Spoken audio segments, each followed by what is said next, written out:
Good morning. Good morning to all the early birds this fine Sunday morning.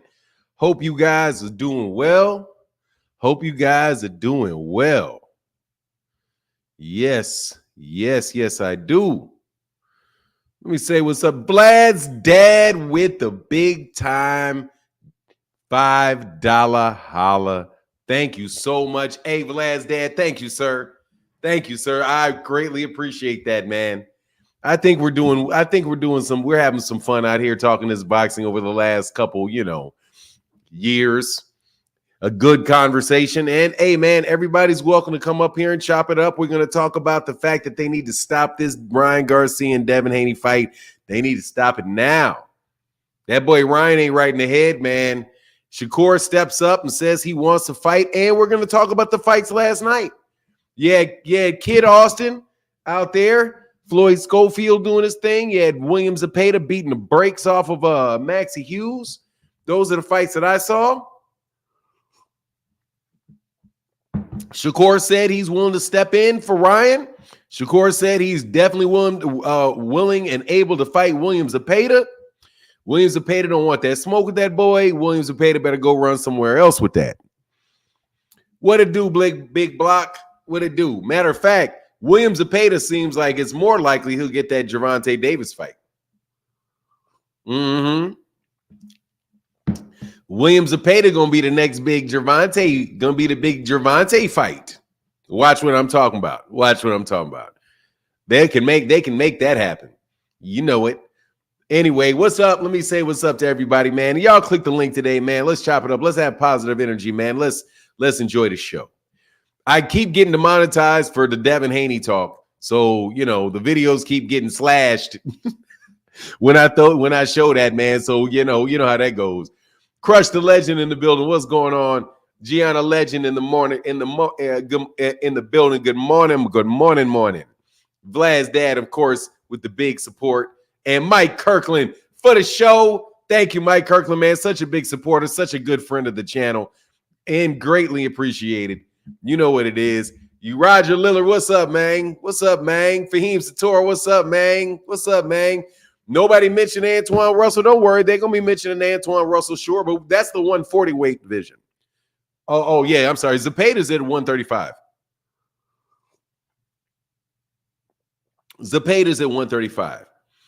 Eugene Estrada. Good morning, Eugene. Platinum Alkaline Water in the building. What's happening, man? Branson. Good morning. Shakur and Devin, I'll take it. Yeah, let's get it. I think that would save the day. It's not going to happen, but it could save the day. It definitely could save the day.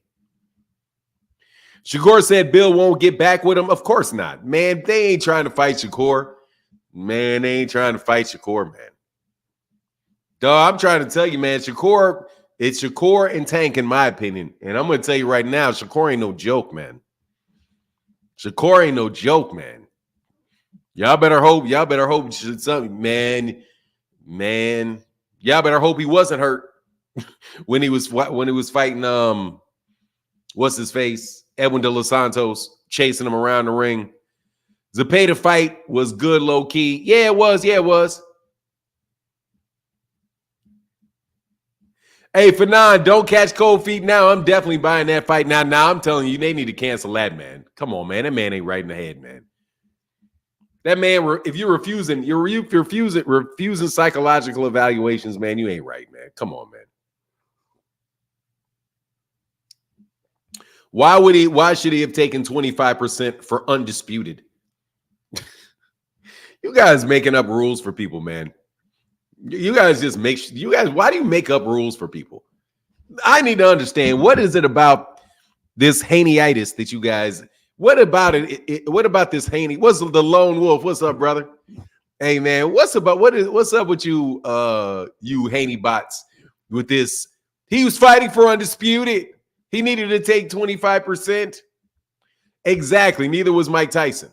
Exactly. My point exactly. That is exact. What's up, Wayne Witherspoon? Hey, Big Dog Willie said, Bill Haney has surpassed 900,000 lives this year, Fanon. Fanon, do you think that Bill can get over 5 million by the end of this year? Bill lies 1,000 times, lied 1,000 times. You're in my live. Let me see, man. Let me see.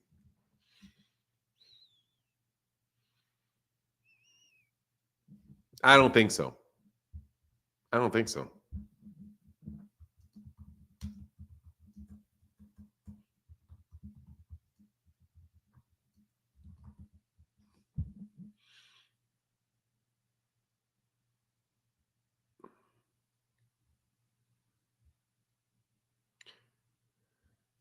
Oh, he may be able to do it because there's 31 million seconds. There's 31 million seconds. He might be able to make it if he lies with every breath. If he lies with every breath, there's a chance. Jamal Andrew, why you got me blocked, OG? You're not blocked. I can see you. Oh, Jamal. Oh, you talking about that's frequent flyer? I don't have you blocked. Click the link. Click the link. Click the link and put your deal in there, man. I didn't know that you were blocked. I don't think you are blocked. I don't remember blocking you. I don't mind calling you Jamal, though. Can't lie. Fanon, what percentage Benavidez agreed to fight Canelo? Hey, look, man. Adrian Sosa, can you get back to that shit you said about that 25%? Can you please stop making up stuff for your boy? No, I do not. No, I blocked you. Here, dude, click the link and I'll unblock you. Click the link, go back into, you know how it works, the private chat. Go into the private chat, put your link to the frequent flyer page on there, and I will unblock you. I'll put your wrench back. I'll do all the above. I do not know that I blocked you. I know I threw your ass off for 365 for like 69 million seconds. But no, I don't think I threw you out. If I did, I don't recall. Is this OG Boxing Talk? Yeah, it is, but I haven't heard from Blood in like 2 weeks, so I'm just going to wait for Blood to show up.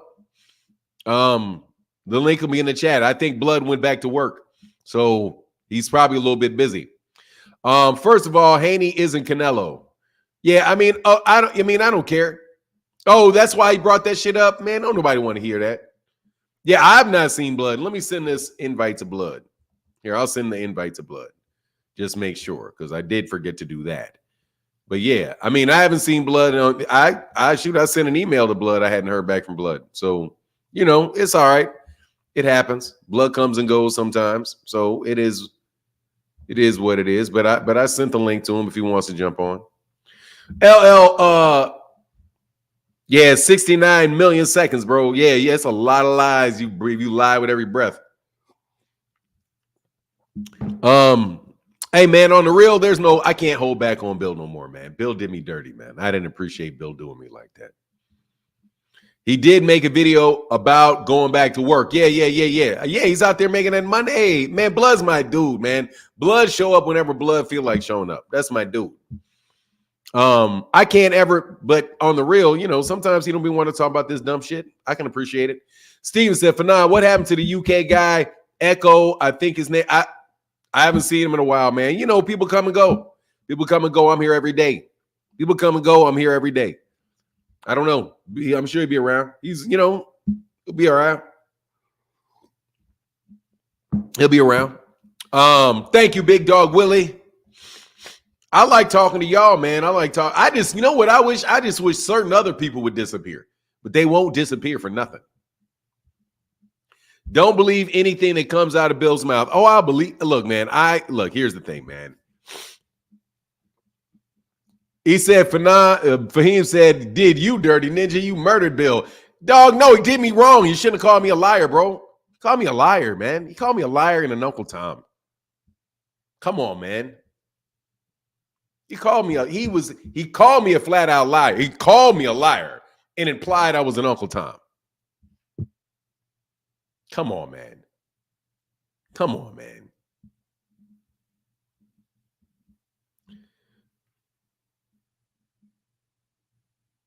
I can't click the link. It's Ramadan. I didn't ask you to drink any water. I didn't ask you to drink no, man. It's still dark outside, man. You better go sip you some water and click this link. Well, I'll see you after Ramadan, man. All you got to do is click the link. You don't have to talk. Just put the I don't know I can't find Frequent Flyer the webpage, okay? I can't find it. So I don't know how to, or maybe I do. Maybe I do. You don't ever comment on, let me see something.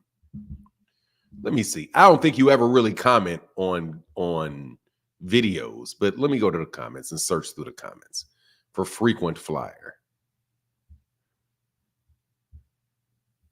Let me see. Frequent.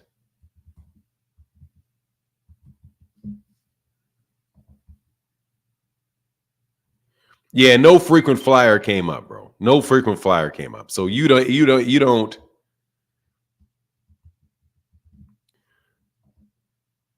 Yeah.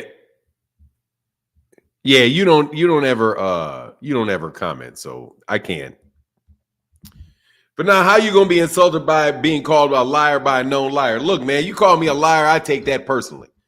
You call me, unless I got caught lying, in which case, hey, I got to sit on that L. But you ain't call me lying, and he called me a Tom. Like, man, I don't like that, man. Come on, man.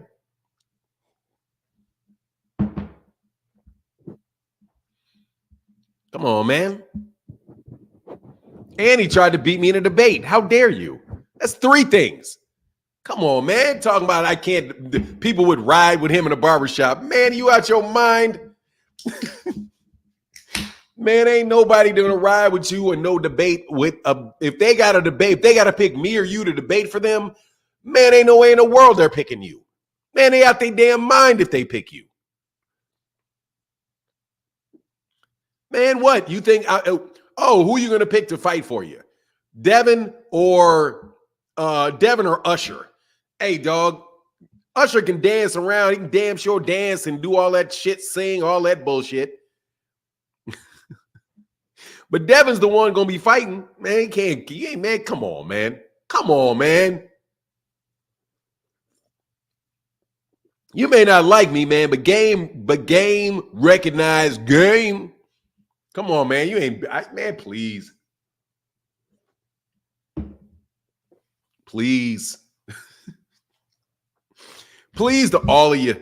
Please. I ain't trying to hear that. We out here playing, we out here talking boxing, man. This is simple shit. You know what I mean? This ain't even complicated. This is simple. Everything, Fanon, that was desperation. Yeah, dude, when he threw his hands up, though, I'm about to put that shit on a meme, dog. I swear, hey, y'all say one more thing about me, bro, I'm going to take that little clip where he does like this, and I'm going to put that shit. Hey, man, can I talk to the audience? Can I talk to the audience? I don't want to talk to you no more. Can I talk to somebody else, please? This shit ain't working. Dog, I was taken back at his ingenuity with that. I was like, that is an interesting twist. You guys keep playing me. I'm going to make a meme out that shit. Okay? I'm going to make a meme out you. Now, Fanon would love to see you collab with Manager Marty. Well, he's been on the channel a bunch of times. He's been on the channel before. I don't do collabs well. I don't collab well at all.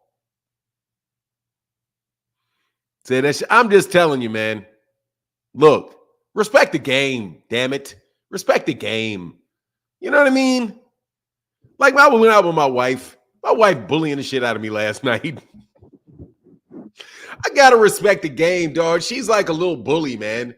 Like, straight up bully. Like, and I'd be like, you're a bully. A bully.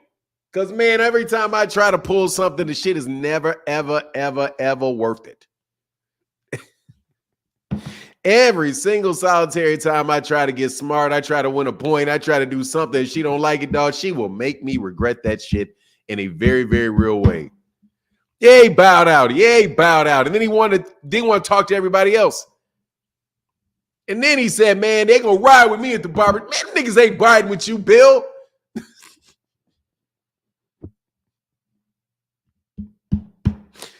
Man, they ain't riding with you, Bill. They're not gonna ride with you. Dog, I can't believe it. I'm insulted. I'm insulted. Come on, man. I'm insulted. And I'm going to talk so much shit, he's got to come back on.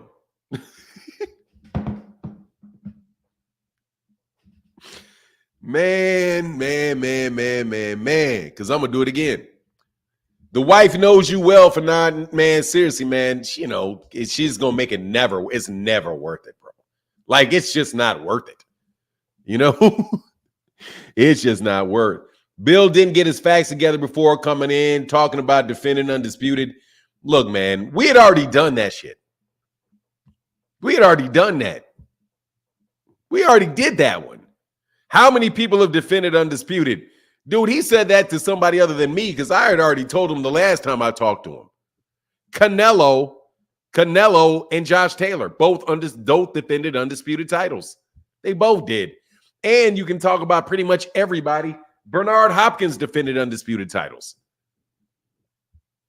The only person that I know that didn't defend Undisputed titles, Alexander Usyk defended an Undisputed title.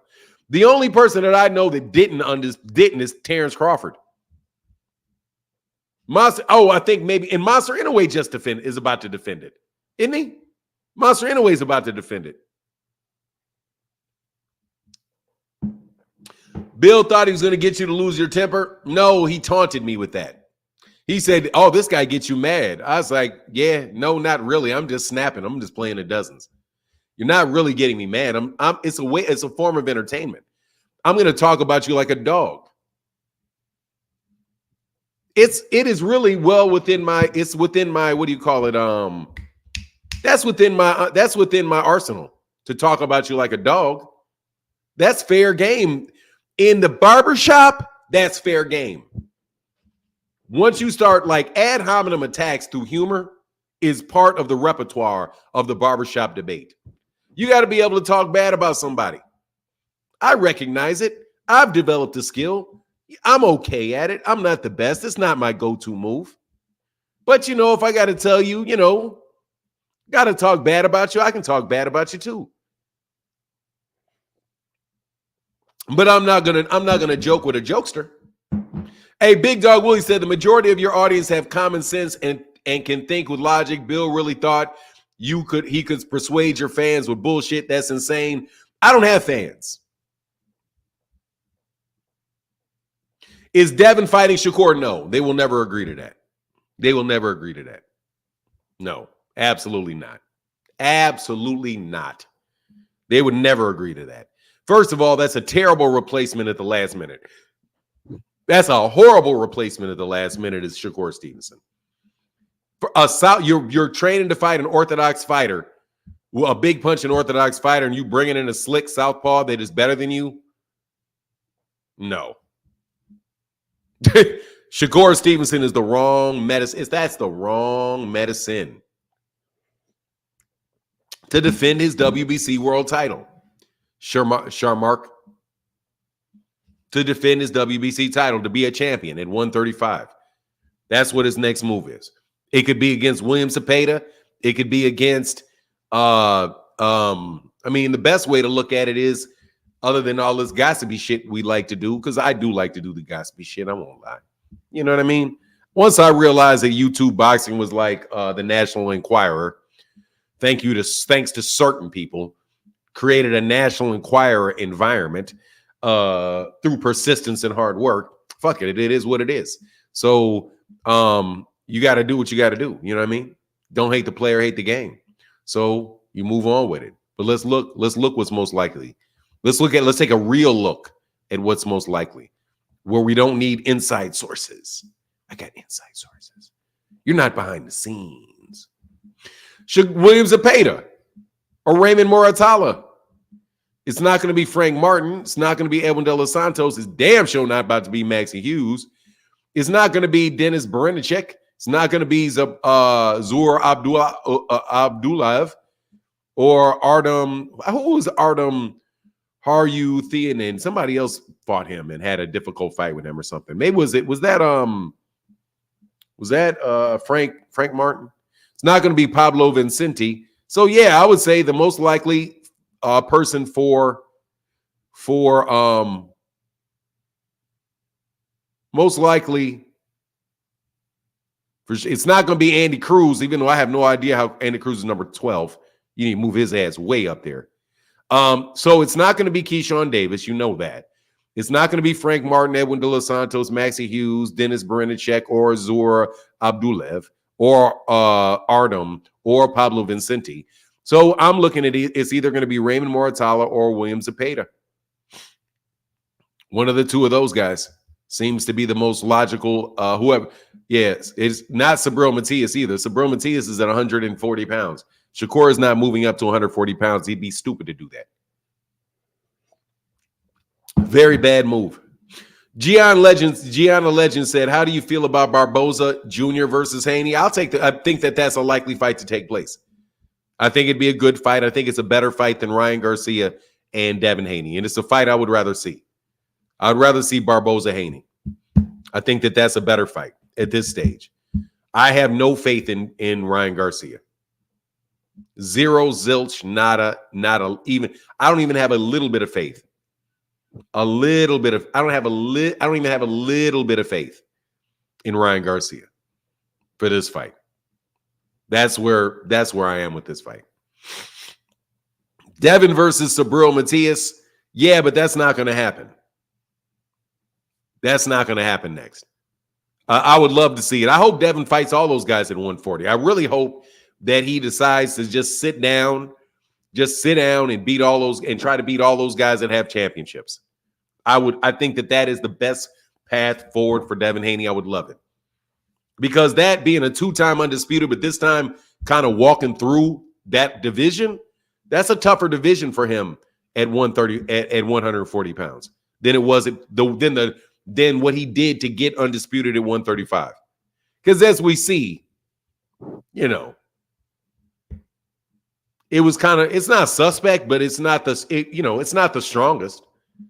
It's not the strongest. And I think they're selling the accomplishments instead of the fights. You're selling the selling point. You have winning that one. Devin and Sabril Matias? Devin. I'll take Devin over Sabril Matias. Good fight. But I'll take Devin over Sabril Matias. I think the people that caused Devin a lot of problems at 140 are guys like Teofimo Lopez, Gary Antoine Russell, Shakur if he moves up. If Shakur moves, I'm taking Shakur over Devin all day and twice on Sunday. I'm taking Shakur. As long as Devin stay away from Shakur, he's got a chance with everybody else. I don't think he has a chance with Shakur. I used to think he has a good chance with Gervonta, but I'm not so sure anymore. That ass whooping is really hard to get out of my head. I have to make an admission to you. That ass whooping is kind of hard to get out of my head because that boy was getting slung. And I know it was a long time ago, yeah, but God dog.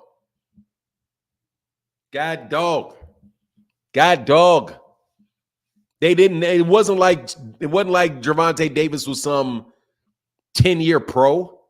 You know what I mean? The man he only had like 9 professional fights at the time. Like 8 or 9 fights at the time. Devin was about to turn pro. They were pro around the same amount of time. No, Shakur can. Shakur can fuck with Tank. Yeah, he can. I ain't look, man. Big supporter of Tank. Big fan of his abilities, his talents, and all that. I'm not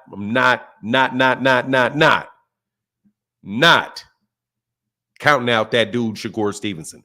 And don't listen to these Haney fans who want to pour mud all over his reputation. Okay?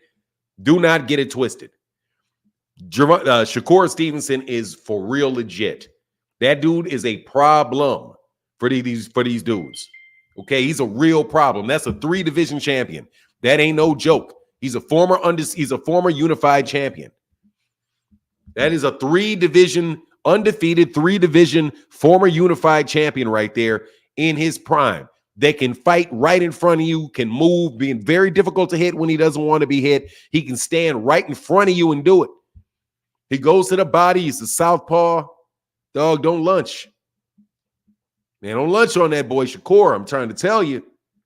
Don't lunch on that boy Shakur, and don't you ever, hey, and seeing as I got to say the same thing 9 million times and people continue to act like I never said it, you remember what I say about Shakur. Gervonta is the same thing, man. Gervonta is something that will, like, for real, Gervonta's going to crack you. Let me tell you something. Some ass whoopings you can't. Let me tell you something. Some ass whoopings you can't seem to forget. Yeah, I can't forget that, bro. I don't see it with Fana. I don't see it for now with Shakur. Hey, man, look more closely. Look more closely. Look more closely. That's all I can say is look more closely. All right? Look more closely. Hey, thank you, Mr. Man, what happened? Roger Lillard in the building said, who do you like, Tank, Frank Martin? I like Tank. Hey, man, is it St. Patrick's Day? It's St. Patrick's Day. Happy Saturday. Or is Monday St. Patrick's Day? Monday St. Patrick's Day?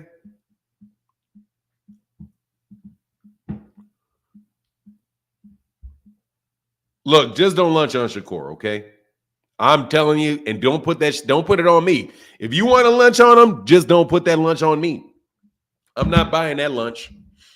I ain't chipping in on that lunch. Oh, today is St. Patrick's Day. Hey, man, happy St. Patrick's Day. Damn it.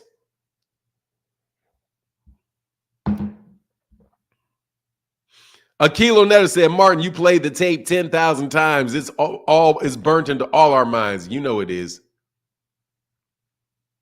You know it is. I had to do it.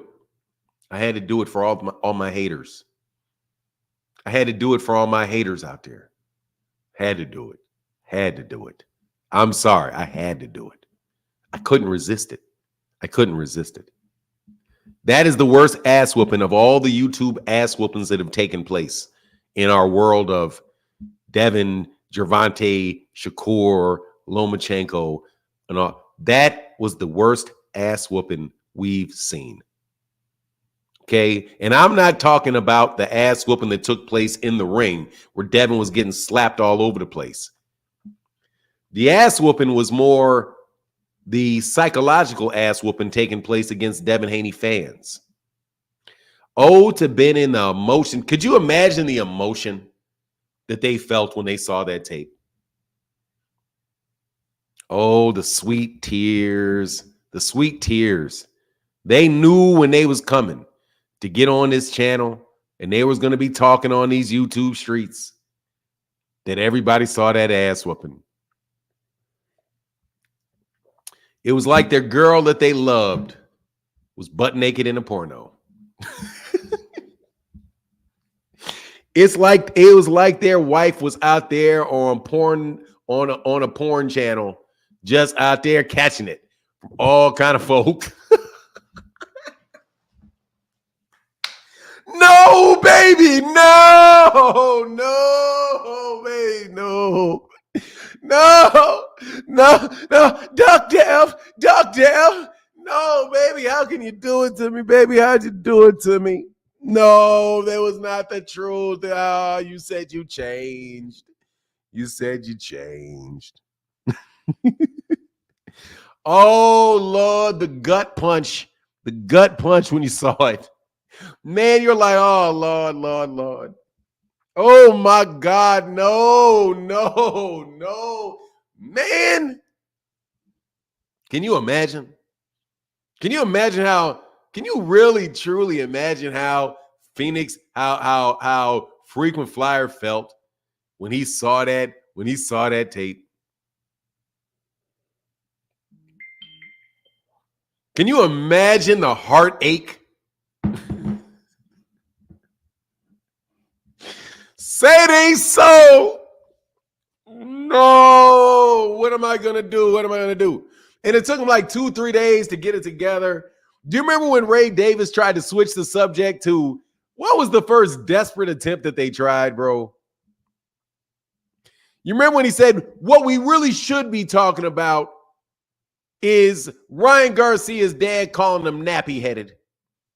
Why are you playing this tape Why aren't we talking about the great racism out there? He called Bill nappy-headed. Well, I got to tell you, man, I might have called Bill nappy-headed myself, but dog, Bill was offended that you called him nappy-headed. Dog, that shit was funny to me. Did you notice when I asked Bill, did he get a haircut? And he's like, man, he called me nappy-headed. Look at this, man. My hair ain't even nappy. Bill, your hair is nappy compared to his shit, okay? Yes, it is. Like, I don't mean to break it. I don't want to hurt you, but, I don't want to hurt your feelings.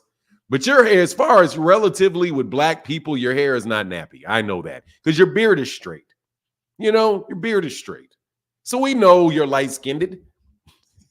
We know you got your light-skinned privilege, dog. We know you're light-skinned. We know you could get some waves. We know you can get them waves.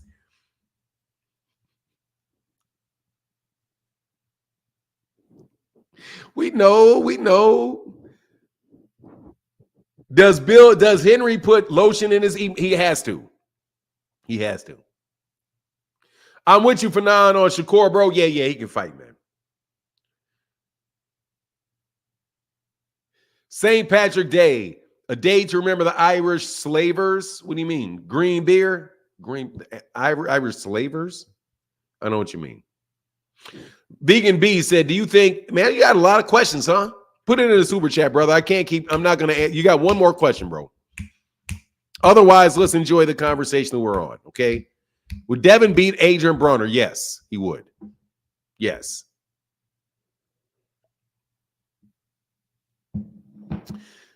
Shakur can get this work too. No, he can't. You duck that work.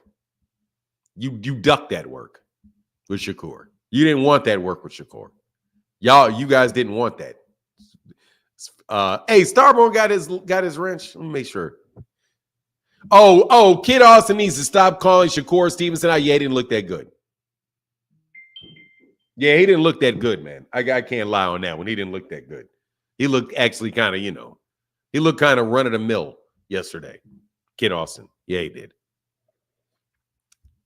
He looked very run of the mill yesterday. Yeah, he did. Ralph Chestnut, what's up? Man, of course he didn't take the 25%. No one would, Starborn. So just stop that shit, okay? This is the year. Look, man, we're now in 2024. Can we leave all the bullshit in the past? That is the worst argument. Of all the Devin Haney bullshit arguments I've heard, that 25% is the weakest. That is a duck. The offer is a duck. The offer is, let me help you, boxing hacker.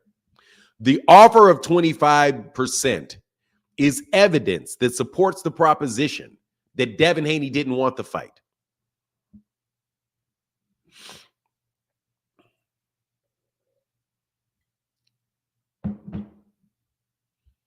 That is my proposition. What was a fair split? At the least 30. That's the rule. 30% for the WBC. He was the WBC mandatory. The mandatory minimum split was 30%. 30% is the WBC mandatory minimum split. As a result, 25% was less than he would get if he went to purse bid, which is why he went to purse bid. That's why he informed the WBC that they intended to take the fight to purse bid, because he wasn't taking 25%, because he doesn't have to take 25%. No, what made sense was let me tell you what made sense, Sammy Sosa, that Devin Haney dropped the belt and went to 140 like he was going to do anyway. Okay? Let's not act like we didn't know that dude was gone at that weight class. They want to make Gervonta, they want to make everybody look like a duck. That's their number one go-to game. Everybody's scared of Devin. Even when Devin lowballs him, drops his belts, and leaves the division, it's still please, can we stop?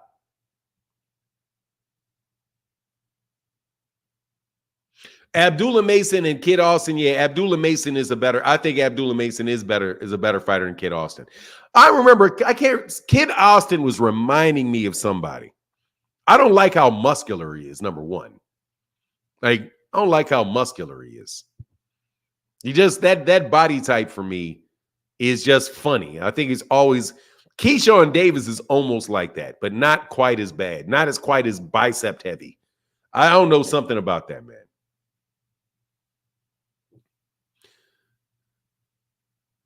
Yeah, I mean, we'll watch Abdullah Mason, man. We'll see with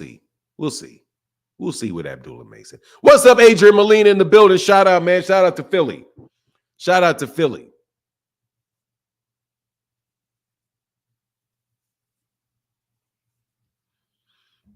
Yeah, told him to stop lifting. Yeah, I don't know, man, because I could only imagine how big Gervonta would get if he lifted. Gervonta Davis would be built like a spark plug if he actually lifted weights.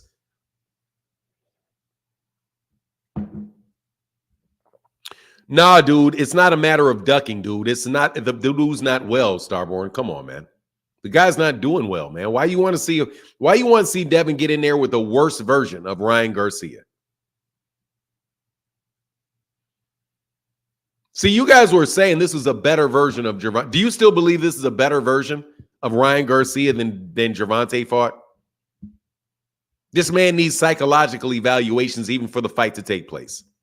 He's out there he's taking bottles of wine to the head in the middle of training class. He's puffing on blunts in the middle of training camp. And going on all night Twitter fests, not sleeping. Do you know why his eyes look like that? Because he looks like he's not sleeping. He has to be able to sleep. See, they're like, oh, it only takes a couple seconds to tweet this stuff. Yeah, but if you're not sleeping, his eyes look like that. It looks like people are like, look at his eyes. Yeah, it looks like he's not sleeping. That is an overactive mind will prevent you from sleeping. And if he's only sleeping 3-4 hours a night, and I'm not saying that's the case, I'm just saying that's what it looks like. That's what his eyes look like. Dude, he's not going to be ready for that fight, physically or mentally ready for that fight. You need to cancel that fight, man, and move on. For real. But that's okay. If you guys don't want to see it that way, then you don't see it that way. But you better believe you're not going to con me and say no excuses. My ass, no excuses. My ass, no excuses. That man needed a psychological evaluation before he got in the ring, and he's taking bottles of wine to the head. And come on, man. You're not gonna sit up here if Devin winds up knocking this guy out and say, oh yeah. Nah, man. Nah. What's up, Adrian? Yeah, he's better. Yeah, absolutely, Sammy. So he's better off fighting Barboza at this point. Man, you guys ain't going to slip this. I'm going to tell you right now, you're not going to give me none of this no excuse crap. Oh, but he got to weigh in at 140. The man is in crisis, and you want to put him in a boxing ring and brag about it. Nah, man. That's not going to work, bro. We're taking the 140, bruh. Hey, what's up, man? Unc Dre's finest said, peace, love, and good health to you and the fam. Thank you, brother. You dig? Thank you, sir. Dre's finest, straight out of the city of DC and Howard University. And my guy, Adrian Molina. What's going on, man? Shout out to Philly. Said, hope all is well. Blessings to our boxing family with the $20 holler. Thank you, brother. We're going to 140, bruh. We're going to 140, bruh.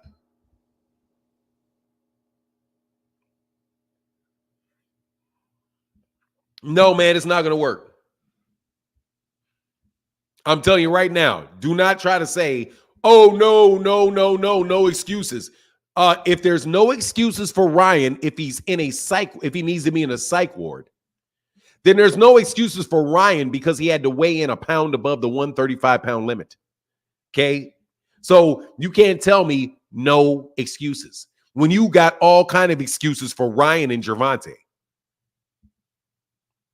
For now, you aren't old school like me, so we don't get it. Ryan is fine. He's trolling for hype. Nah, bro. My ass. He's not fine. Old school, my ass. That ain't nothing old school about that.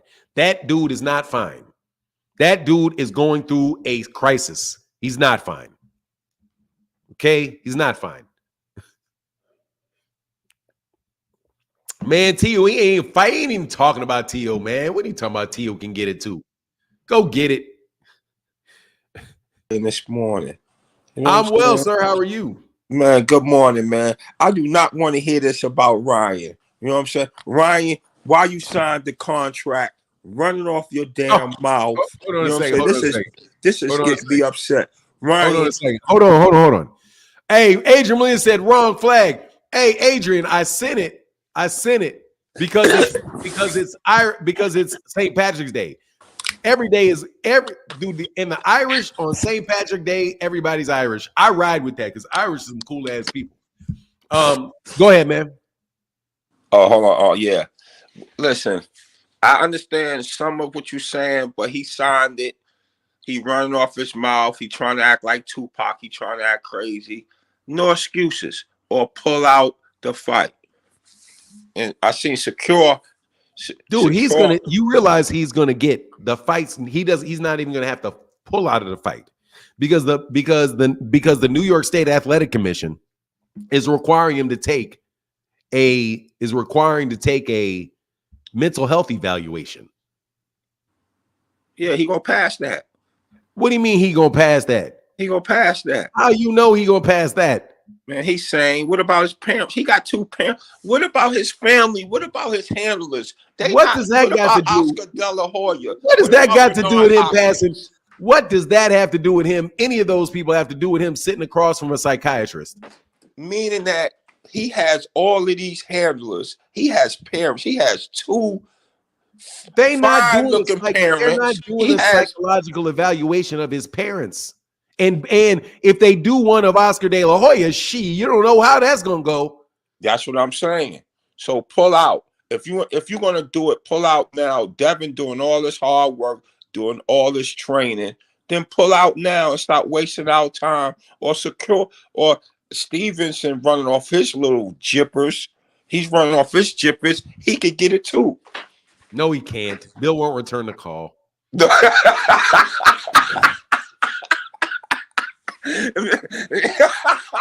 That's what he said. He said all of a sudden Bill don't know the Bill don't answer the phone all of a sudden. Bill gonna return his call. And T.O.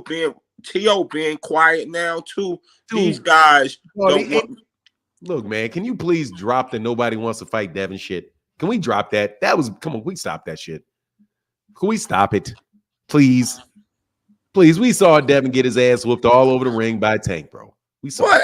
At 16 years old, we ain't tripping. We up in matter. Listen. Doesn't matter. That video showed me something different than what it's shown for you. What did it show you? Did he got his ass? How did it show you? That video showed me of a kid that has a non-stop attitude. Every time he got hit, he's continued going forward. He was doing what? He continued going forward. Continue fighting. Hold on.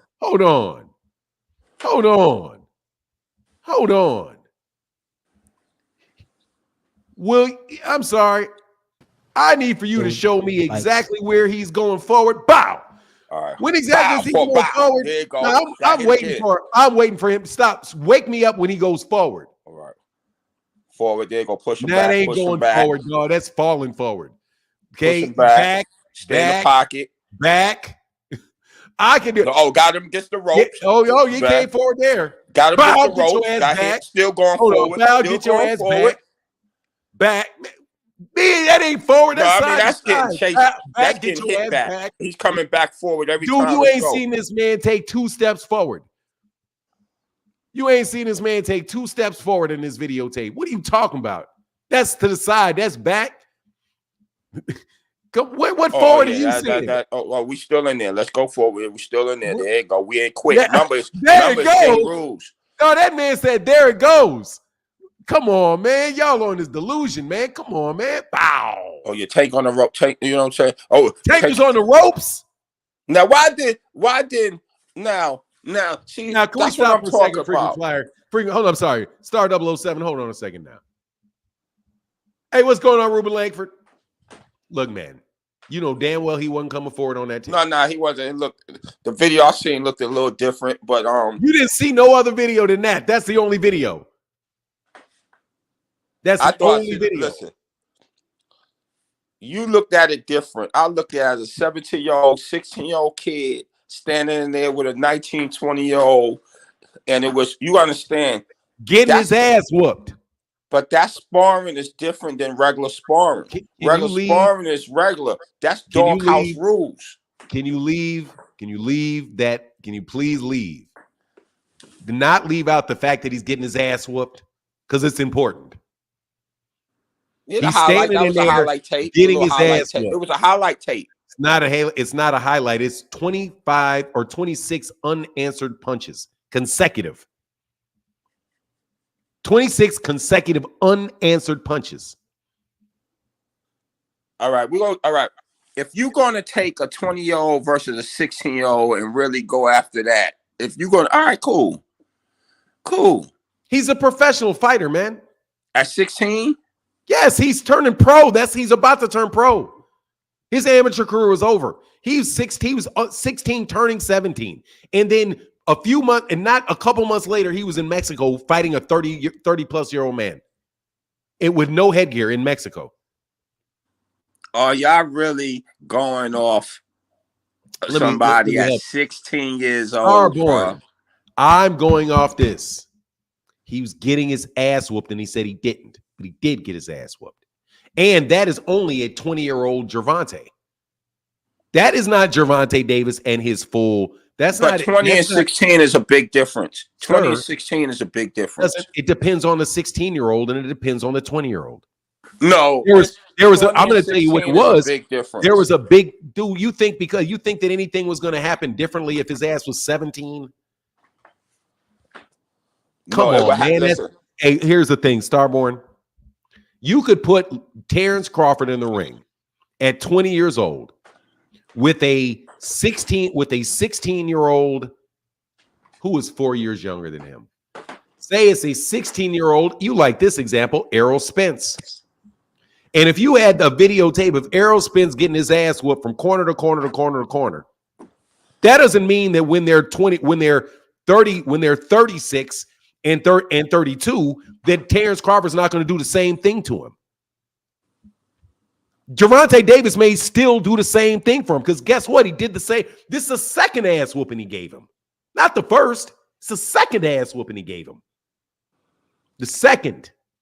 He whooped him one time when Gervonta was 17 and he was 14. And the ass whooping was just as bad several years later. There was no progress made in those multiple years.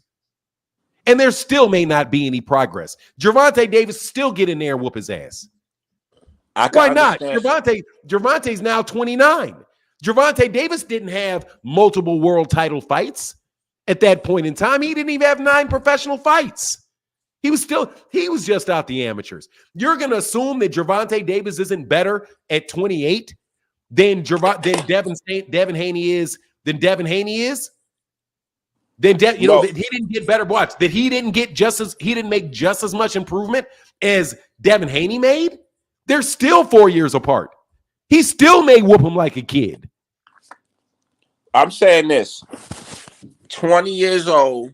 Man, stop making that excuse. That boy got his ass whooped. I gotta make that. No, you said no excuses. If there ain't no excuses for Ryan Garcia running off his mouth and getting his ass whooped by Devin on April 22nd, there ain't no excuses for a 16-year-old Devin and Bill betting money and getting their ass whooped either. Who won the money? You cannot make an excuse. Tell me that there's excuses allowed for Devin, but there's no excuses allowed for Ryan. You're not giving Devin Haney, you're not giving Ryan any excuses, even though he's literally taken wine bottles to the head and going through a mental health crisis. But you want to make an excuse for Devin, who was talking all kind of shit about how he beat the shit out of Gervonta. That's what he said. He said, I beat the shit out of Gervonta. And he said that to Ryan Garcia. just a couple months ago. So now that it came, the only person getting the shit beaten out of him that I see is Devin. But now you want to say, oh, you're taking it wrong. A teenager. It doesn't matter. That teenager, that 25-year-old man said that he beat the shit out of Gervonta on that day. Oh, see, I didn't know all that. I don't know. I don't know that part. Devin Haney said in a face-off with Ryan Garcia, right to his face, when Ryan Garcia said, I saw Gervonta Davis hurt you. He said, I beat the shit out of him. I beat the shit out of him. This is when he's saying he beat the shit out of him. So it comes up on tape that he's getting his ass whooped. And people want to say, well, he was only 16. He said he was 16 when he said he was whooping his ass. But he wasn't. He was 16 getting his ass whooped. One thing we're going to say is doghouse rules. We didn't stop. Doghouse rules. We got that money. Doghouse rules. Doghouse rules. I don't give a fuck about doghouse rules. I care about the fact he's getting his ass whooped. That's an ass whooping. You can see it. It's an ass whooping. Oh, let me see. Hold on, Devin. Tie him up. There you go. There you go. What do you mean tie him up? There go. There go. Get his ass whooped. Look at him punk it. Look, he's not even doing shit. Look, even when he's throwing punches, he ain't doing shit but backing up and throwing jabs. Oh, yeah, I ain't gonna lie. That's what Tank ain't doing shit. Tank, like anything, man. Even though I'm a Devin fan, if Tank get on a prowl like that, it's tough once he get on that prowl. He was on that prowl. Here's the thing, bro. Dude, he got it. A 16-year-old on the prowl, but we won that money. Bro, look, that shit right there is Devin Haney on tape getting his ass whooped. Devin said he didn't get his ass whooped. He said he whooped that man's ass. Where he said, when somebody said I cracked them both, they said he lied about it. He clearly cracked them. He clearly had success with them. A lot of it. It went just like Adrian Bronner said it did. The only person that got caught lying was Devin and Bill. They got caught lying, period. And it ain't the first time they got caught lying. It ain't the second, third, fourth, fifth, sixth, seventh time they got caught lying. Okay? Let's call a spade a spade. Stop shitting on Gervonta. Stop shitting on Gervonta. Because that's what they were doing. No, you're shitting on Gervonta. We're not claiming you did something. Claiming you did something that didn't. Claiming something that Gervonta, because Gervonta wasn't walking around bragging about beating up Devin. It's Devin walking around bragging about beating up him. And then you guys want to flip it. You want to flip it and say, oh, what's Tank running around here bragging about beating up a 16-year-old for? Man, will you don't try no Jedi mind trick with me. That dude was talking all kind of shit about Gervonta for years. For years. Devin Haney offered $20,000 for somebody to release the tape. I got $20,000 if somebody released the tape. And then the tape got released. And now y'all want to sit here and come on, Starborn. You my guy, but you're acting like, oh, it shows me that he's coming forward. When? Because he fell forward? Oh, he was taking it. He kept coming forward. Even when he did come forward off the ropes, he got his ass blasted off the ropes. What is Devin coming forward for? Look what happened when Devin came forward. Well, you gonna ride this tape? Well, you gonna ride it? I'm gonna ride the hell out this tape. Because look, what happened? Oh, he came forward. What? Boom, get your ass back. Come forward again. Get your ass out of here. Come on, man. And I love Floyd. I'm disappointed in Floyd actions for sure, for releasing, for putting that tape out. Floyd, you had no right to do that, Floyd. It's not Floyd's actions. It's Devin's actions. Devin dared them to put the tape out. Dollar Bill had no reason to do that. Dollar Bill. Only Dollar Bill I know is Bill Haney. Bill Haney. When Bill Haney said on my channel, Dollar Bill, I thought he was talking about himself. You know what I'm saying? Dollar Bill. Dollar Bill go put that tape out, Floyd. You something else, Floyd. I still love you though, Floyd. Yeah, it did look bad. All right, we're gonna call the tape. We watched it together. He got the best. He got the best of ass whooped, and just because he edged that out, he got the best. Tank's ass. Tank is still the same amount older than him today that he was then. Is that if Gervonta Davis beats him up the same way, is that going to be the excuse? Well, he's 29 and Devin's 25. Nobody 29 and 25 is No, that ain't no difference. Yes, there is. Yeah, it is. Between 25 and 29. Yes, it you is. You both grown ass men in your prime. No, right you got a significant amount of maturity between a development of between 25 and 29. Not at this Devin stage. Haney is the same. Devin Haney is the same height, same size right now than he was then. He was still the same size. He was a grown, and matter of fact, looked like he was a grown. He ain't grown an inch since he was 16 years old. But anyway,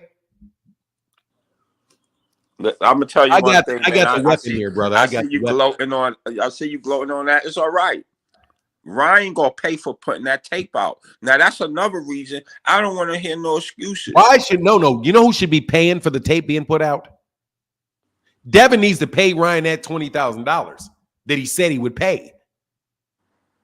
Because Devin offered 20. When are you going to have this young man be responsible for his actions and his speech? He said, I got $20,000 to anybody that can show me that tape. The tape gets released. But you want to blame Ryan for doing it and not Devin for offering $20,000 for somebody to do it. Listen, I'm not mad at Ryan. Listen, Ryan. You did. You just say you mad at Floyd for it. You mad at you. Devin's going to pay for it. I mean, Ryan's going to pay for releasing it. When Ryan going to pay for releasing that. Devin asked for it to be released. Come on, man. Hold these kids. Come on, man. And you better not double move up to 140. Let's be old school to 140. Let's be old school together, okay? We all talk about OGs and be old school together. If somebody dares you to do something and you do it, they got what they asked for. Devin got what he asked for. And you have to hold Devin responsible for asking for it, not the person that gave it for him. If you sitting up there walking up to somebody in the street, you spit in their face, you slap them, you say, I dare you to fight back. And somebody slaps the shit out you, chokes you out, dog, it ain't on them. It ain't on them. It's on you. It's on you. That's on Devin. This release of this tape is on Devin and only on Devin. Because Devin said, do it. And Ryan, and you know when he did it? He called him a cokehead right in front of his parents. Don't you remember that? Oh, yeah. You know what? You're right. Yeah. The man jumped up there. Let me so everybody else can hear this. They were on stage. Devin Haney, they were announcing a fight. As soon as Ryan Garcia gets up there and starts talking, Devin Haney calls him a cokehead. And asks, what you smoking in? What kind of cokehead are you? You're a cokehead. In front of his mama, in front of his daddy, in front of his family, in front of his fans. And then he dares him to release a tape. So he released a tape on him. That's what Devin gets. And now everybody laughing at Devin getting his ass whooped. You continue pressing that button. Man, come on, man. You gotta hold this young man responsible for what that young man did. No, listen. All right. I hold him responsible. He brung that all on himself. He brung that on himself. But I hate to put the but. Right, but people will pay for that. Ryan gonna pay for that. Why do people have to pay for shit he did? Tank go pay for that in the ring. We want Tank Why does bad Tank now. have to pay Tank for bad something now. He's not going to pay. Devin has to pay the $20,000 that he said. If he doesn't, and look, I'm going to release the tape right now. If you're not, I claim the $20,000. Listen, man. You know 20,000 ain't nothing to the Haneys. You know. Yeah, it is. Yeah, it is. You know that 20,000 ain't nothing. Hold on, be careful. You saying $20,000 ain't nothing? It don't mean nothing to them. Then therefore, don't brag about the fact that Adrian Bronner paid $20,000 for that tape. Then, because that ain't nothing. At 16, that was 16. No, that was what do pretty you good at mean? 16. What do you mean? Now it doesn't mean anything unless it's $20,000 that Devin gets paid. See what I'm talking about? No, I said at 16. At 16, Bill Haney wasn't 16 when he collected that money. Devin didn't get that money. Bill did. He gave it to his son. Dude, he didn't. Dude, come on, man. There's no way. You're just frying up Devin. You're serving him up on a platter today. Okay. You want to hold Ryan Garcia responsible for something Devin asked him to do. No. And guess, let me tell you who's paying for it. Let me tell you who's paying for it. Listen, watch this for a second. Obviously, after watching what we just watched, now come on, I'm not going to sit up here looking at my face. For you, brother. I got something for you. I'm going to tell you who's really paying for it. Oh man, this is. Oh man, I know he caught me on a Sunday. He caught me on a good Sunday. Boy. Oh, it's tough, brother. It's tough. Sunday. It's going to get. Hey, watch this. I see you, Phoenix's ass. It's going to get. I'm about to hit the joint. Let me just put the cam off. I'm still. Yeah, please. It's going to get even rougher, brother. Because watch this. Let me tell you who's paying for it. Let me tell you who's paying for it, bro. This is who's paying for it. Devin's paying for it. Devin's paying for that. You know why? Can you read that right there? No, I can't. I'm like Floyd. I'm like Floyd. What did it say? It says 11 tickets sold in the last day. 11 tickets sold in the last day. That's actually pretty high for what's been happening. You see this screen right here? That's all the ticket spaces available. Damn, it's getting hot already. Yeah, it's hot in the motherfucker in this chat. That's all those tickets available for this fight that's not selling well. So, I'm sorry. Thanks to Ryan. Thanks to Ryan having this nervous little breakdown. This is very unprofessional of Ryan. It is. It is very unprofessional. But guess who already got $30 million last year and don't need the money? Ryan. We don't fight for money. We don't fight for money. You do. He said. Devin just said he was fighting for money. I mean, this fight's nothing but money. Legacy more than money. We got money. He said he's done fighting for legacy, man. Devin said he's done fighting for legacy. He said his legacy's already set. He only wants the big money fights. That's what he said. Hey, because the big money fights is people like Ryan, because that's a rivalry. Tank, the big. I think since Canelo, he the biggest money guy, and he beat us up.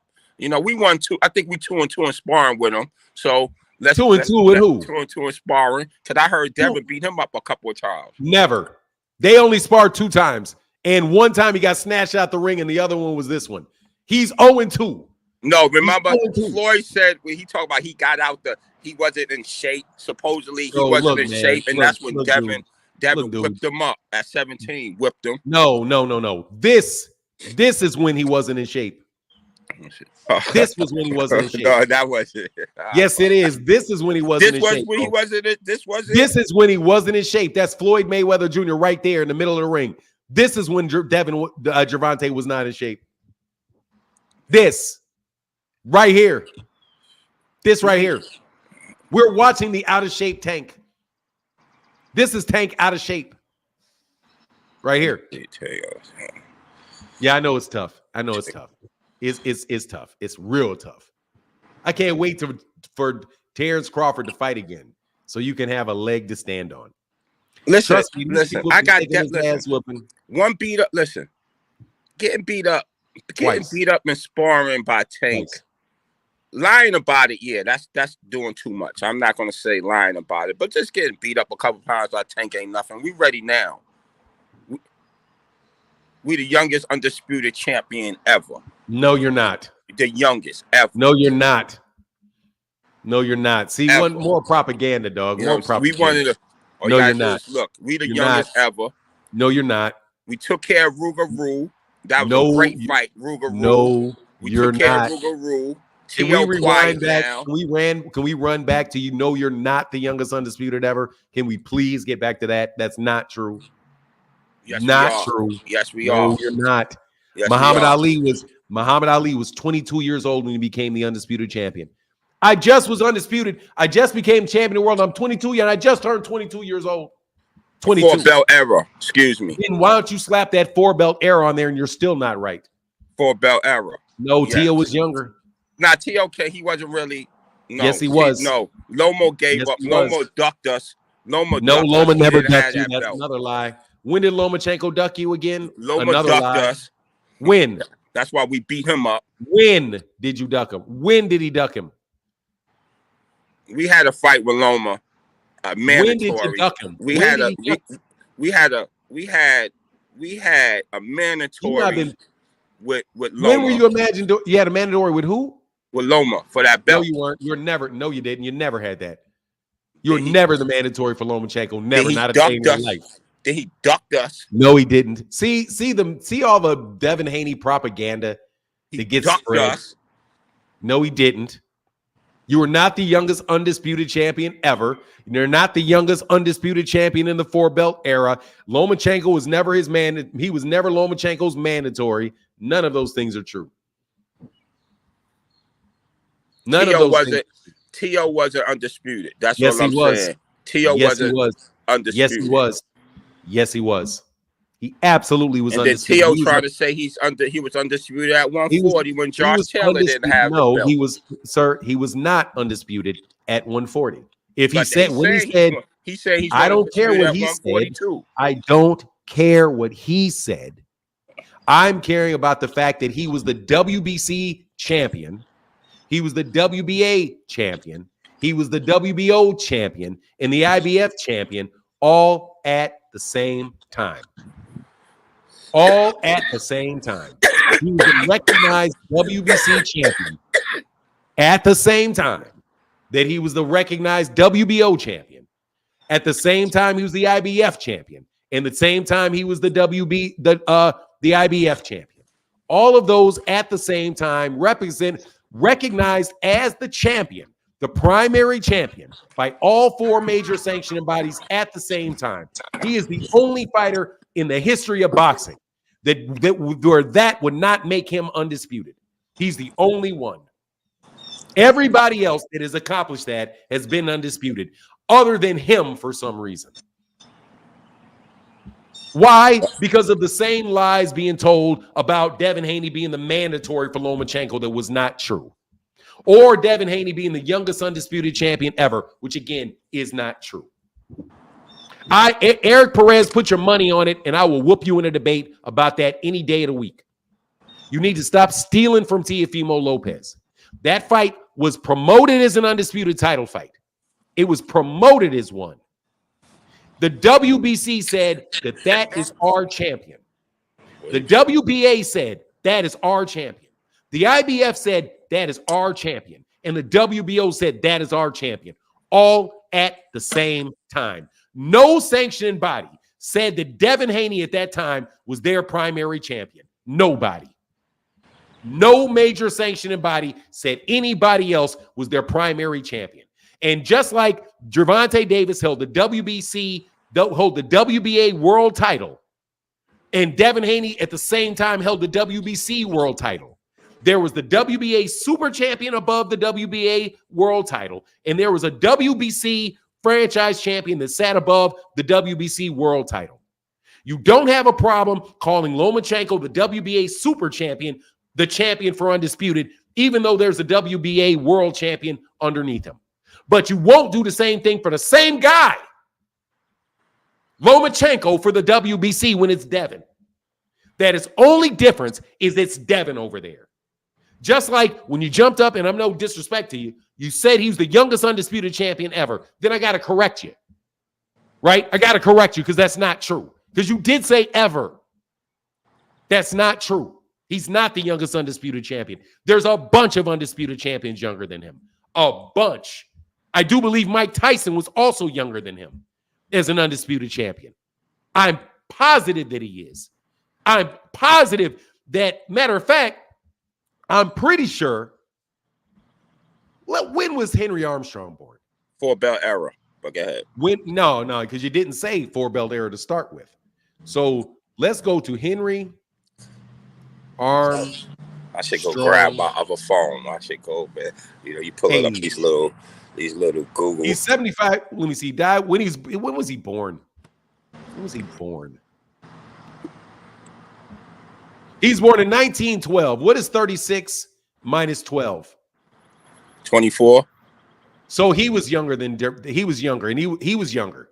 He was 24 years old, and he was the undisputed champion in 3 divisions at the same time. He was undisputed at the same time at 126, 135, and 147, all at the same time. He was undisputed simultaneously in 3 different divisions at the same age that Devin became undisputed. So no, Devin is not Henry Armstrong. You can stop it. It's Henry Armstrong, man. It's Henry Armstrong. Oh, no, but it is not. It's but Henry it's Henry Armstrong. Exactly. See what I'm saying? I ain't gonna compare him to Henry Armstrong. You did. You said he was the youngest undisputed ever. You said it. You said that, and I'm not letting you change it. I got you, sir. 4-belt era. 4-belt era. So let's also say who won undisputed in the 4-belt era the fastest. The fastest In the least amount of fights. Yeah, Devin. No. But who? Well, I can name 3 that did it faster. Name them. T.O., Josh Taylor, and Alexander Usyk. I don't think Alexander Usyk's got 22 fights yet. Josh Taylor did it in 16 fights. Oh, I get you. I get what you said. He did it in 16 fights. Boxing actors, shut up, man. We've already proved you're a moron. But we have to work our way up, man. From the Mexican, we have to. That's prove the hard work. There ain't no silver spoons in our mouth. We have to work our way from the Mexican. You got to fight for 3. You got to fight for 3. You got to fight for 4 belts in the same fight. Everybody else had to go out there and get it. Lomachenko had to fight for the WBA and get it. He had to go to the WBO and get it. He had to go to the WBC and get it. And then he had to go to the IBF. Okay, the only other person to get them the same way Devin got it was Tio. When Tio fought the WBA champion, the IBF champion, and the WBC champion. The WBO, the WBA, and he had 3 of them at the same time. Devin actually got to fight for all 4. He just turned down the franchise. That's the only difference. He said, I don't want the franchise. Just like Gervonta Davis said, I don't want the WBA super. Yeah, we defended that twice. We defended it twice. Defended what twice? The belts. We defended them twice. Yeah, you did. Them twice. Yes, we did. No, you didn't. We defended it against Cambosa. We defended it against Loma. Then we beat up Ruger Rule. So what? Next? Who's next? No, you did not defend that against Ruger. No. I said we moved up and beat up Ruger Rule. Who's next? So what if you defended him twice? So what? Ryan, you next. You playing crazy. Okay, now we're off of any semblance of a real discussion. No, I'm saying they need to not for real. I'm just having a little fun, but they need to evaluate him now so they can stop the fight. Why they keep prolonging it and making it go on and making people train and do all that stuff? I don't understand that. I can't. Malcolm Cambosis does count as a defense. It does. See, I'm not Malcolm Alcide, brother. I'm not doing what these Devin Haney these Devin Haney fans do. I'm giving people credit for what they do. I'm not out here trying to make an argument to make my guy look better by stealing something from you. Like, say, for example, saying that I whooped the shit out of Gervonta Davis when I was 16 years old and daring somebody to put out the tape and then crying like a baby when somebody actually does it. And when they show me the tape, act like it ain't really happening. He gonna keep pressing that tape. And then act like it ain't really happening. You know what I'm saying? Hey. I'm a Devin. You understand? I'm a Devin Haney fan. Oh, I know. I'm a Devin Haney fan. Sometimes I don't get all into what he said at all. I know all that is for show. All of them is friends. They doing that for money. So I don't really get into that. But I know my boy's a bad boy. Undefeated, been undisputed. and we looking for the best challenges out there, and we ain't ducking no one. Now, except for Shakur. Shakur could get this work. Now, we at our weight now. He could get the work at 140, 147. He could get that work. He could get it. He could definitely get it. But would we rather fight Tank instead of him because it's more money? Yeah, we would rather fight Tank than him. You got to go see little man at 135, man. You got to go see little man at 135, man. Tank, come up to 140, man. Do the right thing, Tank. Nah. You whooped my ass. Yeah, I'll talk like I'm Tank. Nah, you whooped my ass when you was 16 years old. That's what you say. I was 20 years old and you whooped my ass. You beat the shit out of me. So nah, dog, if you can beat the shit out of me when you 16, you can come down to 135 and beat the shit out of me again. Well, if that's the case, we move up to fight Barrios. Or no, not Barrios. Or not Barrios. You got the first letter right. You got the rest of the letters wrong. Boots, not Barrios. Boots. Go fight Boots is a champ. Barrios ain't a champ. Boots is a champ. Boots. We want to get acclimated to the weight class. You don't want to fight but that's the best fighter right there. Boots. Oh, yeah, listen, we'll fight Boots. You ain't fighting no damn Boots. Why you stop? Boy, man. We'll fight Bud too. I got somebody right behind you, brother. You're not fighting Boots. You're not fighting Bud. Let's be real. We would. You're not fighting Boots. You're not fighting Bud. You're not fighting Boots. You're not fighting Bud. You're not. You're not going to do it. You're going to be, the legacy's already set. I'm the youngest undisputed champion in history. You're going to tell that lie right on the camera. I am the youngest undisputed ever. I don't have to do it. I'm fighting for big money. Boots has nothing to offer me. You know dang well you're not getting in the ring with Jerron, and it ain't happening. Listen, all right, I'm going to be truthful. For one belt, no. There you go. No. One belt, no. Now, if he got three, I don't give a shit if they got 99 belts. He got 3 or 4 of them. Yes, for one belt, no, it's too much of a risk. Man, please. It's too much of a risk. That ain't no risk in that. Too much of a risk. It's too much of a sacrifice. It ain't too much of a risk. It's too much of a sacrifice. Because that's a sacrifice. He's a sacrificial lamb to that guy right there. He ain't winning that fight. He ain't winning a round. He's too athletic to ever be a sacrificial lamb. No, he's a sacrificial lamb. He's got way too much skills to ever. I'm not saying he can't sacrifice. He's way too athletic to be a sacrificial lamb. Sacrifice. He got defense. He throw. Come on, he's way too athletic to be anybody's sacrificial lamb.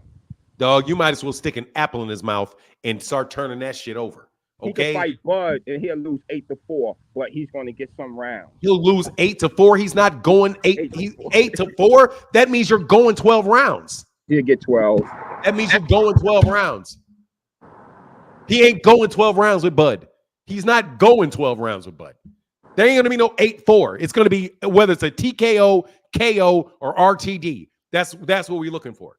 It ain't gonna be RTD. Ain't gonna be no. In order to go 12, in order to get 8-4, that means you have to finish the fight.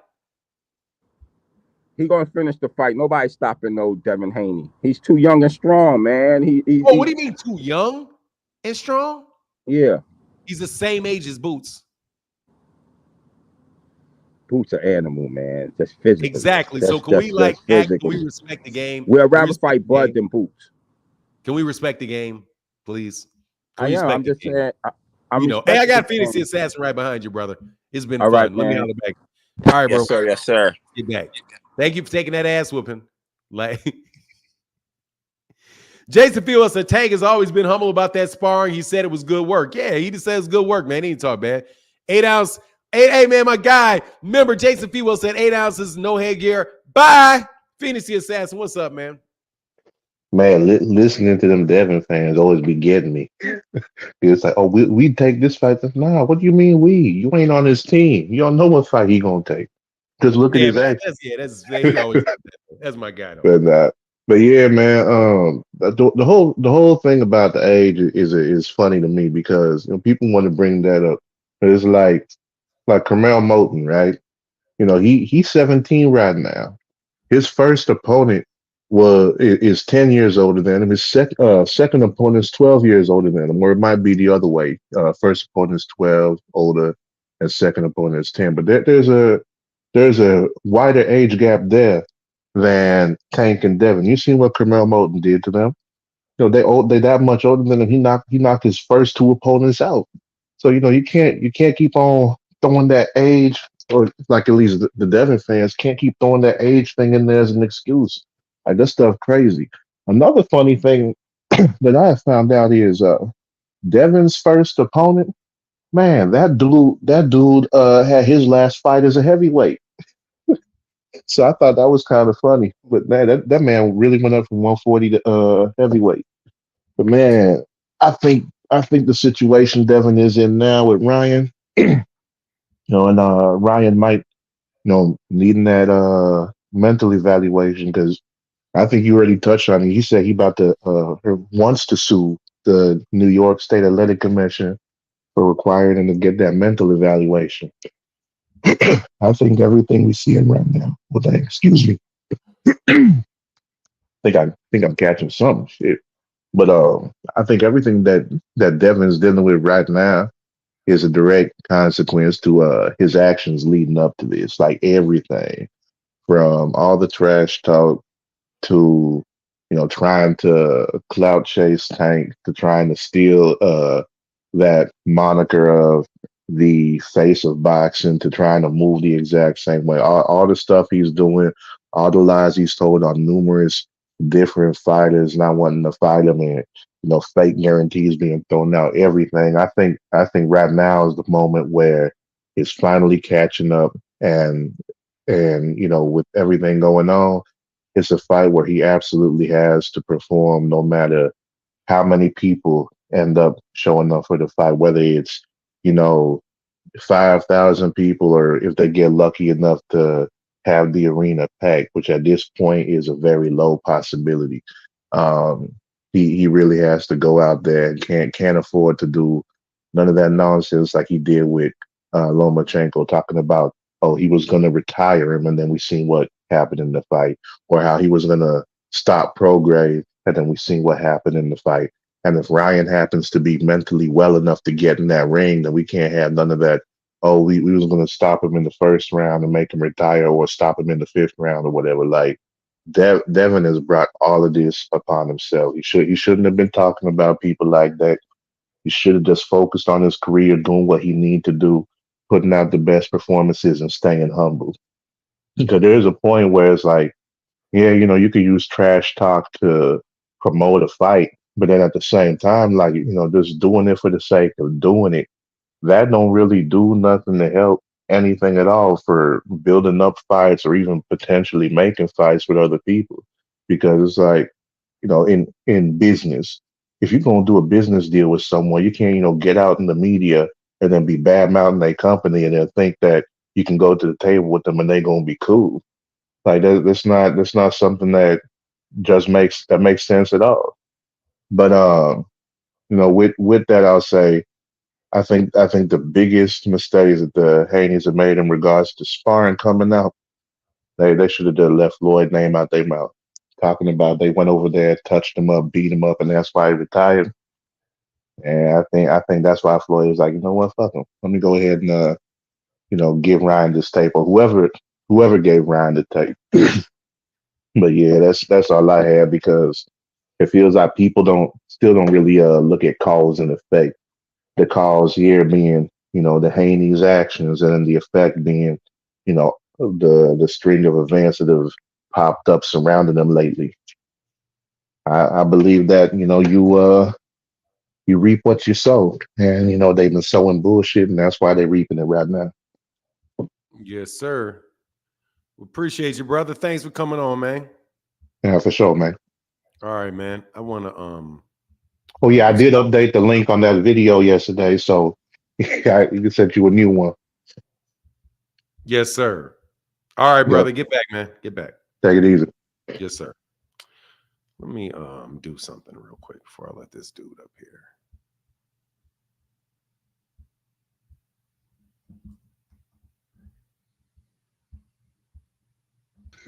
Mastermind, can you read that for me? Pretty sure Fimo Lopez, but we upsets Vasil Lomachenko to become youngest four belt champion. Now, the first line of this says, we have a new lightweight king. 23-year-old Teofimo Lopez became the undisputed lightweight champion of the world by dethroning Vasily Lomachenko over 12 tense rounds inside the Madison Square Garden Conference Center in Las Vegas on Saturday night. That was written and posted on ESPN by Steve, one of the most widely known and recognized sports writers, boxing sports writers on the planet. So I would like to understand what changed in between the time that Steve Kim, who was the main writer for ESPN, when people keep saying that ESPN never said he was undisputed and no one ever said Teofimo Lopez was undisputed. What changed? They ain't gave it to who they give it to? Devin? Excuse me, sir. No, people keep saying that Devin Haney, the Lomachenko, that Teofimo Lopez was never undisputed. Even though after that fight and before that fight, every major outlet was talking about that fight was for undisputed. Everybody keeps coming up here and telling me that he never was, but I looked up and said I can't see it anywhere on the internet where they say it. But I go right to ESPN and I pull up an article written by a member of the Boxing Writers Association of America, who was the prime writer for ESPN at the time that fight took place on ESPN. That says Teofimo Lopez is the undisputed lightweight champion of the world, dethroning Vasily Lomachenko over 12 rounds, and he became the youngest champion, youngest four-belt champion.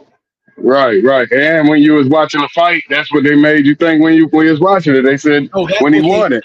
Because that's what was happening. They said, but then so what changed? So why wasn't he? Nothing changed. He was. So he just lost so Kambosos just lost the undisputed crown? Yes, he did.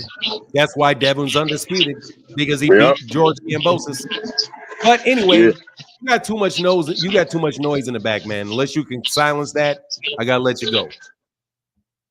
Thank you very much. Before you jump up here trying to tell me what I'm wrong about.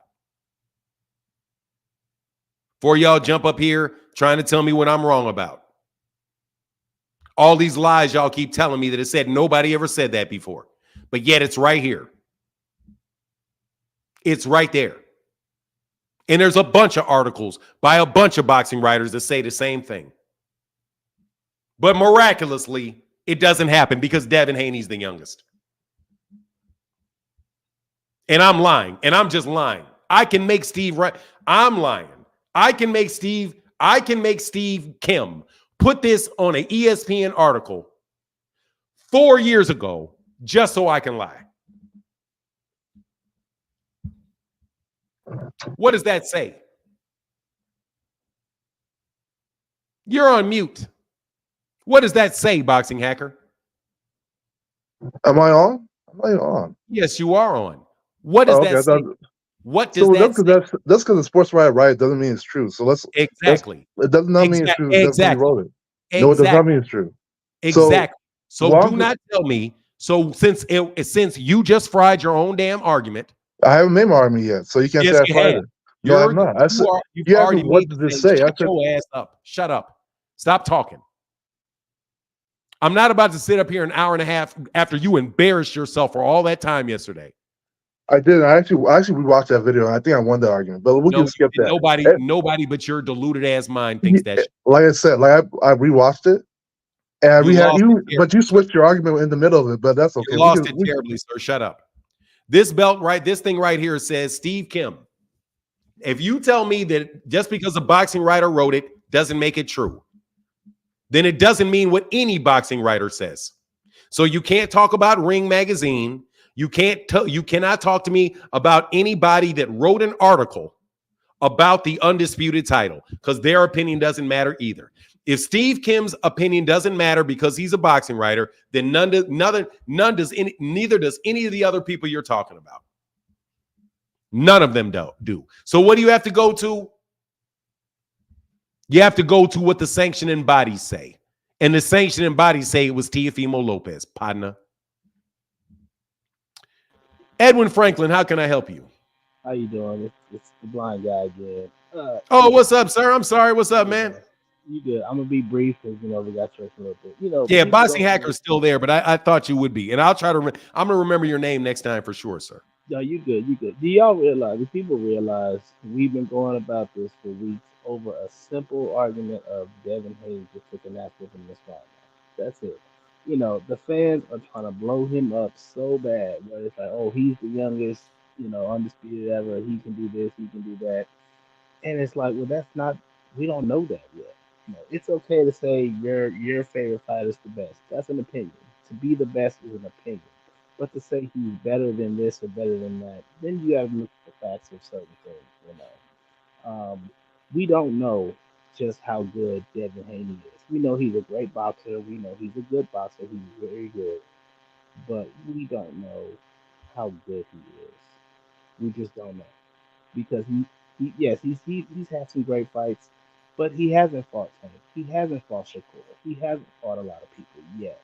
And so to sit there and try to blow this man up to where he's just the best ever, and he's the best ever since sliced bread, it's so discerning. And it's like where we've been going weeks and weeks over a simple argument of he took a good ass with him in this fight match. And that's not a bad thing. That's not. Most good fighters take those kind of beatings. It's when they get up or if can they survive, that's when you can say, okay, he's better than or he's it's okay to take a good beating as a boxer. That it comes with the territory in a lot of ways. You agree? I agree, but I can barely hear you, sir. Oh, okay. I hope you have. But yeah, that's the only point. That's the only point I was trying to make. All right, brother. Well, I appreciate you. Thank you for jumping on, man. Always good to see you, sir. Oh yeah, it's Always too good to bad I speak with can't you. see you. Yeah, I'm But sorry, man. I caught myself. I was like, always good to speak nah, with you. you good. You straight. You straight. All I right, can brother. totally get you. You good. All right. All right, get back, man. Peace. Um, give me 1 second. Let me because I gotta do this again.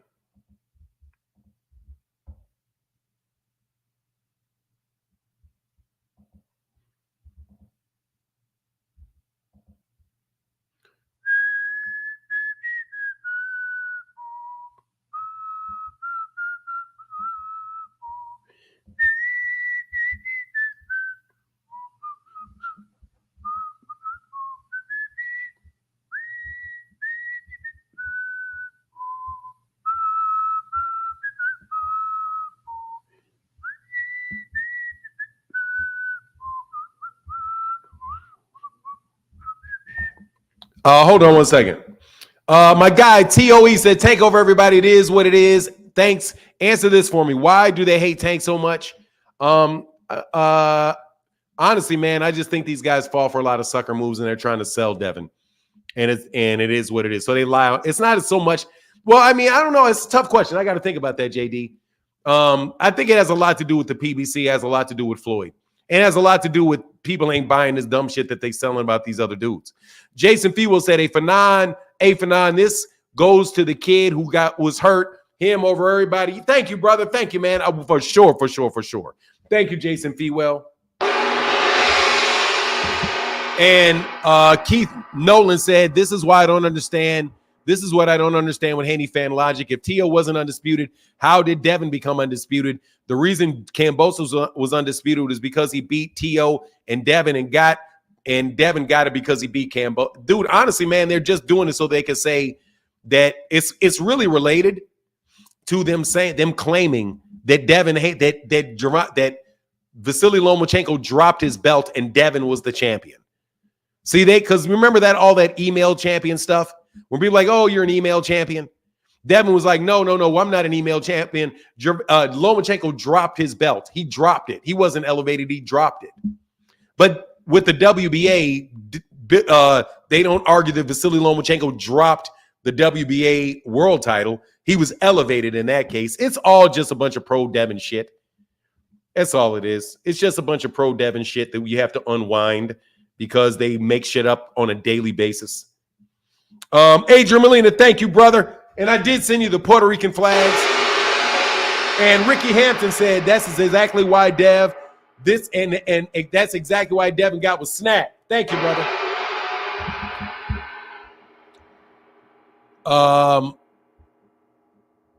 How can I help you again, sir? Yeah. I'm not going to talk to you forever, bro.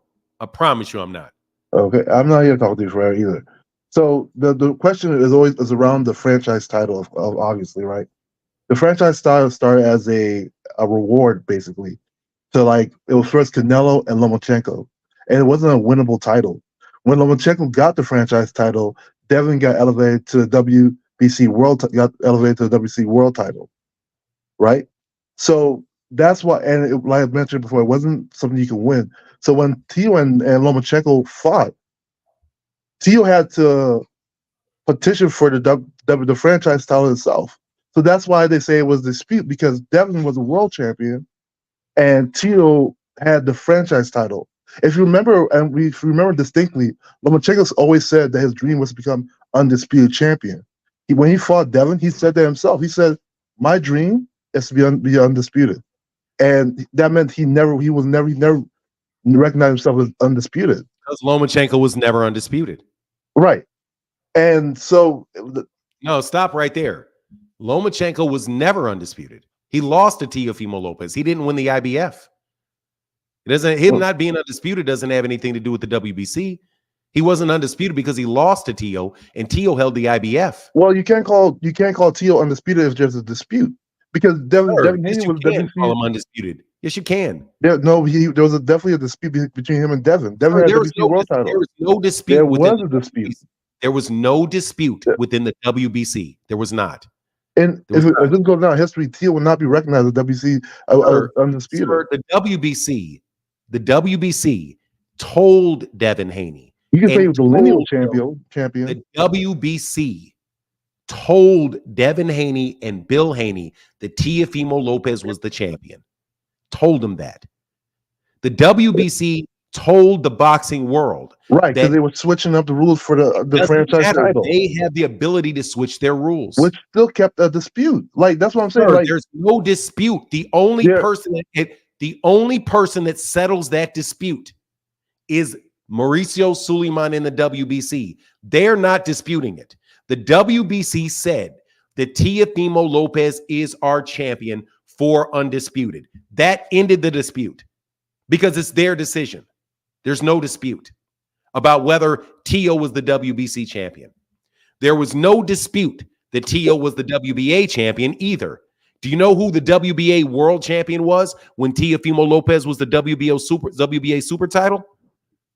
WBA world champion? Who was the WBA world champion when Teofimo Lopez had the WBA super world title? What, Tank? Yes, and there was no dispute about who was the champion for undisputed, even though there were two titles. Right, but the title that Tio had, the franchise title, was always in question because nobody else in the history of boxing ever had a franchise title besides him, Lomachenko, and nobody. Canelo. So what? Yeah, and it wasn't a winnable thing. What? Nobody ever had the WBA super title. It wasn't even supposed to be transferable at the time.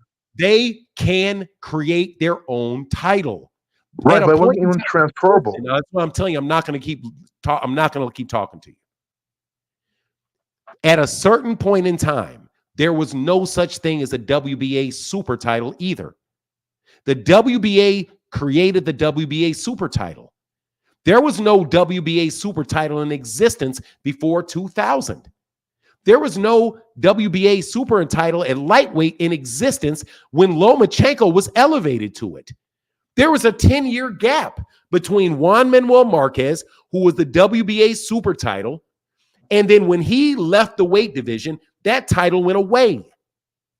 And nobody was that. Lomachenko did not beat the WBA super champion. He didn't beat the WBA super champion. He never fought a WBA super champion. He beat the WBA world champion, whose name was Jorge Linares. And then they elevated him. They brought back a belt that was not in existence in that weight division for over a decade. It's the same thing that they did with the same thing. They brought a belt and gave him a designation for the WBC called the WBC franchise title. But it's the WBC's decision to do that because it's the WBC that created both of those belts. There was no WBC belt in existence before 1963. They invented that belt too. There was no WBA World Championship belt before 1961. They invented that belt too. The WBC invented all those belts, and the WBA created all those belts. The question is, what belt does the WBC say is their primary belt? Which one? And the WBC said it's the WBC franchise when somebody has that. Just like the WBA says the same thing. The WBA super title, right now, you can become undisputed without the WBA super title. Right now, you can. Because Gervonta did the same thing Devin did. Devin refused to take the WBA, the WBC franchise title. When you say that they used to not be able to win it, but now you can win it. Guess what? When Devin fought for it, Devin could have won it. But Devin didn't want it. So what happened? But when Theo fought for it, it wasn't winnable. It was winnable. It was not winnable. He had to. It was winnable. That's how he got it. When Lomachenko had the title, it was not winnable. I don't care if Theo it was winnable for that title. I don't care if it was winnable or not winnable. It wasn't winnable for Lomachenko for the WBA. Because they both petitioned. Or Canelo. So if you petition for the WBA, why can't you petition for the WBC? If it's okay for Lomachenko to petition for the WBA and he can be undisputed, then why can't the same guy, Lomachenko, also petition for the WBC? It's the same guy doing the same thing for two belts in the same weight class. How? Again, there you go. So let me ask you. No more questions. No. Ask your question. Okay, let's say you have an undisputed champion, and then they just let's say like in let's just say like there's another undisputed champion at 135, right? And they say, okay, there can only be one. So there can only be one. When they say, and then WBC says, hey, Tank, since you're a star, we're gonna create your title so you don't have to fight mandatories and clog up our division. Will they now say that the current undisputed champion is no longer undisputed? I'm sorry, what? Let's say there's a current undisputed champion, and WBC creates a new belt that's not even winnable, and just like a honorary belt, right? And they give it to Tank. Because Tank is the biggest star in 135. Will they now say the person who's undisputed is no longer undisputed? And then how that will work? Let me make sure I'm understanding your question. Yeah. You're saying there's somebody that the WBC says is their primary champion. Yeah, like let's say there's already a primary WBC champion. And then the WBC creates a belt above that and says this guy is no longer our primary champion. Right, they give it to Tank because Tank's the biggest star. Because that's what the franchise does before. I don't care why they did it. Sure. I don't care why they did it. I care that they did it. Because guess what happened? They did that. They did that. And so that person is no longer undisputed. They did it for Vasily Lomachenko. When Vasily Lomachenko was the WBC World Champion. And they said, we have a designation we're going to give you. And they moved them to the WBC Franchise Championship. Well, for Lomachenko petitioned for that title. He won. It doesn't matter. He didn't win the title. He petitioned for it. No, he did win the WBC title. No, I'm talking about the franchise. He won the WBC World title in the ring. He won that title. Devin didn't win that belt in the ring. Lomachenko won that title in the ring. That's what he won. But then the franchise Lomachenko won the WBC World title in the ring. There's no dispute about that. He was the WBC World champion. Yes, correct. Yes. So then they elevated him to the WBC franchise type. He was. It wasn't originally an elevation though. It's always an elevation because it's above. The belt wasn't above at that time. It was just an honorary. When they introduced the title, it was an honorary title. It's an honorary title. It is a actual title. It's a title, but it's honorary, so that means nobody It's can win not it in a honorary. fight. It's It was, not because honor. It's a not title can be honorary. exchanged in fights. Dude, I don't give a The fuck. franchise Dude, you couldn't be gotta stop making shit up, man. Jesus Christ. You got a fucking psychological problem. You want to continue continually throw words out there that it wasn't winnable. You considerately, you keep repeating the same thing over and over again, using a different word to justify it. When the WBC gave it to him, he won the WBC world title. I'm not disputing that. He beat, so stop it. He was the WBC champion. Yes. And then he dropped the title. Devin took the title, and then he became franchised. He was elevated. He petitioned for it, and then he got it. It doesn't matter. He petitioned to get elevated. It wasn't elevated because it wasn't really a title. It was honorary. Do you remember why the franchise tag was created? Bro. I don't have all day to talk. You know why the franchise tag was? Dude, shut up. Shut up. Please, God, stop being so fucking stupid.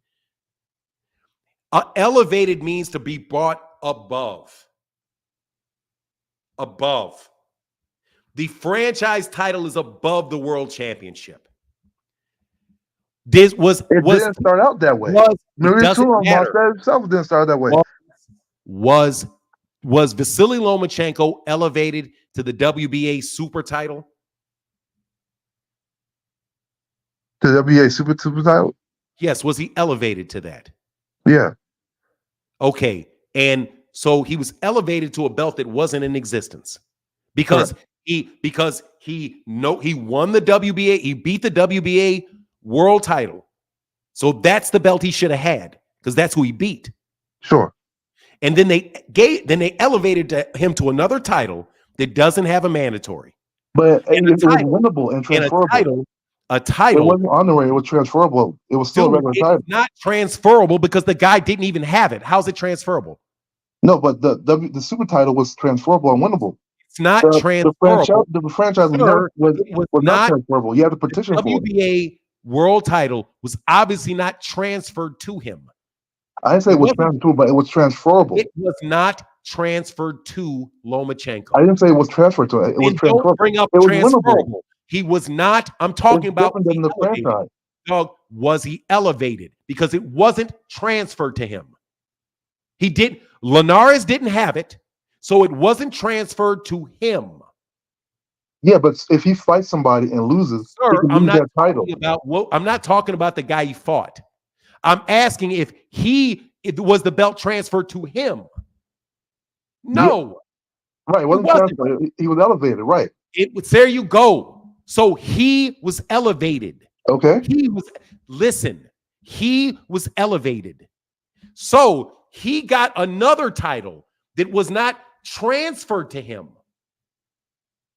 It was a belt that the other guy didn't have.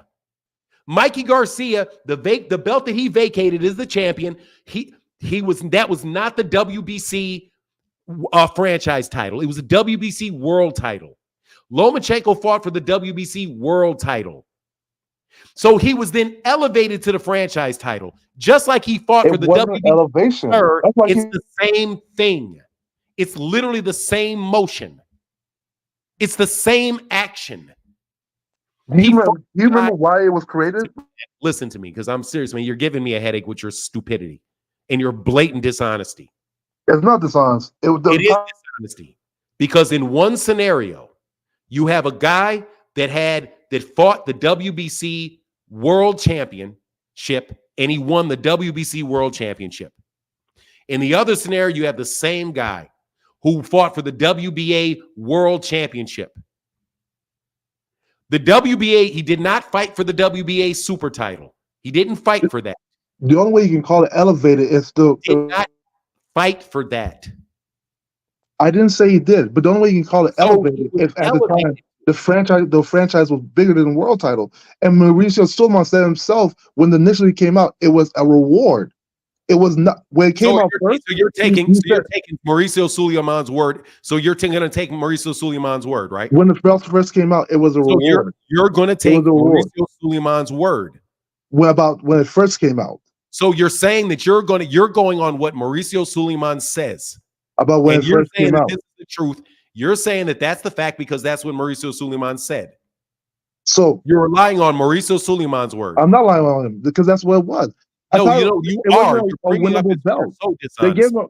You're so dishonest. You're so dishonest. You're saying the reason that he didn't get elevated is because what Mauricio Sulaiman said. You're relying on Mauricio Sulaiman's words. Phoenix is asking, man, listen, I don't. Nah, man, I'm going to dump this guy in a second. You are relying on what Mauricio Sulaiman said. But when I show you that Mauricio Sulaiman said that Teofimo Lopez is the undisputed champion, you don't want to rely on him. You want to rely on him when it's convenient for you. You don't want to rely on him when it's not convenient. Because there was dispute. I'm just saying, even if the dispute Who was settles the dispute? The dispute that the ruling changed. Okay, the rules for the franchise changed multiple times. That was the biggest problem. Who settles the dispute? Okay, all right. When Teo beat, who settles the dispute? If there's a dispute about who the WBC champion is, who settles it? The WBC commission, right? There you go, and he settled it, so there's no dispute. But the problem was that the logic for the fuck out of here, man. You're a fucking buffoon. Get out. God, Jesus Christ, man. The man is undisputed. Go fuck away. What a fucking waste of time. You guys keep making the same stupid fucking argument. You want to rely on Mauricio Sulaiman and say Mauricio Sulaiman's word is why that is not a transferable belt. But then when Mauricio Sulaiman says it's a transferable belt, you don't want to take his word. And then when Mauricio Sulaiman says Teofimo is undisputed, you don't want to take his word there. You only want to take his word when it's something that works for you. As if he doesn't have the right to change his own mind, as if he doesn't have a right to change his own rules. There's literally nothing to support what you guys are saying. And you just want to talk around in a circle at me for an hour and a half, bro. You just want to talk me into a circle. You just want to talk in a circle for an hour and a half.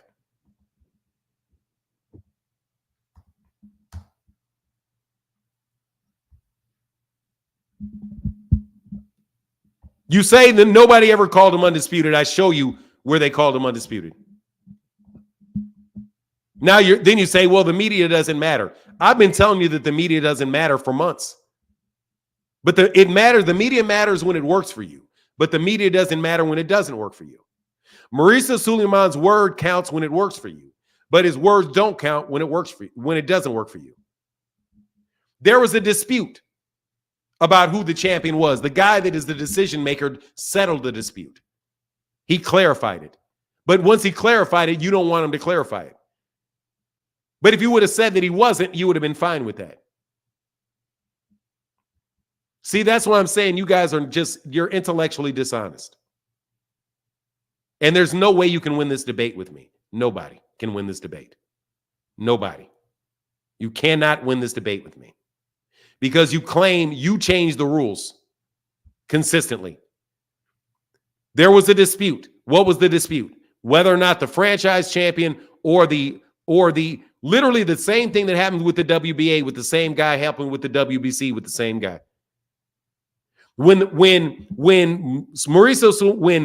Bob Arum petitions for the WBA super belt and gets it, that's fine. But if Bob Arum petitions for the WBC franchise belt, that's not fine.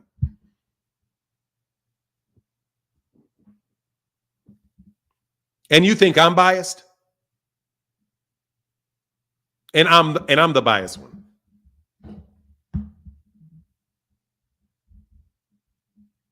And I'm the biased one. You guys are jokes. You guys are jokes.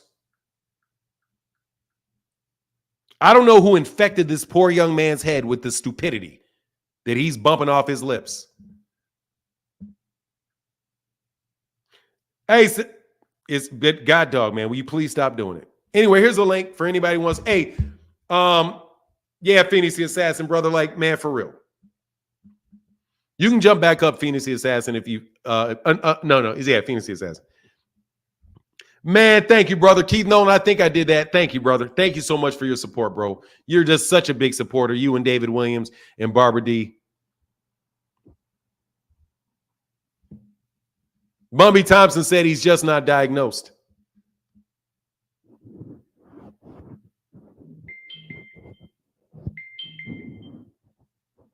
The interview.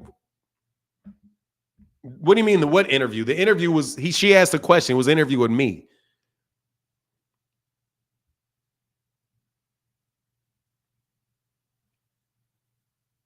Brandon said for dealing with boxing. Hey, thank you, brother. Thank you, man. Appreciate you, sir. And I'm giving you Irish flags, man, because it's tough to get down to anything other than the Irish flags. Thank you, brother, for your support, man. And hey, donations. Thank you so much, man. Super Lou. Thank you, brother. Thank you so much, sir.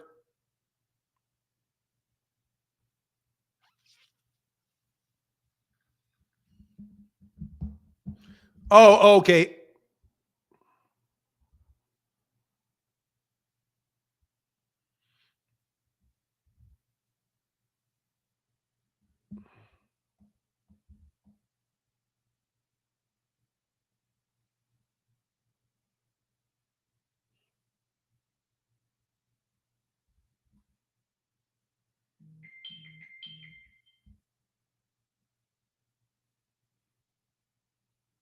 Oh, yeah. Okay. Yeah, we knew that, man. We know that. He knows the crazy thing is that literally Lomachenko won that belt in the ring. Lomachenko literally won that belt in the ring and was elevated to another title. Lomachenko wasn't given that. Lomachenko earned to be the WBC champion. And Teofimo Lopez beat the guy that earned the championship in the ring. But you don't want to give him credit, even though the WBC says he's his champion.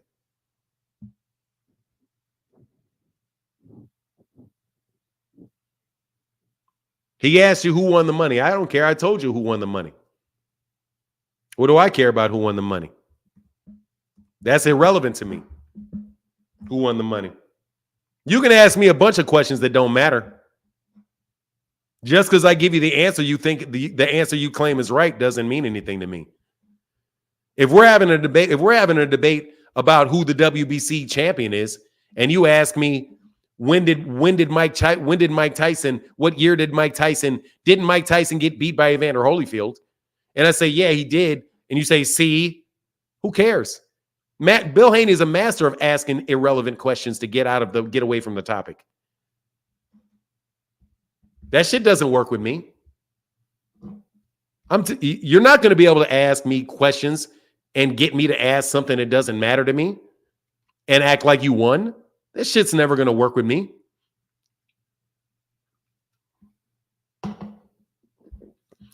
It's never going to work. You can try it. Would anybody want to try it on me? Come on, try it on me. Here, try it on me. If we're talking about A, bring up C and see how long I spend talking about C. You guys are cheap debaters, man. You guys are cheap. And I don't do it. I don't do it. I stay on point. It's irrelevant who won the money because nobody argued about that. Everybody already agreed about it. That's not the point of contention. Would you like to try that on me? I don't mind. You gotta put some money up now, though. Now you got to put some money up. Okay? Put some money up. See if that works with you. Here's the link. Try it. You tell me how Gervonta Davis saying that he cracked Devin Haney is changed by the fact that Bill Haney got some money. What I fail to see the relationship between the two. See, that's why Bill didn't want to talk to me. Bill wants to talk to you. Bill said, I'm not here to talk to you. I'm here to talk to the people. And I said, I know you're not here to talk to me. But I'm here, so talk to me. Everybody wants to do that.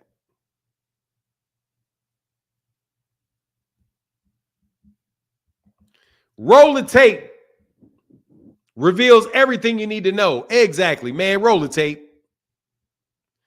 All right, give me a second to roll the tape. Give me a second to roll the tape. I'm going to roll the tape in a second. I promise I will, Big Keith. Actually, I have to do what was requested. So let me roll this tape.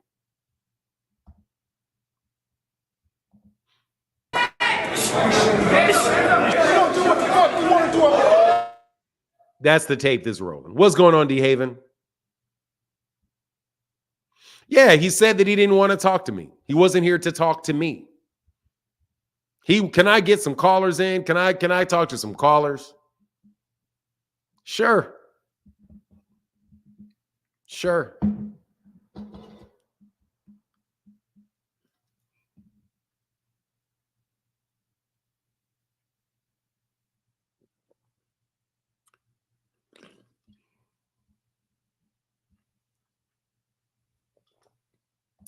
So what? I'm going to block you if you don't click this link. So what?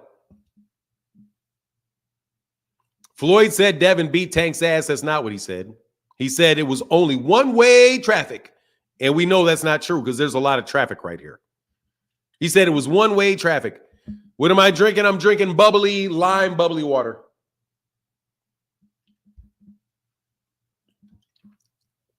Oh, somebody said play the tape. I'll play the tape anytime requested.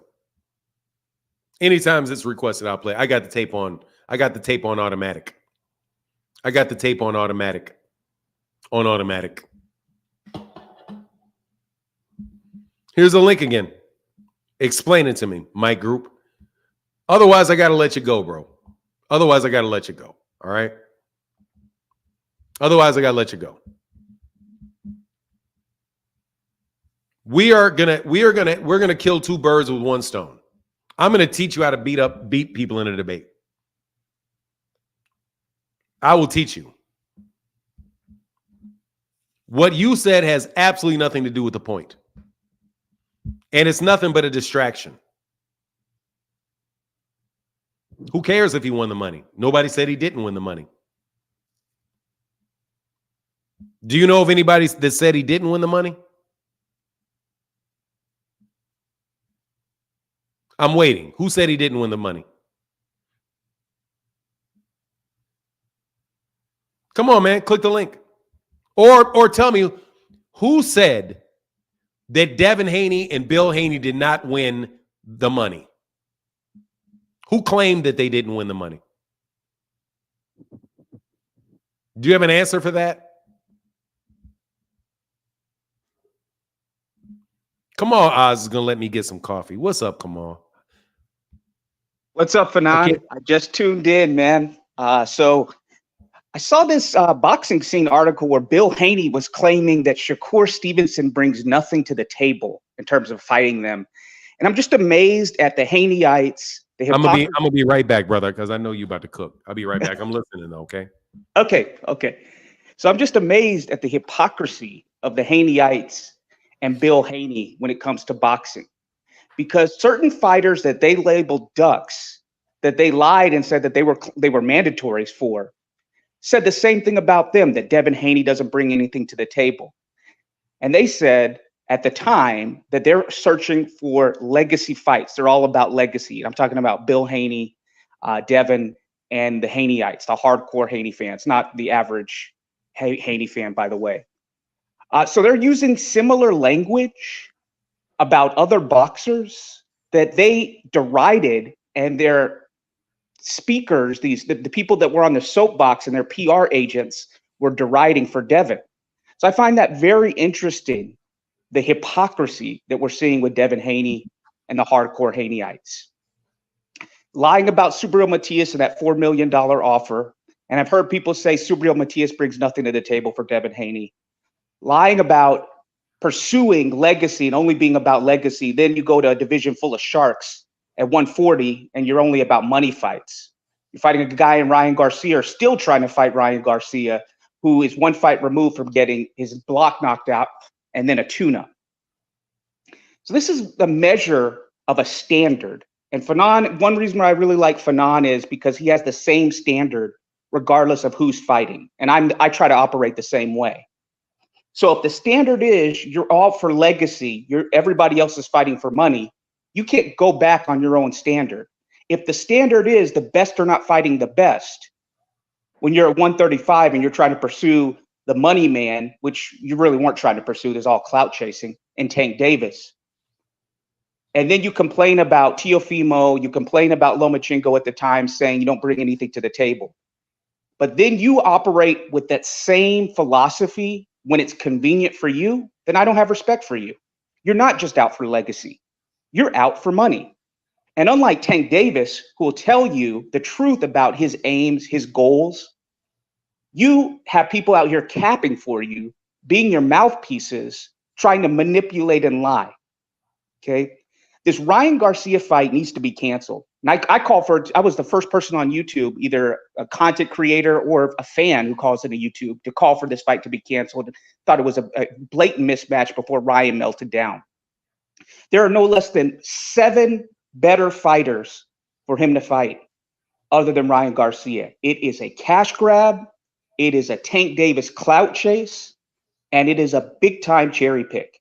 Okay. And this kid is, speaking of Ryan, he's not in his right frame of mind. Obviously, he's in no position to be fighting, let alone a fighter of Devin's quality. So if you guys have the standard of we're out for legacy, everybody else is ducking us, and they say I don't bring nothing to the table, but then you turn around and use that same language. No, I don't have respect for you, son. I don't. And I don't like what I'm seeing. And I've been at the forefront of saying I don't like how this kid is moving once he gets up to 140. So if you really are out for legacy, then you won't use terms like so-and-so brings nothing to the table. You'll use terms like I'm going to go through the pretty boy Floyd stage to get to the Money Mayweather stage. And see, that's what people don't really understand in boxing these days, is that very few boxers, especially your favorites, were saying they're only about legacy. Your Bum Lovekins and now your Haneys. They want to go to the Money Mayweather stage without putting in the work that the pretty boy Floyd stage got to get him to the Money Mayweather stage. No, Floyd didn't get to the point where he was the biggest draw in boxing off of cherry picking, off of clout chasing, off of doing the things that I'm seeing some of these guys do. He got to the stage where he was commanding those $32 million minimums because he was fighting the best. He was fighting true 50-50 fights. He was fighting the people who are the boogeymen in his division. He was taking risks. So many people want to skip that stage that's integral to how Floyd became who he was, to try to be another Floyd. And that's what Devin is doing, frankly. When you use language like so-and-so brings nothing to the table, I'm only out for the money, I accomplished everything at 135, now I'm at 140, I'm just out for the money fights, then you are a fraud. If your previous standard was that people were saying that against you, you're being discriminated against, there's a conspiracy against you, you're a hypocrite and you're a fraud. And I don't respect that. Okay. That's what I had to say for Non. I want to get your thoughts on that. With that, I'm out. Thanks. All right, brother. I have to say I miss a lot of that, but on the real though, I caught that last little bit. And the last little bit was that, look, man, you being a hypocrite by saying that you are, oh, by the catch the candle. You gotta chill on all of that. You gotta, this ain't, we're not randomly hating on Devin Haney, okay? That shit is not gonna happen, brother. Okay. Jason Fewell said Bill says Devin was 7 years old when he sparred the man. Yeah, but he won $20,000 on it, and he never jumped in the ring.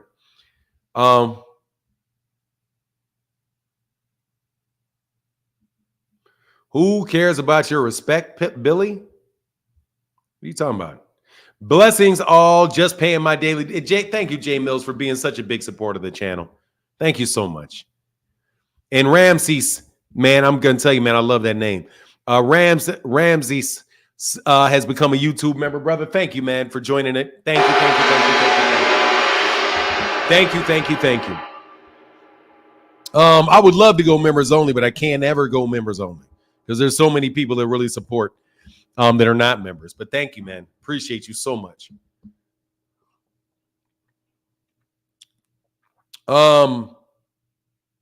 He put more work than Tank. Who put in more work than Tank? Devin? No, he hasn't.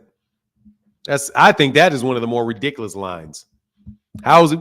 In what sense does he put more work in? He's got one good fight that he barely won. Two top-notch fights. He fought Lomachenko, and I thought he lost that fight. I don't even recall. I think at the time, I thought that he lost. If I recall correctly, I thought that he lost that fight. But then I was like, I don't know. You know, I may be too busy. I may have been too busy laughing at Devin Haney fans, watching Devin get his head snapped back. Because I don't like Devin Haney fans. So really, I don't know. I don't know, man. I don't really know who I would say won that fight. I would have been very happy with the draw, though. But most of the message that I got after that fight were people that thought he lost. But even that may be skewed because people may think that's what I want to hear. But I don't want to. I'm telling you, I like Devin as a fighter. I think highly of Devin. I really never had a problem with Bill until Bill jumped on my channel doing that shit. That Bill I didn't appreciate, bro, because I've never really, I've always been neutral. Very, very neutral. A lot of people are not neutral. But I was hanging with Johnny Walker. Oh, you thought it was a draw, but you was hanging with Johnny Walker? That's funny.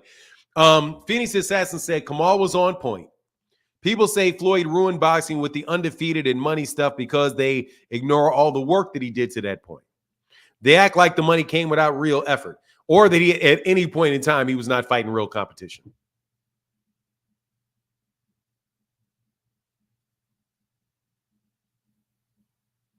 I think that there's a Floyd to me is the best fighter that I've seen throughout his entire career. I really do draw a line at little dudes talking shit about being better than heavyweights, though. Because, dog, you're not getting in the ring with that dude. Okay? Doghouse rules. Throw out the weight class. And let's see what happens in doghouse rules. Right? But anyway, Kamal in the building, brother. Kamal in the building said, Bill and Devin are trying to get past Money Mayweather stage, get to the Money Mayweather stage without going through the pretty boy Floyd stage. I see it. Resume is lacking. Thoughts on Andre ripping Canelo Alvaroid for ducking? I mean, I read it. I didn't hear the whole interview, but I think he's right. Obviously, he's right about that. Obviously, Canelo needs to fight David Benavidez, and if he doesn't, that question is going to be out there hanging on him. It is. I don't think there's much of a debate about that at all. I think that if he doesn't fight that guy, it's a bad look. He's got David Benavidez is a real deal, man. I think it's similar to if Floyd had never fought Manny Pacquiao. I think it's a similar scenario. Floyd had accomplished a lot in his career, but he still needed to fight Manny Pacquiao. He still needed to do it. I think it's much worse than if Floyd had not fought Canelo. I think it's worse than if Floyd had not fought Canelo. Because he didn't really have to fight Canelo, even though I'm sure a lot of people would have tried to hang it on his neck. There's nothing I really need extra out of Floyd's career. Floyd actually did more in his career than he had to solidify himself. He actually did more. Floyd is just such a fantastic fighter. Such a fantastic fighter. I'm just a vibe said the last caller was on point. Pretty boy Floyd was breaking his hands every fight to get him to that Money Mayweather stage. Yeah.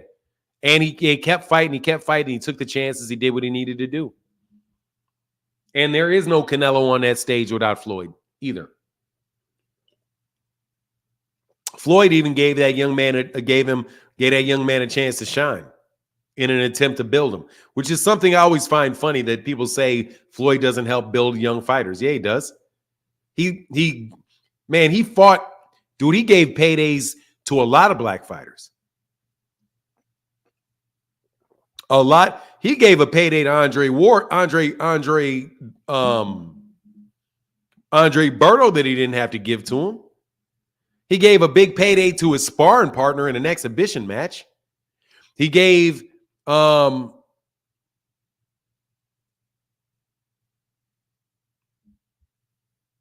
is this? Fanon, I saw a channel. We'll take your take your ass back over there and go watch it again. Enjoy yourself. Enjoy yourself. Go replay it.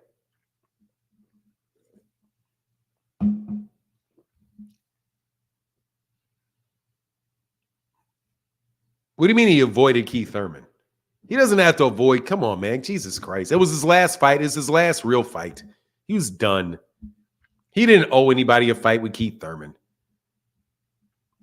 He fought Andre Berto after he fought Manny Pacquiao. He had one more fight with Andre Berto when he retired.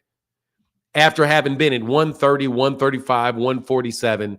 I'm sorry, 130, 135, 140, 147 to 154, back to 147. He's in his fifth dang weight division.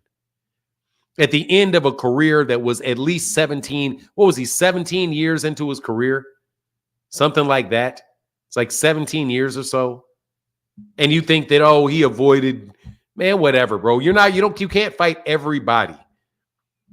And he retired. He wasn't campaigning in that weight class for a long time and avoiding Keith Thurman. Anyway, Floyd is definitely one of the greatest fighters. He's one of the greatest fighters of my lifetime. And I have no problem saying that. But I don't think anybody can really take it much further. I don't think anybody can really take it much further than that. When you say he's the greatest of all time, you just don't know because you don't know all time, you know? And I don't want to do, they gave money to Paul Williams too. Dog, he fought Diego Corrales.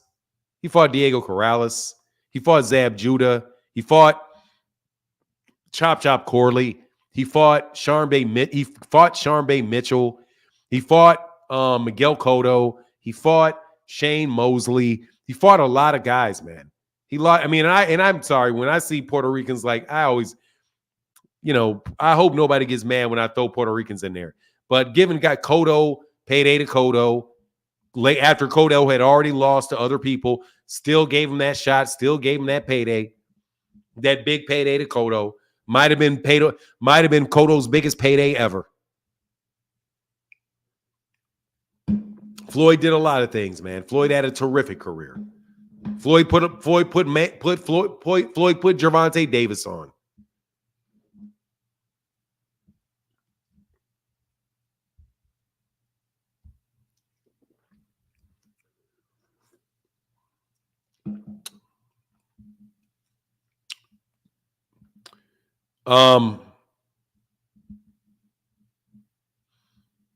Hernandez, what are you talking about? Oh, Janero Hernandez. Well, I mean, that was like his first championship shot was Janero Hernandez. It was his first championship shot. You have to be quiet for a while, boxing hacker, for real. You give me a headache. You give me a headache, man.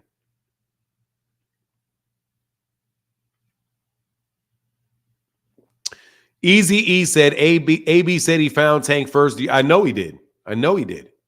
Not that I believe him. I know he did.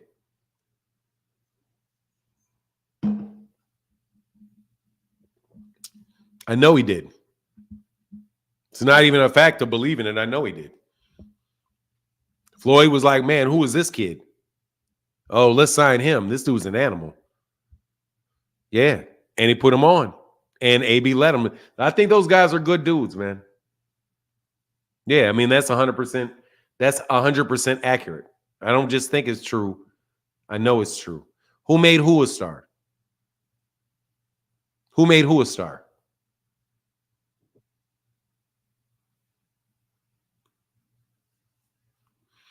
I mean, I don't know, man. I'm telling you, Shogun, there's an argument for guys make an argument for Sam Langford for what he did from middleweight to heavyweight. There's an argument for Sam. There's a very solid argument that people make for Sam Langford. I think that there's a solid argument that people make for Henry Armstrong. And they make a solid argument for Sugar Ray Robinson. Honestly, the best arguments for me are the heavyweights. So there's a very good argument for the level of competition.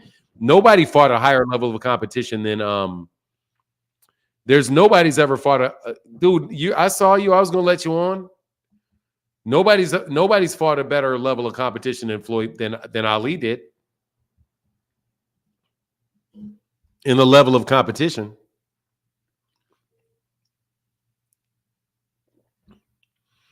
Oh, Theme said, Fanad, can you please show us the moment Floyd decided to sign Tank? You're so cruel.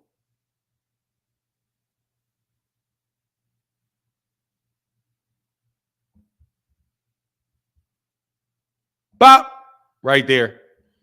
I would probably make sure. I would think his mind was made up right about there.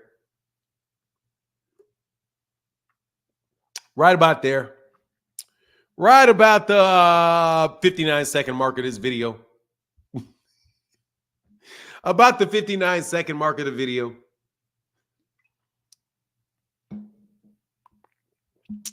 That's when I would have said, yeah, sign this kid. Because this guy is supposed to be defensively sound. Bumpy Thompson said, why not have a discussion to learn from Fanon rather than just try to get corny gotcha moment? Boxing hacker is very annoying. Because I beat his ass like a stepchild. That's why. Bumpy Thompson. Because I beat his ass like a stepchild. Like I don't love him. Because I beat his ass like I don't love him. And he thinks he's smart. And he may be, depending on who he's talking to. But not with me. They try that corny crap with other people, and the other people can't figure out how to get out of it.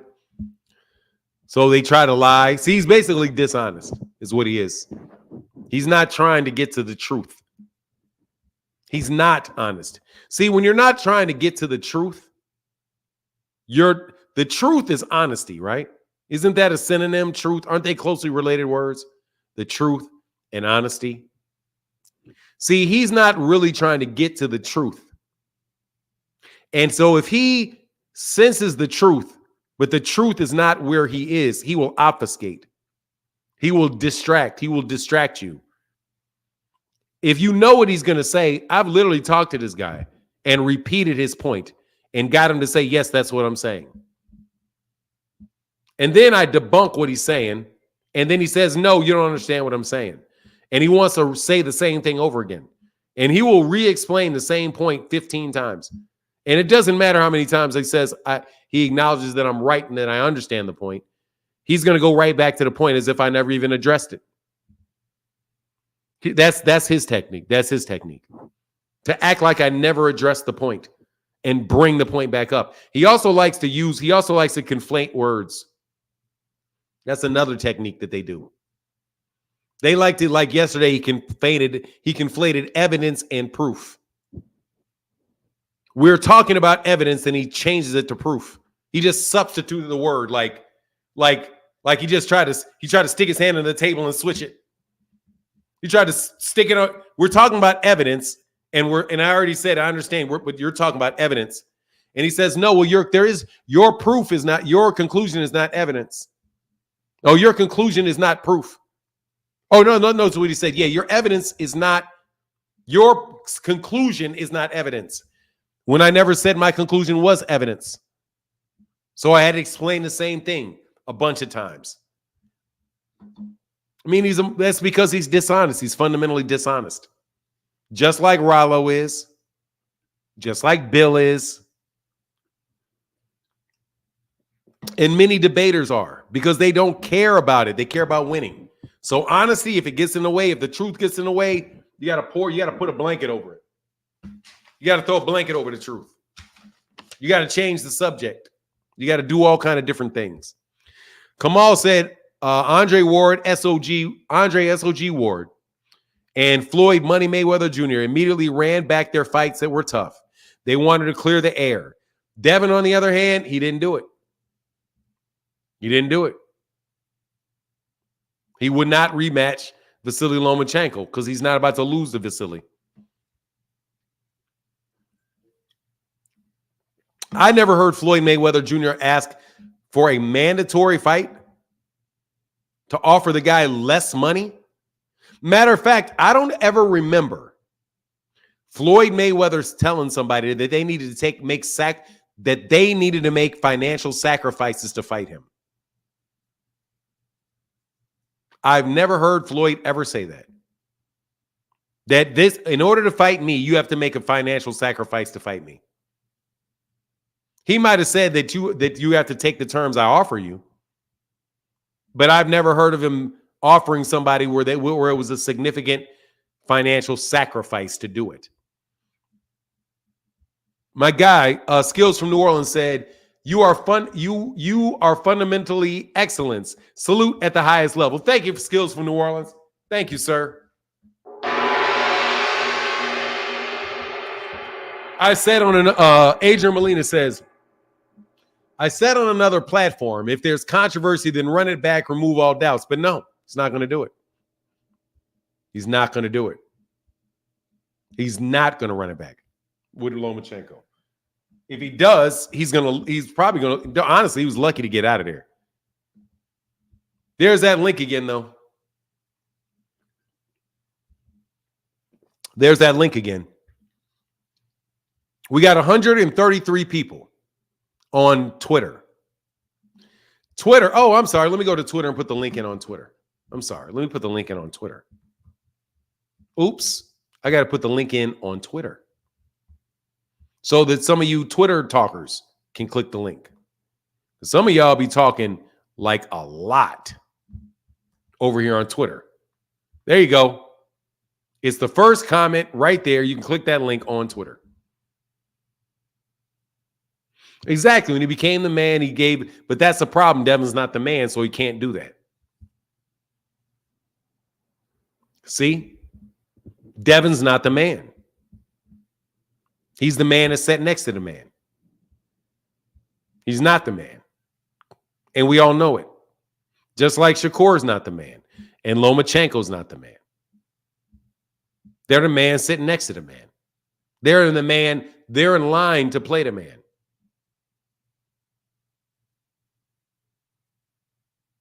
That's the truth. That's the truth. It's a hard, cold truth. Hard, cold truth. Hard, cold truth. I know y'all don't like it, though. Phoenix said, if Lomachenko had power, egomaniac kid. Okay, I see you. How can I help you, egomaniac kid? I got the double echo going on. I'm trying to figure that out.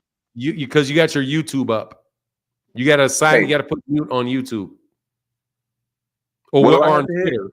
Are you on YouTube or Twitter? YouTube. Then go to your YouTube tab where you have it up, and you got to hit the mute button there. I was watching you on my phone. All right. You got to come back on now. You kicked yourself out. I'll put the link up again.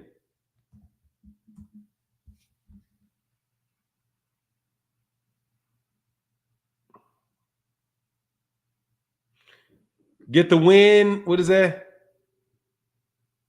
Oh, my phone is broke. Ignore me. Okay. All right. Egomaniac kid. Here's the link, though, for anybody else who want to jump on. Okay, you'll try your iPad. That's fair. I'll wait for you. What a lovely day, though, man. What a lovely day. Barbara D, I haven't seen you today, sister, but if you're out there, if Aisha, you're out there, salute to you. If what's the girl's name? Queen Vaughn, if you're out there anywhere, shout out to Queen Vaughn. Shout out to all the ladies and they come by the chat every day. Kyle felt disrespected, so Kyle didn't come today, didn't come to the channel today. King didn't. Oh, he said he's not coming back. Thank you. King said he's not coming back. because I disrespected him. It only took me like 500 tries. The only Lee show said, "Blessings, Fanon. Good to see you and hear from you." Hey, that's good. Thank you, sir. And likewise. I'm not. And likewise. I'm not sure if you're a sir or not, because obviously, you don't specify. But salute to you. Good to see your name. Thank you for the positive comment. Chemo in the building. Good morning to you. Good morning to you. And salute to Ariana for sure. And Maria. And Maria. Oh, my goodness. And Maria. Shout out to Maria for real, for real, for real. Ariana Fanon, don't get us. I got you, Ariana. Yes, I just got you. Don't. Yes, you do. Shout out to Arena. I said Ariana. Arena. Shout out to Arena. Arena. A matter of fact, you get gongs, Arena.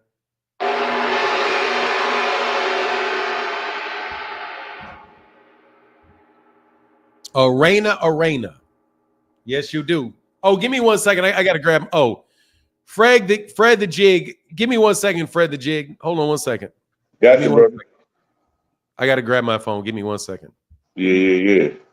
What's good, everybody? What's goody? What's goody?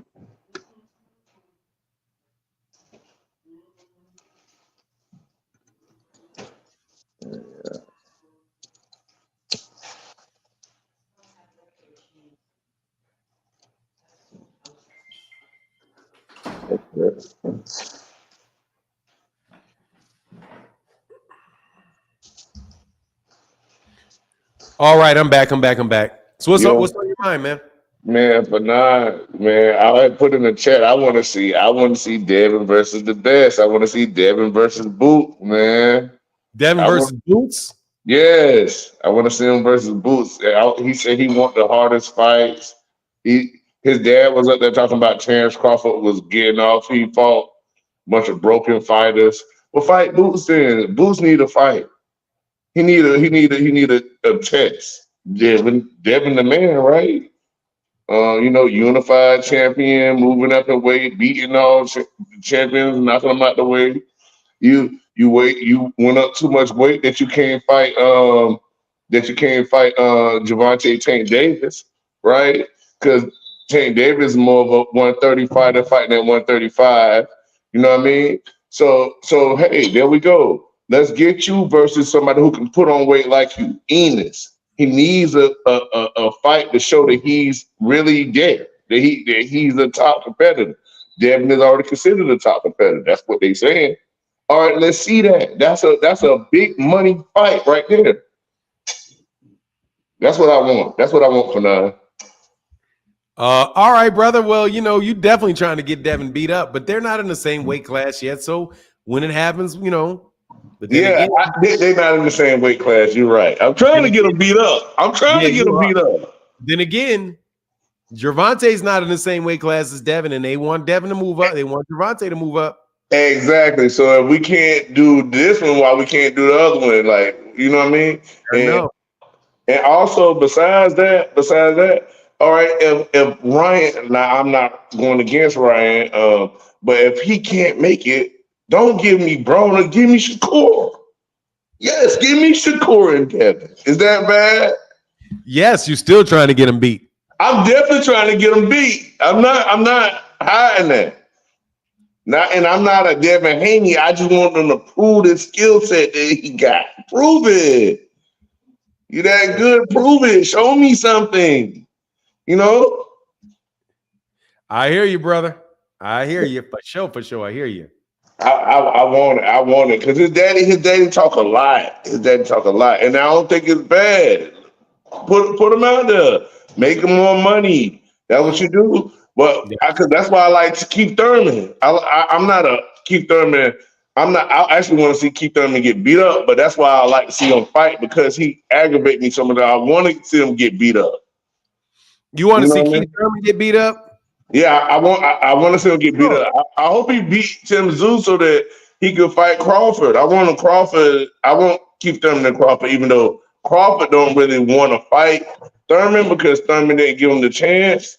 You know what I mean? But that's why I want to see that fight because I think that'll make Crawford want to knock somebody out. Again, knocking out everybody anyway. But knock out Thurman. Get him out the sport. If he ain't good enough, show him. You know what I mean? I just want to see some good fights, man. That's what I want to see. Good fights. You think that'll be a good fight? What you think, man? Between Thurman and Crawford? Yeah. Yeah, I think it'll be a good fight. Yeah, I'd love to see that fight. I think that's a good fight. Definitely.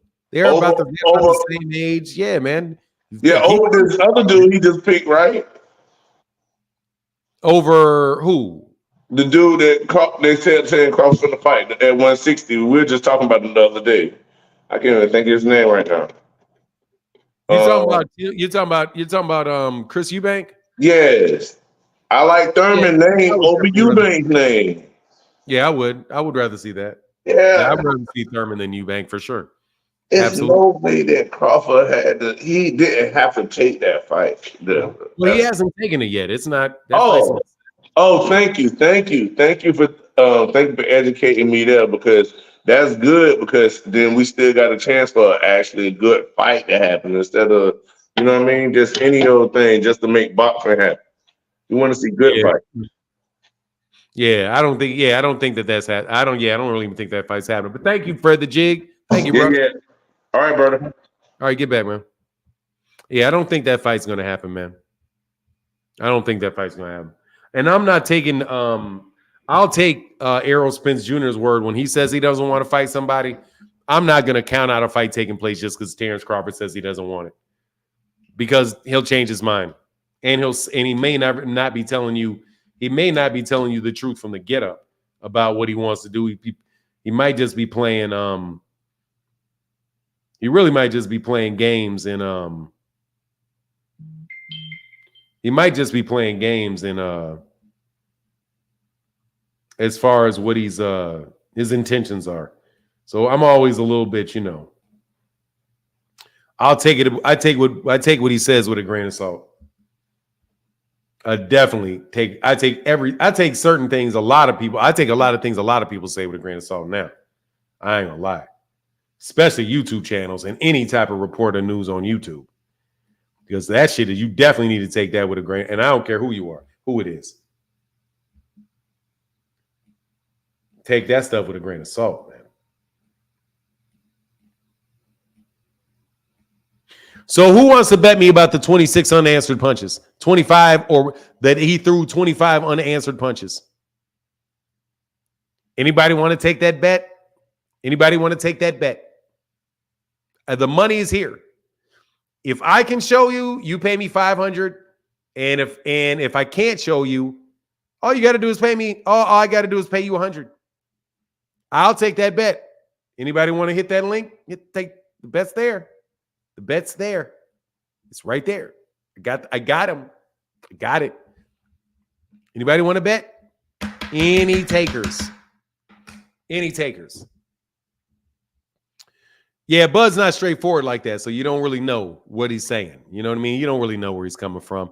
At this point, I'd almost bet that Devin will move to 147 to fight the winner of Conor Ben versus Pacquiao. That would be the biggest money besides Tank. Honestly, man, I'm going to tell you, Phoenix Assassin, they better make this fight work, bro.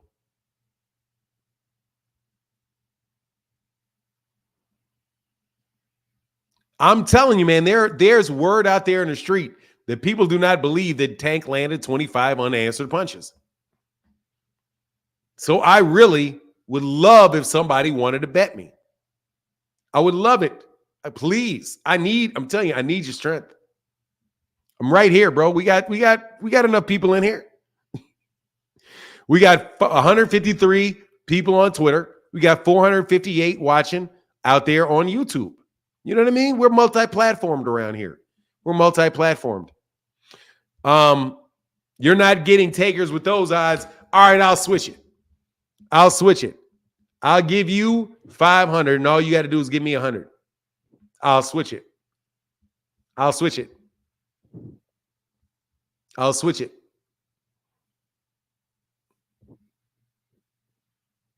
I can't roll the tape again, man. You guys got me. Every time I do it, I get demonetized. And, I got to eat. This is not for free. This is work. This is my retirement job, man. Just think of me as the old man at Walmart. But I don't want to be at Walmart. I want to be right here. No, you'll lose. You'll lose.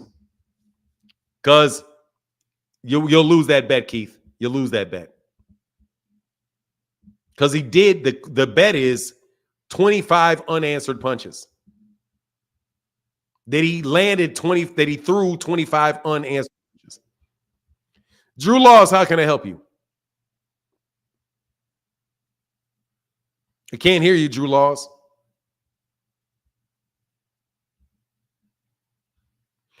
Ox Steel, how can I help you, brother? Hey, good morning, Fanon. Good morning, sir. What's on your mind, man? Hey, man, you know, I have to tap in with you guys, man. You know, I haven't been up here in a minute. Thank you. You know, had to come up here, man, and get some warmth. You know, these Bud fans is cold. These Haney fans is cold. So I had to come back where it's nice and warm, where y'all cooking and frying at. You know Yeah.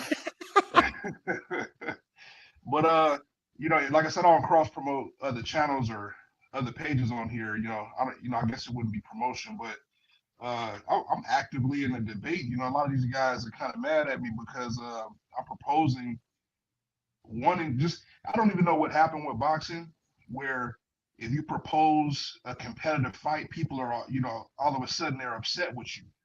They're offended by you. If you propose a fight where it's not at least 50-50, all of a sudden you don't know anything about boxing, you know. And I just brought out this little comparison.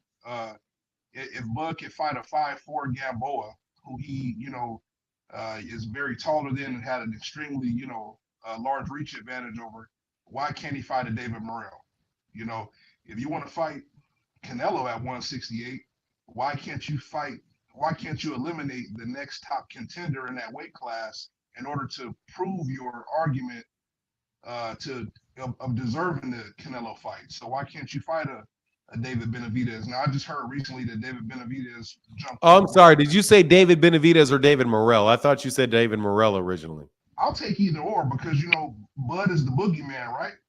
Bud is supposed to be the face of boxing, the best fighter in the world. So if Bud is the best fighter in the world, he's our superhero, right? You know, because he can wrestle. You know, they say he knows martial arts. We've seen him, you know, doing jump kicks and stuff like that. He wrestled down some national wrestling champion in his family's front yard and stuff like that. Bud can do all things. He can deadlift 400, 500 pounds. He's supposed to be the best in the world. You see, he washed Earl and made Earl look like he wasn't who he was. You know, Bud beat the body snatcher. You know, despite the fact that he was weight drained, dehydrated, and malnourished, he beat him.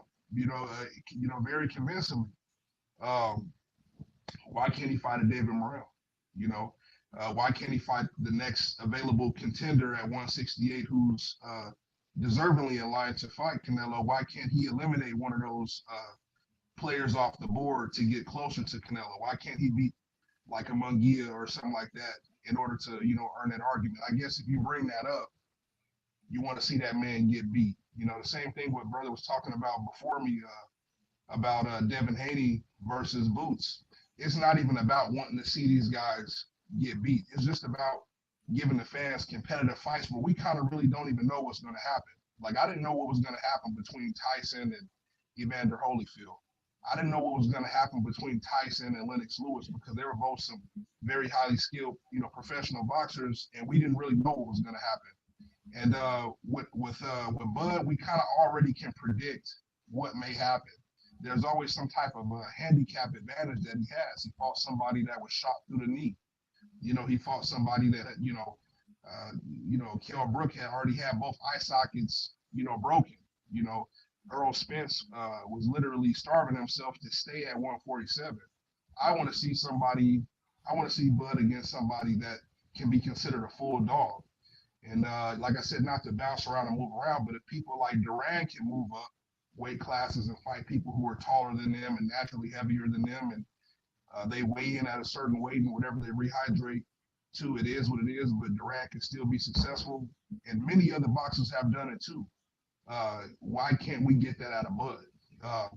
Diego Corrales was significantly taller than Floyd Mayweather, and probably could have been a weight class or two higher than what he was. They were a mismatch on paper physically, but it's about skills. And if we believe in Bud's skills the way we say we do, if we believe in Haney's skills the way people say that they do, why can't we see them against certain people. It's almost like you're saying something blasphemous against Haney if you saying that you want to see him versus Boots. But at the same time, those same people are saying Boots ain't nobody, he ain't fought nobody. Well, if he ain't nobody, then it shouldn't be a problem for him to fight him. You know, if Bud is the boogeyman, there should be no excuses about height or weight for him to fight a David Morrell or a David Benavidez. I don't want to hear about height and weight when you say that this guy is the boogeyman of boxing. I never heard nobody make an excuse for the boogeyman in no way, shape, form, or fashion. You know what I'm saying? So I would love to get back to the era of boxing where we don't know what's gonna happen. You know what I'm saying? I grew up watching WWE and WWF, and we didn't know if the Undertaker was gonna beat Hulk Hogan until we seen it. You know what I'm saying? And they went back and forth and this and that. You know, you didn't know what was gonna happen on SmackDown. You know, we didn't know what was gonna happen, and I kind of want to bring that allure back to boxing. I don't want to see these predictable fights. I would love to see a Haney versus Shakur or Shakur versus a pit bull or whatever the case may be. I don't want to see these fights where I always kind of can predetermine based upon certain handicaps how it's going to play out. You know, and you called it right with the Bud fight. You gave Bud his credit versus Earl. You respected his skill, but the deficit there was we all knew that Earl was struggling to make weight. We already knew Earl was struggling to make weight, but we gave Crawford his credit nonetheless. I would just like to see him against a true, formidable opponent. That's all it is. And like I said, it's not about having any kind of malicious intent to derail his career. It had nothing to do with anything like that. We just want to see competitive fights. We're fight fans. We're not. This isn't pit fighting or gladiator fighting where you got one gladiator in there with 3-4 wild lions, and so you already know he's gonna lose.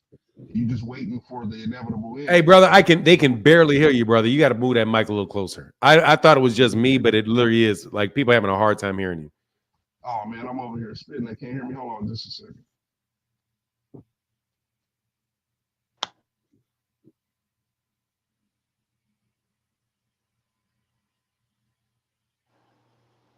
Yeah, I said a whole lot, man, but yeah, that's way better. Okay, my bad. I said a whole lot, and I want to take up too much time. I was just saying that I would like to get back to the era where we can't predict the outcome of these fights. A lot of the great fights that we saw, like with Ali and Frazier, Ali and George Foreman, we really didn't know how it was going to pan out. I'm just tired of seeing these fights where we kind of can already predict what's going to happen. And as soon as you mention a name next to a certain name where the fight may not be 50-50, it's almost like you don't know anything about boxing. You want to get this guy beat up. You want to get this guy destroyed. I was just saying, personally, I don't have any kind of malicious intent against any boxer. Hey, real quick. Hey, Ego Maniac, I saw you, man. Come on back. Okay, I see you, brother. There's a guy right behind you, man. Okay, yeah. I was just saying, hey, if Bud can fight a 5'4" Gamboa, Bud can fight a 6'2" Morrell. It got to go both ways. All I was saying is that I've never heard people make. Let me give you my take on it, so I can get to it, because I got to get to the next dude. We've been waiting for a long time. What I would say to that is that if you're going to fight, because you brought up Devin and you brought up Bud, if Bud is willing to fight Canelo at 168, then he should be willing to fight David Morrell and Benavidez at 168. Period. Because if you're not willing to fight those, I'm not saying that you have to fight it or anything like that. But if you are willing, I'll help it. Hold on a second. Let me do this. If you are willing to fight David Morrell, if you're willing to fight Canelo there, then his fans shouldn't have a problem with him. Other guys in that weight division saying they want to fight him too, want to fight him. So if Devin can move up and fight guys like Mario Barrios and say Mario Barrios' name, then he should be able to say Jaron Ennis's name as well. If you're going to be in the weight, what good does it do for you to beat the big name guy in the division if you're not going to beat the second, if you're not willing to fight the second and the third guy? Like, it's like, oh, I'm good enough. I can fight the number one guy, but I can't fight the number two and number three guy. Right? Like, or if you're the fan, you're saying, well, yeah, he can fight the number one guy, but he's going to lose to the number two. He's going to lose to the number three. Well, if I know he's going to lose to David Benavidez, and if I know Terence Crawford is going to lose to David Morrell, then what do I want to see him fight Canelo for? If Canelo's the number one guy, I want to see if Canelo's the number one guy, I want to see him fight David Benavidez. I want to see him fight David Morrell, because you're telling me that Bud can't beat those guys. So you're just trying to give Bud a fight for the sake of getting the fight. And the fact of the matter is that he can't beat David Morrell. Like David Benavidez, I don't think he's got a shot to beat David Benavidez. And I don't believe he's got a realistic shot to beat David Morrell. But the problem is, man, Canelo may not have a shot at those guys either. But at least he's got the size and he's been there a long time where, there's some things that he may.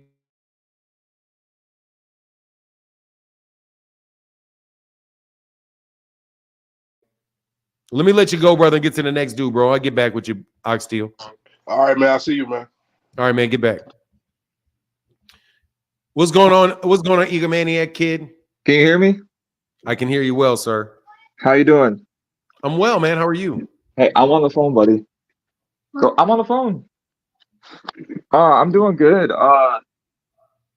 I am a boxing casual, and I'm so happy that I got to become a member. Well, I'm not a member officially, but I'm a part of this community. Come by, man. I see you all the time, brother. See you all the time.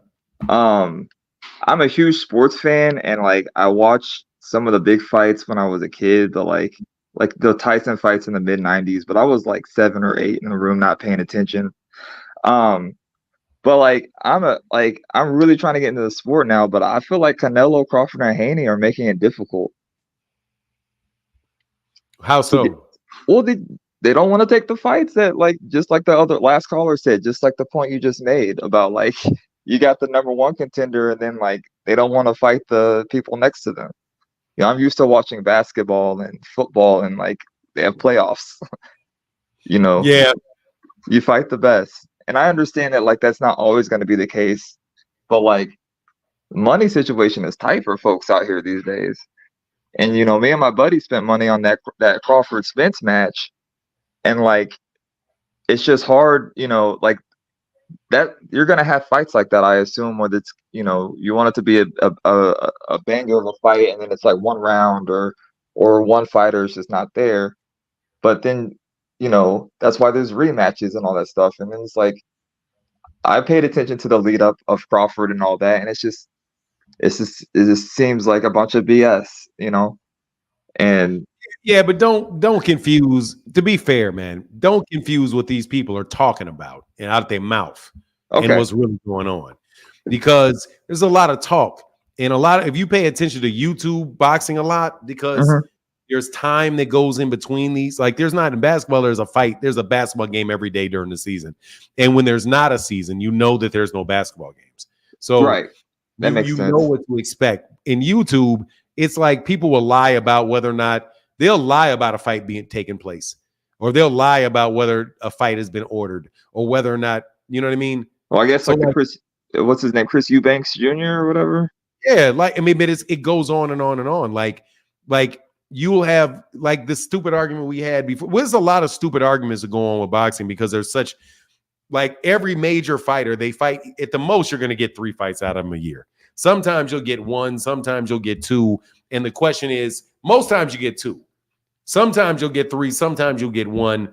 On occasion, they may skip a year. So there's a lot of time in between. Well, but people still are their fans, so they still talk about it. So you'll have somebody like Devin Haney's fans claim that Gervonta Davis ducked them, but they won't take into consideration that Devin was already fighting somebody else, So like you don't really have the whole ducking conversation in football or ducking conversation in basketball or tennis or anything like that. Because, yeah. So, but a lot of the ducking conversation you get in boxing is bullshit. It's just a way for somebody to market themselves on the back of somebody else. And there's a lot of crabs in a barrel crap going on. Because like Devin Haney fans are the biggest crabs in a barrel. Like almost everything that they talk about is them literally sinking their back into another crab and dragging them down and trying to climb up. So that's that, man. But I got you right behind you, brother. Though. Oh yeah, no problem. Yes, sir. It's nice to get on here. Thanks. Hey man, please come back, man. I appreciate you. And how old is that your son? Yeah, that was my son. He's 6. Oh man, that's nice. That's nice, man. Is that your only kid? Yeah. First child. So you're only a child, obviously your first child. That's nice. Yes, man. sir. All right, man. Taking care. How old are you? 37. All right, man, that's good, man. So you had your kid late after you had some sense. I mean, yes, but that wasn't. Yes, I have sense now, but You were on your way to developing some sense. yeah, I was having some fun, and then that happened. It's all good. Yeah, hey, man, but take care of your babies right there, though. That's Yeah, what for I'm sure. talking. Thank you. All right, man, get back. Bye. Yes, sir. Yes, sir. Crown Jewel Boxing, how can I crazy, man? You know, I don't know. Hey, Crown Jewel Boxing, what's up, man? What's good, Fanai? Hey, Good, man, I just sir. wanted to touch on, I heard what you were saying about Bud and, you know, if he's willing to fight Canelo, why isn't he willing to fight David Benavidez or David Morrell? Well, let me rephrase this. Let me phrase it correctly. Okay. What I said was, if you're talking to a boxing fan, and the boxing fan is willing to say that that Terrence Crawford should be able to fight Canelo, then the same boxing fan can't get mad if other boxing fans say, well, he can fight David Morrell too. He can fight David Benavidez too. So mine was more addressing the point of when a fan has an issue with another fan saying, hey man, I want to see Canelo, I want to see David Benavidez or David Morrell and Terrence Crawford. And they get mad at him for calling for it. But the same fan is calling for Canelo to fight him. If you can fight number one, then you can fight number two. You can fight number three too. So that's it. I know that may not make much of a difference, but I just wanted to pinpoint the point. I got to pinpoint it. And I would say you can that's one way of looking at it, right? But another way, a boxing way of looking at it, people in boxing or boxers look at things a little differently, and we realize that styles make fights, right? So if I would be like that, and I'm not normally a Terrence Crawford guy, but I got to be fair. If that's the case, then Roy Jones should have been able to fight Lennox Lewis when he went up to fight John Ruiz. Sometimes guys move up in fights that are advantageous, or guys that are closer to their age. I mean, not closer to their age, closer to their size, or, you know, an advantageous matchup, and then they come right back down. I think that's more or less what it is. I don't think Bud's trying to be a solidified 168 pounder. I just think he knows that Canelo is naturally a smaller guy. They're around the same height, and that's more of an advantageous matchup for him. But David Morrell or David Benavidez will both be entirely too big. I was really close with light heavyweight champ Virgil Hill, and I remember when Michael Moore was heavyweight champ, and his co-trainer said, well, if Michael Moore keeps that title, we're going to be heavyweight champ because we're going to fight Michael Moore. But they had no interest in fighting Mike Tyson or any of those guys because they were just too big for him. And, you know, sometimes that happens in boxing. I can see fans' point of view saying if you can fight one, you can fight the other. But it doesn't really work that way. Triangle theories don't really work in boxing, you know. Just because he matches up pretty good with Canelo doesn't mean he'll match up good with Benavidez or Morrell. And it would not be smart or wise for him to take those fights with them. First of all, the risk isn't worth the reward. He's going to make way more money for Canelo than he's going to make for Morrell or Benavidez. And he's probably going to take a worse beating from Morrell or Benavidez because they're much taller, longer reach. I think bigger punchers than Canelo, younger, sharper, faster, just wouldn't be wise for him to take those fights. It definitely wouldn't be wise. I'm just trying to look up at something of the date or something. When did he retire? So Lennox Lewis retired in 2003. And what is Roy Jones? Roy Jones Jr. When did he fight? I think he might have already been tired. I might have already been retired by that time. He fought John Ruiz in. He fought John Ruiz. When did he fight John Ruiz? He fought John Ruiz after Lennox Lewis was retired. Yeah, but he was at that light heavyweight division, biggest. Yeah, I was saying that because I wanted to make this point that Roy Jones did not move up for the money. No, he moved up for opportunity. Yeah, he didn't know. He moved up there. He moved up there to accomplish being the heavyweight champion.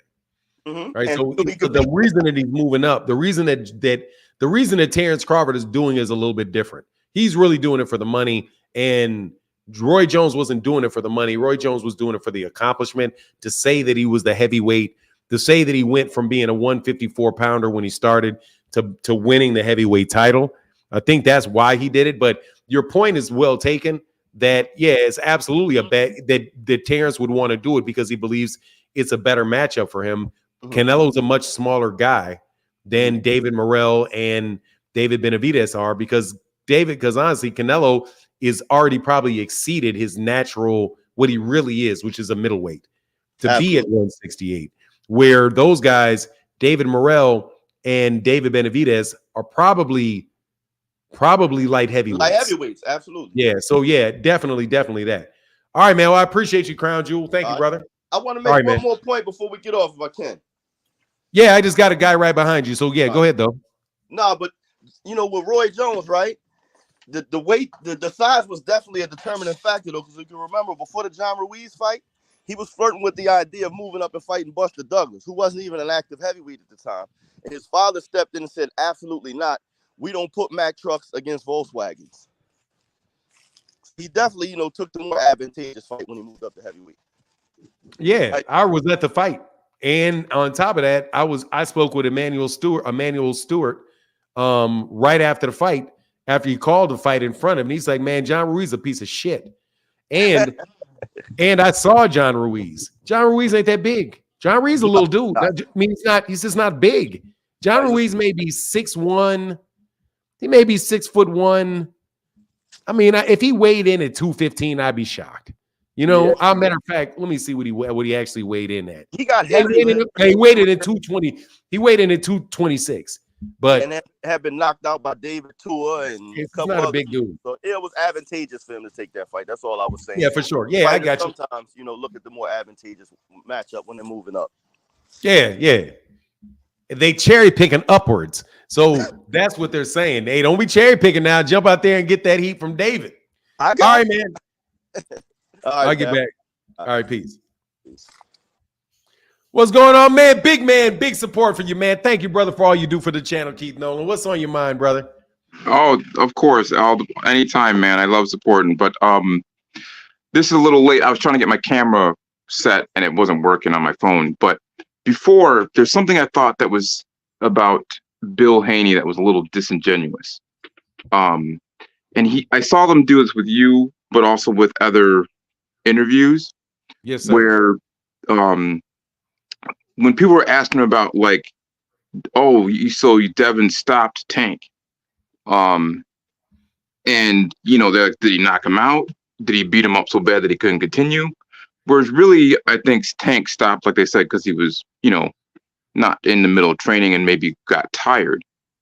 And I think like every time I see Bill interviewed about it, he seems like he's dancing around the subject of like the term stoppage, where most people think if you got stopped, you got hurt, you got beat up. But I don't think that's what happened in that situation.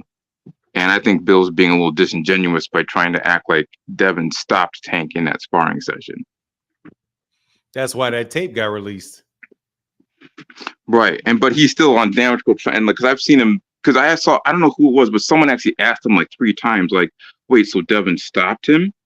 And then he was like doing some wordplay and he's like, wait, so you're saying Devin stopped him? And he really wouldn't answer the question directly.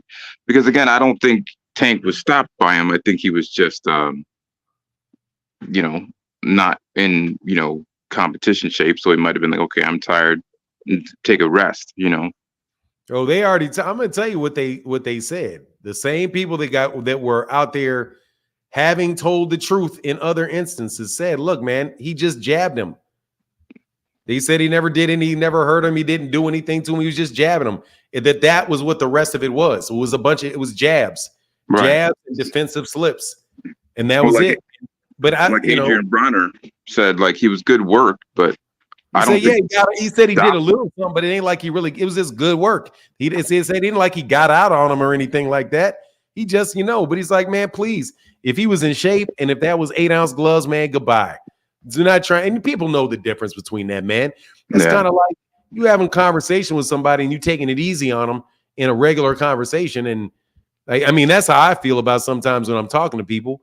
Like, I'm taking it easy on you just because we're having a conversation. This ain't no real fight. This ain't a real debate.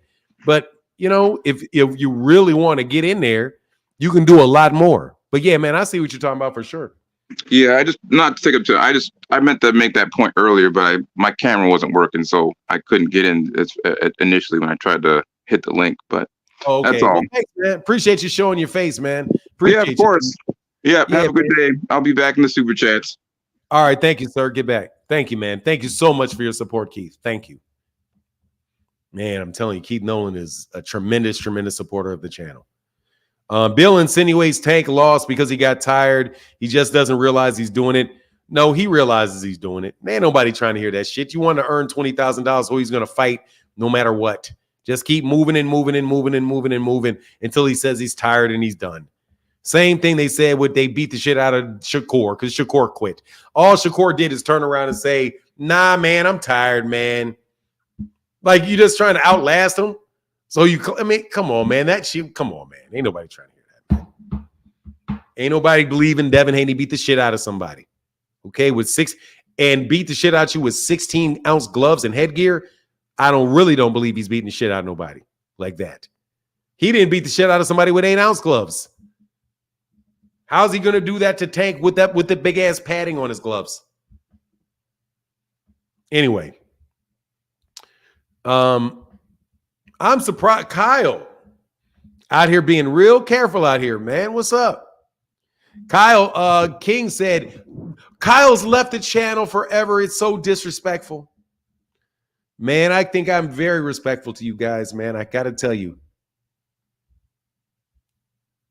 My guy Andre Noble, thank you, brother, said even a casual fan see what's going on is sad. Well, let me tell you, man, what's sad about that is that somebody that considers themselves a casual fan, you shouldn't be listening to some of these YouTube channels. You shouldn't listen to them because this really for very hardcore boxing fans. And if you've been a lifelong boxing fan and you really understand, and beyond just being a really lifelong boxing fan, you have to really understand how these sanctioning bodies operate, which I think is the biggest hurdle to people really understanding what's going on. Because if I think the number one miscommunication and the number one tool to use to lie and mislead people are things related to the rules of the sanctioning bodies and how boxing is organized into four major sanctioning bodies. Four major sanctioning bodies where you have relationships, just not with that. You have relationships with the networks, the promoters, the managers, and the fighters. And then you have the trainers to boot. So understanding when a trainer says something and confusing the import of what a trainer says with what a sanctioning body says, or what a fighter says. When a fighter says, I'm going to fight this guy, I want to fight this guy, and saying, well, the fight didn't happen, that means the fighter ducked. Well, what about the network? What about the promoter? What about the manager? What about the sanctioning bodies? What about the mandatories? What about you have to be able to understand all of those different players in order to make a determination about whether or not you think somebody ducked somebody. So then when you have somebody that's out here talking about somebody ducked, it's a long conversation to get to the answer. Think, for example, about this conversation I had earlier with Boxing Hacker and how I had to go through the rules of the WBC, the rules of the WBA, the history of the WBA franchise belt, the history of the WBC franchise belt, the history of the WBC World Championship, the WBC World Champion, the history of the WBA, the Super World title, and the WBA World title. Knowing that people continually, and this is where I challenge you,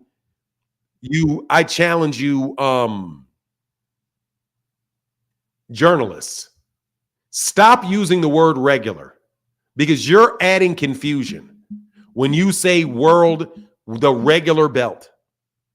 That shorthand is causing confusion, and that is journalists' fault. Any journalist that uses that little quotation regular because you don't want to say WBA Super World, and WBA world champion, you're adding confusion because you actually have journalists that believe the title is called the regular title. I had a conversation with a guy and they don't even know what, some of these journalists don't even know what a rule is. They don't even know what a rule is. Ringside reporter, whoever your writer is, sounded like a buffoon. JD, the new member, man, thank you, brother, for becoming that YouTube member. What's going on, Skits Southpaw? Or random skits? I can't hear you, hear sir. me? Now I can. Can you hear me now? Yes, I can. I was logging into the shit. Man, Fanon, listening to the channel is like brain food. I call it brain food. It's food for thought. It gets my brain churning. On occasion, when you don't have anything to argue about, you will let the caller pass. But I'm thankful for the fact that, like you said, King is necessary. You have to disprove him. You have to disprove the lies. Like, you know what I mean? The truth is the best way in general. And your channel is fabulous. All you do is show the proof. You show the truth. And I appreciate it, man. I really do, man. Thank you, man. It helps out a lot, dog, man. Like for real, man. That's just what's Thank up. you, brother. Thank you, sir. Appreciate you. Thank you, man. Yes, sir. That's all I wanted All to right. say, man. Yes, sir. Peace.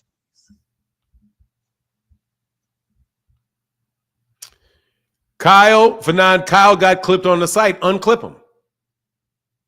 Unclip him.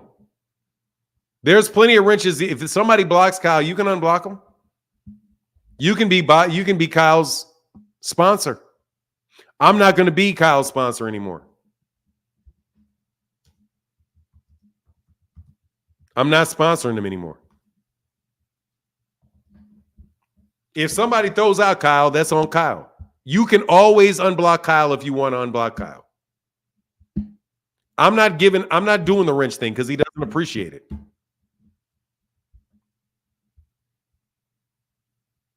No, he abused it because he keeps coming up here talking to me, doing what he does with me. He abused it. You got to figure out how you can. Well, got to figure out how to get along, man. What can I say? You got to figure out how to get along, bro. Got to figure out how to get along. There's nothing I can do about that, man. Because and the link is still here. The link is there. There's nothing preventing him from hitting the link. You got to figure out how to get along, Kyle. I can't keep doing that. Can't keep doing it. I'm literally giving myself a headache, bro, and jacking up my blood pressure talking to you. You already on, Skid Southpaw? Oh, you're on again. What's up, man? Oh, all right. Again, there are a lot of things I like to talk about. Anytime anyone new comes on, like Mr. Kyle Porter, Mr. King, Mr. Here for Boxing, things like that. I want to thank you again, man. That shit, for me, my patience, the way I view, like, it's very, very hard for, people with it's hard to deal with people that don't want to realize what they're doing. For you, when they say you have a bad attitude or you're mean or whatever they want to call you, man, dog, it's tough, man. And all I want to say is, man, every time I come on, I'll come on and say what I have to say, but, someone else will come on, it'll trigger a thought. Thank you for being so patient. Yes, sir. Yeah, the heart of a saint, dog. Appreciate it. I'm trying. All right, brother, get back. Yeah, it's hilarious, man. It's hilarious, bro. It's hilarious, man. It's hilarious. Fanon, the issue is Kyle didn't say shit wrong today. He simply made an innocent comment and got hit with 86 seconds. And that shit isn't cool, lame as fuck. So he didn't abuse it anytime this. Excuse me, I'm sorry, Rick Timms. I don't know what else I can do. Who blocked him? Who got him for 86,000 seconds? Rick Timms, who got him for 86,000 seconds? Let me know who got him. Who got him? Who got him for 86,000 seconds? I'll wait. Rick, you can't pump my blood pressure all the way through the fucking roof, bro. And there not be consequences for that.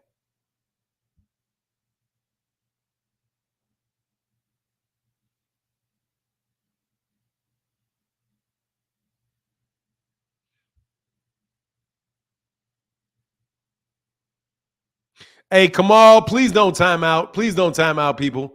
Kamal, please do not time out, people, please. For 86,000 seconds, please don't, not 86,000 seconds. There should be the only block, nobody any more than 5 minutes. No more than 5 minutes, please. No, I need to know. They said it wasn't. Hey, look, man. Kyle sent my blood pressure through the fucking roof, bro, yesterday. Okay? He sent my blood pressure through the roof. And I need to be able to relax, man. Okay? I need to be able to relax. And he's poking me, and I know he is, okay? He's poking me. You know what I mean? Pause. He's poking me with a stick. So I can't continually allow him to run willy-nilly all over the place. I don't want to block him because I do enjoy his conversation. And there's a link right here. Right? There's a link right there. But at the same time, what can I do? I had to explain the same thing for an entire week, man. I had to explain the same thing for an entire week. Come on, man. You're asking me questions that we're not even talking about, okay? You are definitely hating on Gervonta. You're definitely calling me biased over and over and over and over and over again. Okay?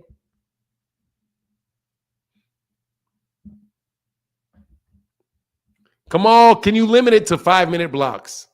If you would not mind, Kamal. If you would not mind, Kamal. A whole day.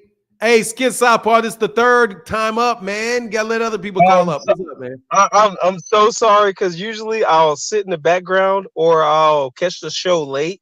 Like I'll catch it in the afternoon and like I'll watch it and I'll look through the chat and sometimes I want to comment, but the stream is over. I just want to get this out real quick. Rollo, why I gotta talk so bad about you, Rollo? Why I gotta talk so bad about you, Rollo? That was it. Sorry. No worries, man. I appreciate you. Thank you, man. You tugging on that thing this morning, brother. I know it's up. Talk so bad about you. Why I gotta talk so bad about you, Rollo? All right. All right, brother. Get back, man. Somebody ate him. That wake and bake is real today. That wake and bake. Yeah, Kamal's a savage for sure, dog. Look, man. My guy, Phenomenal, she'll say, I ain't gonna lie, OG. I think my biggest issue with the trolls that come on here is that I know that they run your blood pressure up. I can't have that happening as a black man. Yeah, man. He gave me it. Like, seriously, man, he made my head hurt. And it's a joke to him. It's definitely a joke to King with his racist ass. It's definitely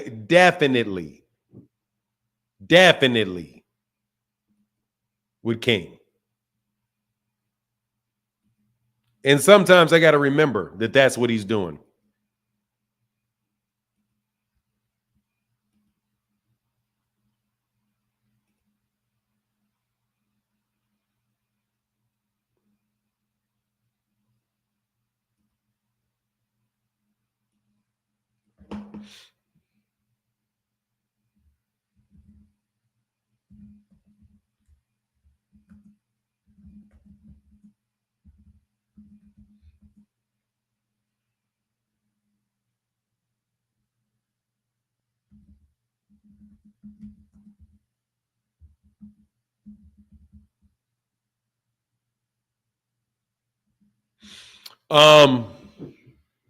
Justice for Kamal. Yeah, nah, just us.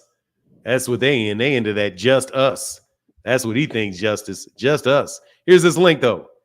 Then Kyle want to throw in a last minute that he's black. He is black. I ain't even letting him off the hook for being black. You trying to hear that shit? He ain't got no choice. For now, what's the name of the oil you put on your beard that makes it soft? I saw your show yesterday talking about it. I can't remember what the name is. It's just something I grabbed. It's basically like castor oil and something. I got two. I got an oil, and then I've got like I got like basically like a wave, like a balm. You know what I mean? A balm. Oh, Kyle is hey, he said Kyle is a corporate media plant, bro. Yeah, Kyle, I can't let you run my blood pressure up no more. I have to show patience. I have to show patience. And definitely Boxing Hacker's a moron. But man, I ain't gonna lie, dog. What a dumbass. What a bunch of dumbasses. I find it so insulting. That's my problem, man. You know, that's like I got weaknesses. I got weaknesses. My weakness is that I care. And I really just will sometimes just, you know, you demand that you be heard.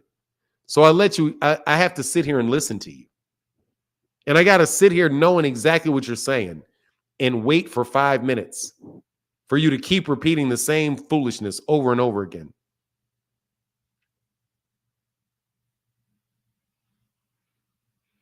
So you can't time out, Kyle. Kyle, the link is right here, man. If you have anything you'd like to say, there's the link right there. Kyle, Boxing Hacker is just really dishonest. Kyle's not as dishonest. Kyle just doesn't accept what he is. Kyle just is, you know, doesn't understand what he's doing.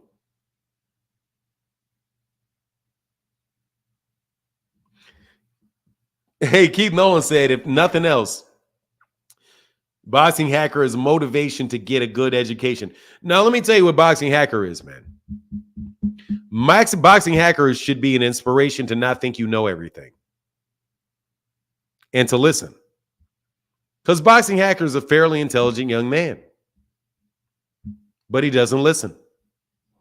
And when somebody makes a good point to counter his point, he won't accept it.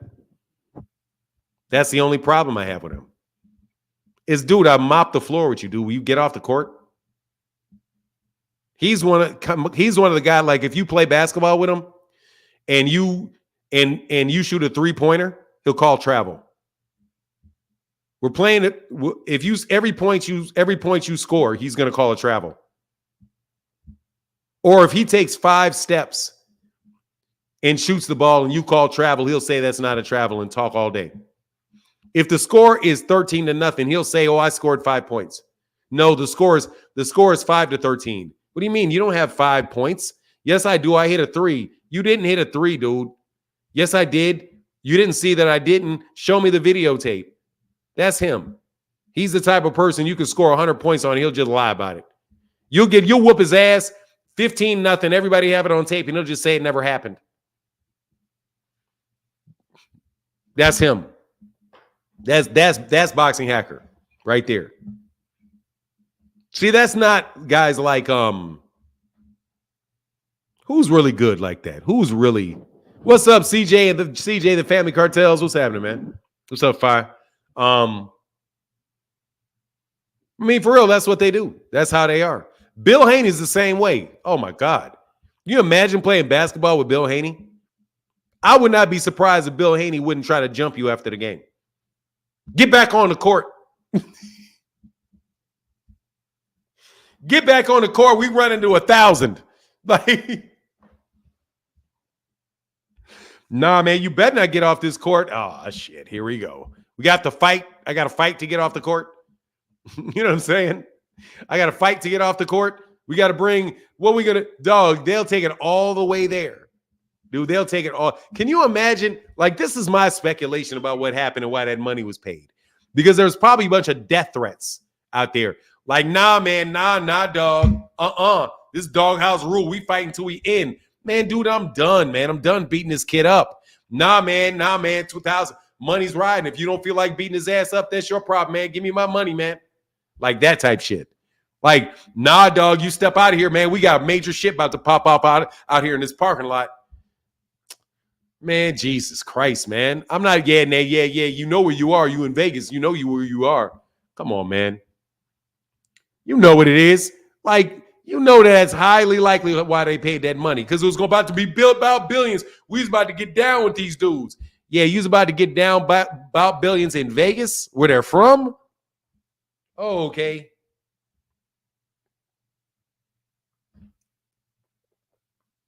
And you think you're intimidating these dudes? You intimidate these dudes into paying the money, and that means your son whooped his ass? I don't believe it. I'm just gonna tell you, I don't believe it. I don't believe it. Hey, said I'm in Chicago and I heard this. What you talking about? All jokes aside, I heard some real life stories about Bill not to be told. Let me tell you something, man.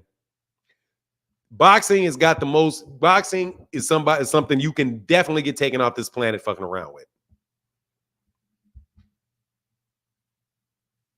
That is for sure. You can definitely get taken off the planet playing around with boxing. You absolutely positively can. You absolutely positively can. You think the mobsters in the 50s playing with their money, you not going to wind up missing? Course. That's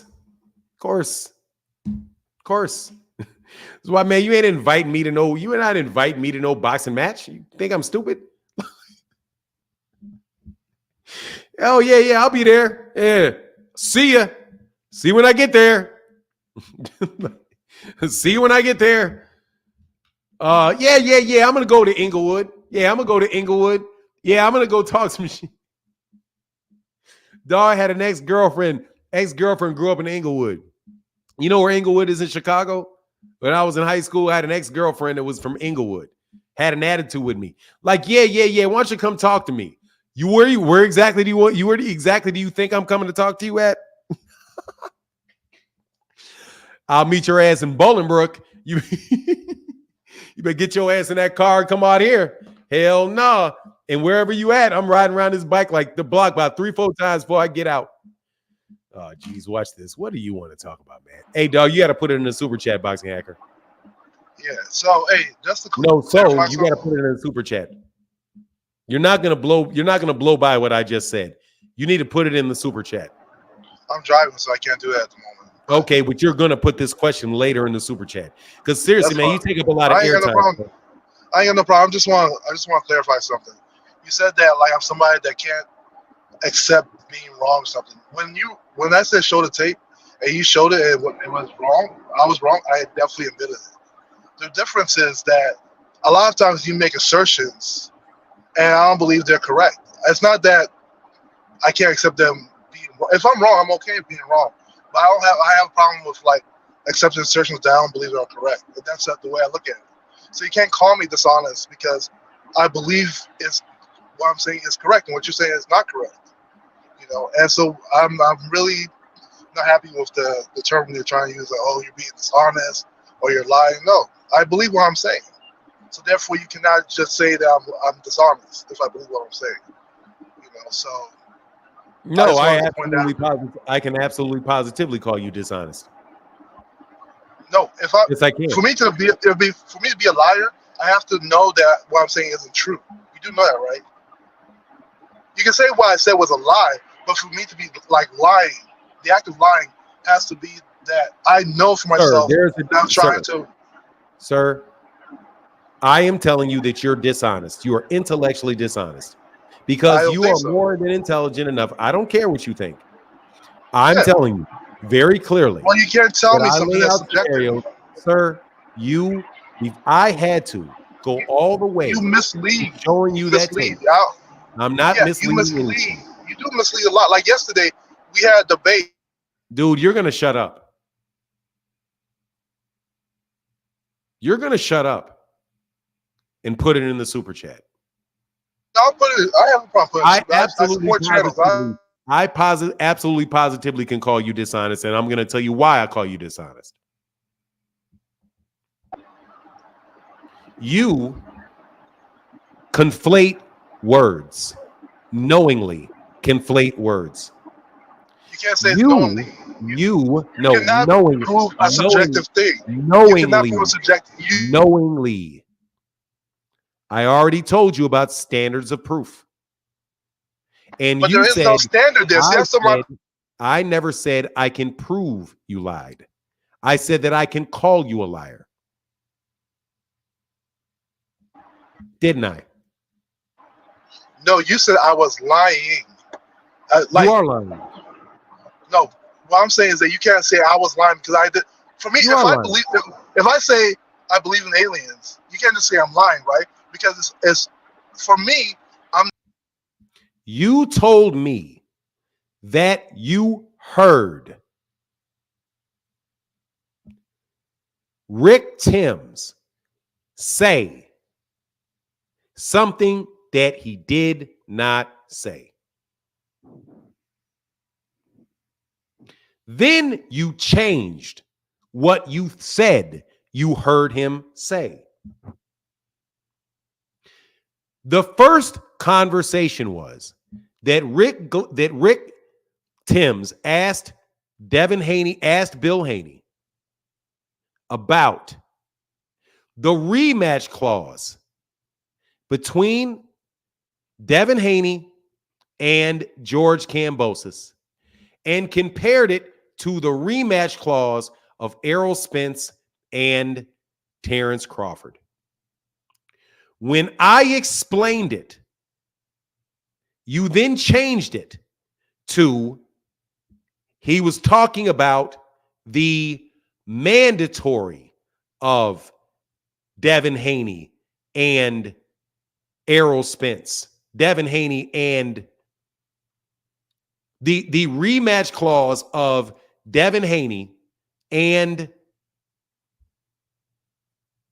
George Kambosos and comparing it to the mandatory that Terrence Crawford had. You changed your story. You changed it. You said you knew it was something that it wound up being, and after I explained it, you changed what you said you heard. Then I stopped you and said you just changed it, and you said you didn't change it. Then you changed it again from it being one comparison of a rematch clause to a mandatory to comparing a mandatory to a mandatory. Those things were you changing your story. You changed your story twice. And then we went back when we played the tape to the first thing that you said. And I explained it. So you, sir, were not being honest. Now, let me look up something else for you, boxing hacker. You also conflate lie and not honest. Okay, you will say that I said one thing and then you will change the word. Like yesterday, we changed from proof to evidence. And you conflated the terms multiple times. And then when I explained it, you went right back to conflating them again. Okay, so I'm calling you dishonest. Let me look up the definition of dishonest.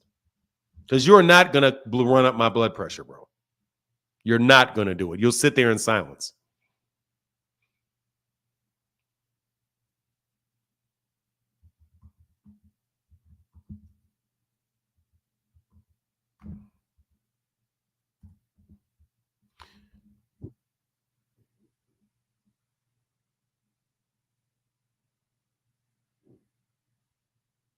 While dishonesty is more inclusive than lying, it is not equivalent to seeking to someone to believe that P when one knows P to be untrue. This is what creates a space for there being something definitely, distinctly wrong with dishonest acts, including cases of lying. Others being so you can actually be an attempt to deceive by leaving out information as being dishonest. Attempting to deceive and change the subject by conflating is dishonesty, and it's not a lie. So you can be dishonest without lying. Exactly, but you can't prove that okay.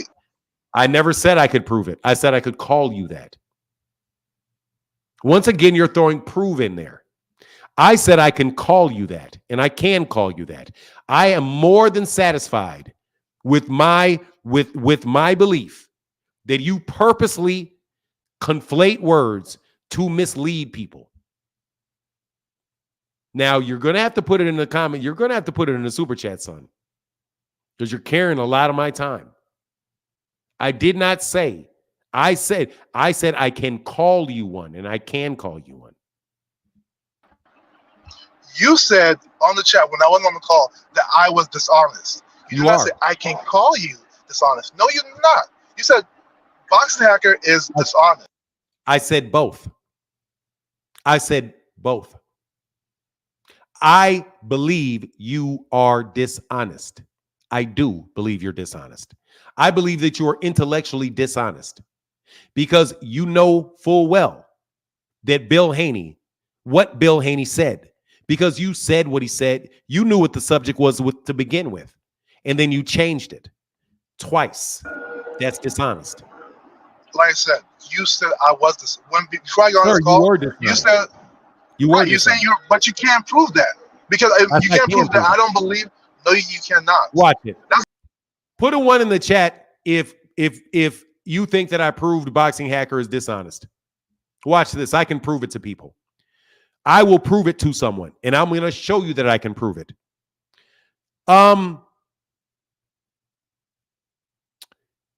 Semi-World said I proved it. Keith Nolan said I proved it. Crown said I proved it. Lorenzo Longino said I proved it. Big Block said I proved it. Bumpy Thompson said I proved it. Jay Milt said I proved it. I proved it to them, so I proved it. No, that's a bandwagon fallacy. You see what I'm saying? No. I proved it. That's not a fallacy. I proved it. If I am talking to someone and they said I proved it to them. I can't prove it to them without proving it. I proved it. You're saying you prove wait, what's your because just because they agree with you doesn't make it valid. Let's put that. See, there you go, conflating words again. Just because I did what, that doesn't make it valid. We weren't talking about whether it was valid or not. We asked whether or not I proved it. Just because they confirmed it doesn't mean it's valid. You are, again, conflating words. See how you threw extra words in there? How we were talking about proving it. I asked them specifically if I proved it. They said I proved it, and now you're talking about whether it's valid or not. See how you move that goalpost? That's why I say you're not honest. That's why I say you're not honest. You're dishonest.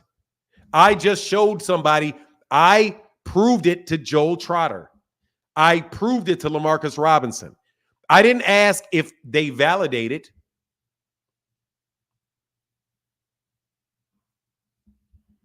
Without a T. Orlando, please do not speak. T. Orlando, yesterday I tried to get him to a standard of proof for like an hour, T. Orlando.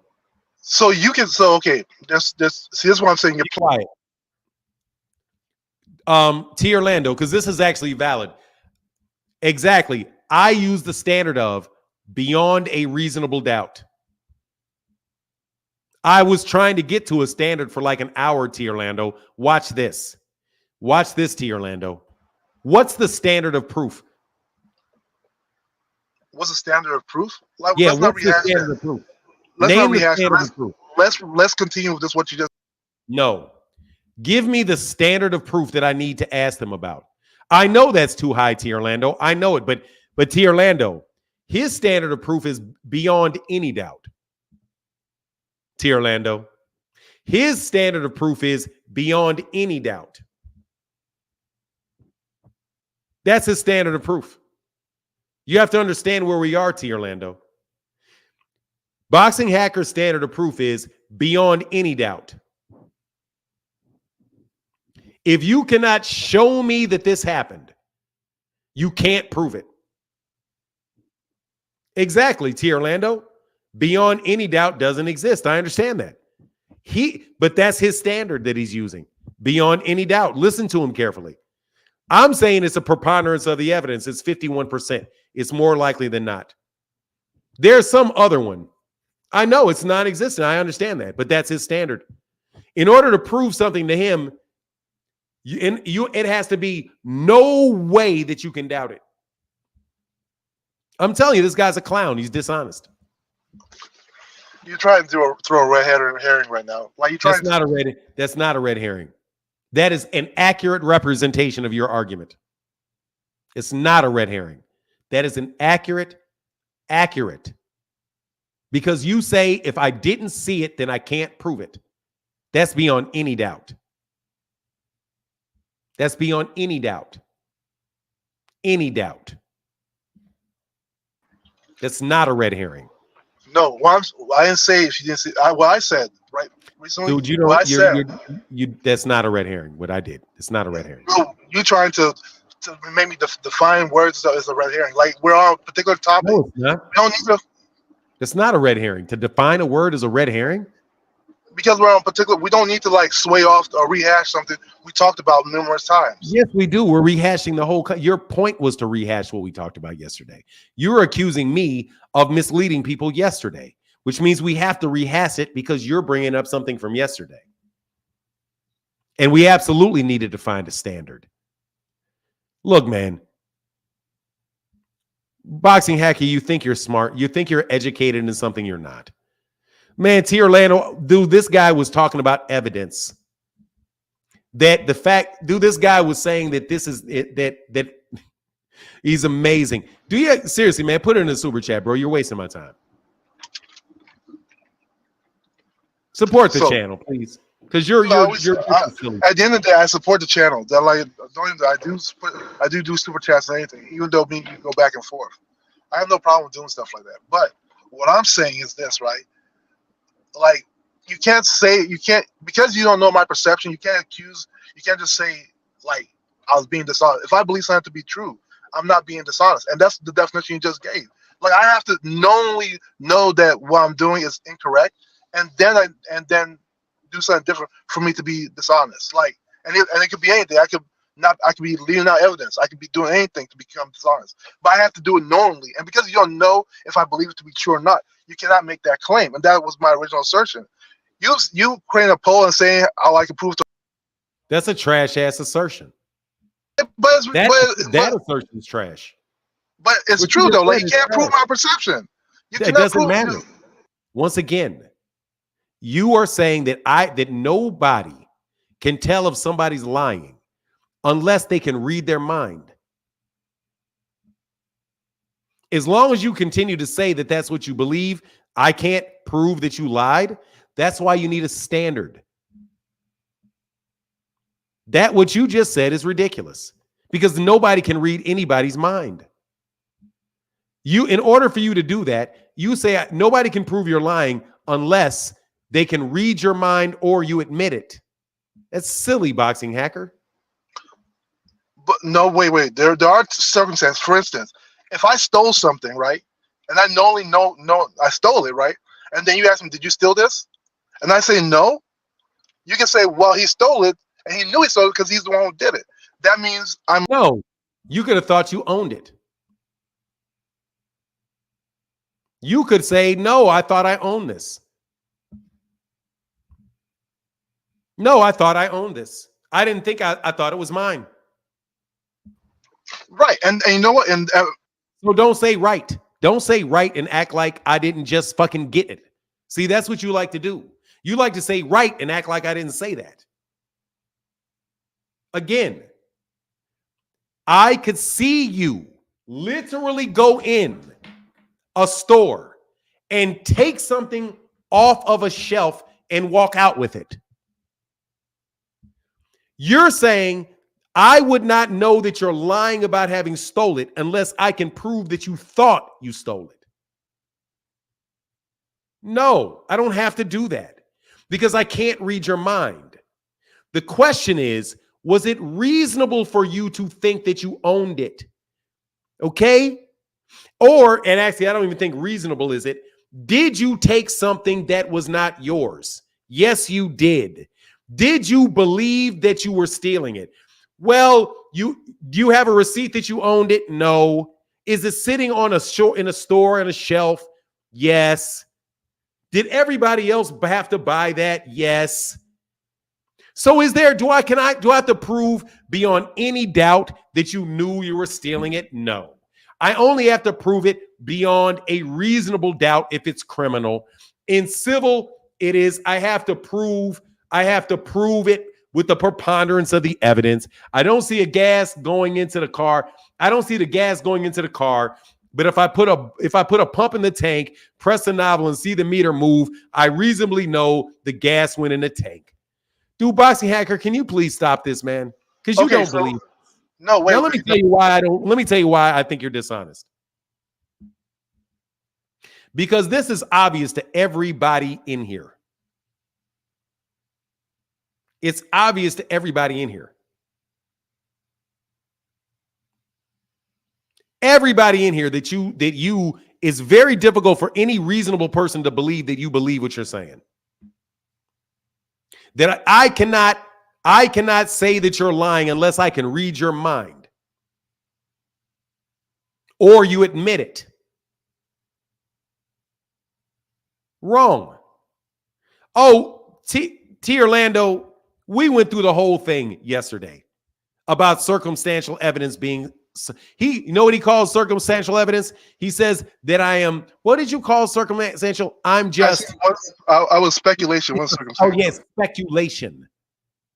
It's speculation. As if there's no such thing as reasonable speculation. He is speculating that the gas went into the pump. Anyway, man, dude, seriously, man, T. Orlando, and by the way, T. Orlando. You do know in court. Okay, for instance, be quiet. T. Orlando is a licensed attorney and a licensed litigator.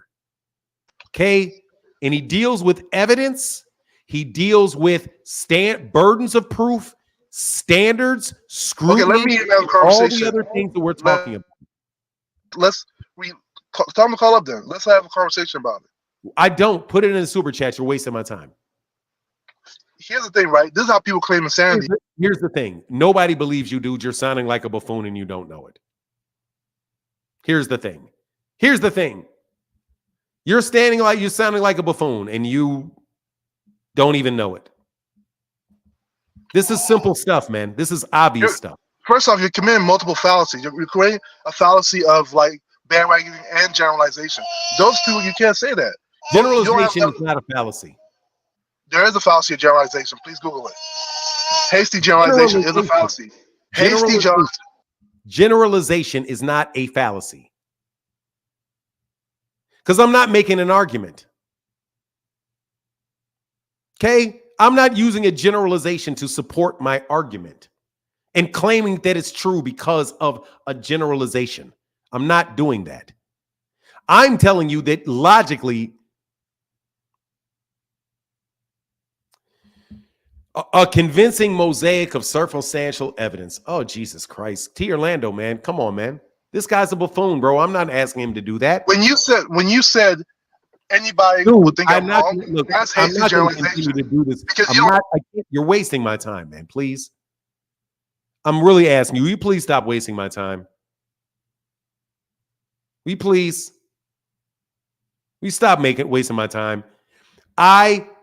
It is reasonable for me to believe that you're dishonest because you changed your story twice.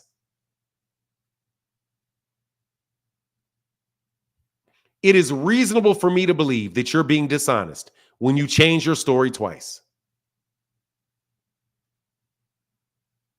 And you never admitted it until I actually played the tape. The standard of proof that I'm using is beyond a reasonable doubt. And that's a very high standard. It is not reasonable for me to doubt that you're dishonest when you change your story twice, not once, but twice. And then you admit that you changed your story. What you're saying is incorrect. Well, I didn't change my story. You absolutely changed your story. You absolutely changed your story. And if you claim you didn't change your story, then I know you're being dishonest again.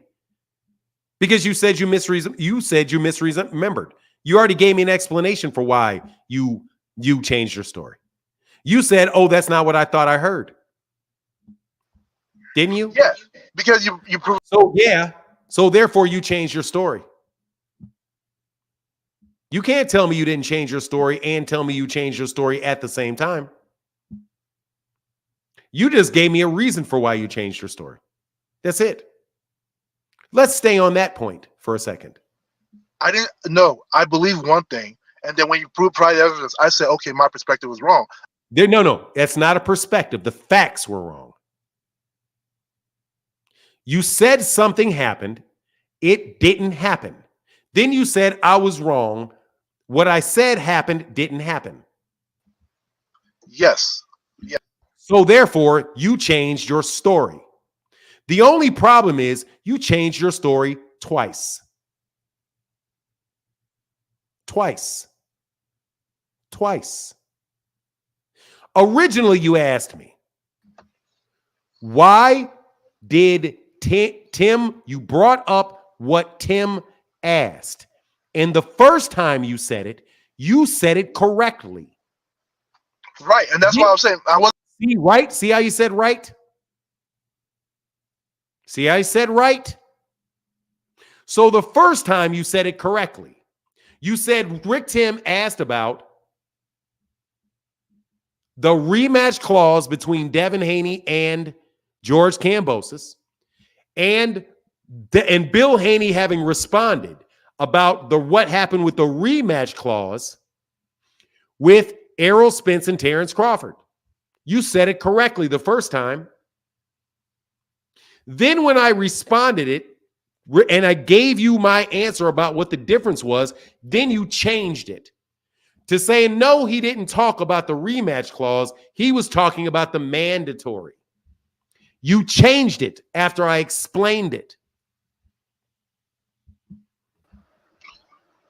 Okay, if you remember when I got on the call, right? I did remember why. You asked about Rick. You asked about the guy that asked that question, and you got the question right. We just didn't know who it was. Didn't know whether it was Phoenix the Assassin, and we didn't know whether it was Rick Timms. But it wound up being Rick Timms. But you got it right the first time. Then after I responded, and my response, Boxing Hacker, was that in the case of Devin Haney, he would have to pay step-aside money for that. The answer, as far as it related to Gervonta, to Errol Spence and Terrence Crawford, was, who cares? Because it has nothing to do with why Devin didn't get out of his rematch clause. Because the two have nothing to do with each other. All Bill was doing was deflecting. So I brought up that as an example of Bill Haney deflecting by refusing to point out when Rick Timms accused him specifically of lying. That's what the conversation was about. The first time you got it right. Then when I answered it, you said, no, it's about a mandatory. And then you changed it from it being the rematch. You changed it twice. Actually, 3 times. Because you stated it was rematch. You changed it from rematch compared to rematch clause to rematch clause. Then you changed it to rematch clause versus mandatory. Then you changed it to mandatory versus mandatory. And then when I played the tape, you changed it back to rematch clause versus rematch clause. So you actually changed your story 3 times. You got it right, then you got it wrong. Then you got it wrong again, and then you changed it back to what you originally said. You changed your story multiple times. I disagree, and I'll tell you why I disagree. When I got on the call, my initial thing was to oppose what was being said. What the original thing what was being said was that it was a comparison between rematch clause to rematch clause. If I'm opposing, that means that's a lie. That's a lie.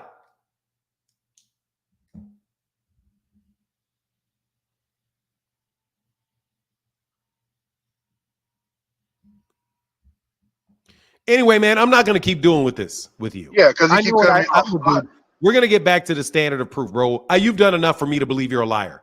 And I'm accusing you of being a liar. And I'm accusing you of being dishonest. Because you just said, yeah, right to this. But you can't prove. Sir, you just said I was right.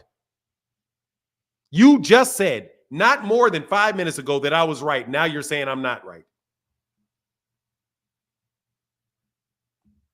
You no more than 5 minutes ago said that that is what you originally said. Now you're saying it's not. Never said.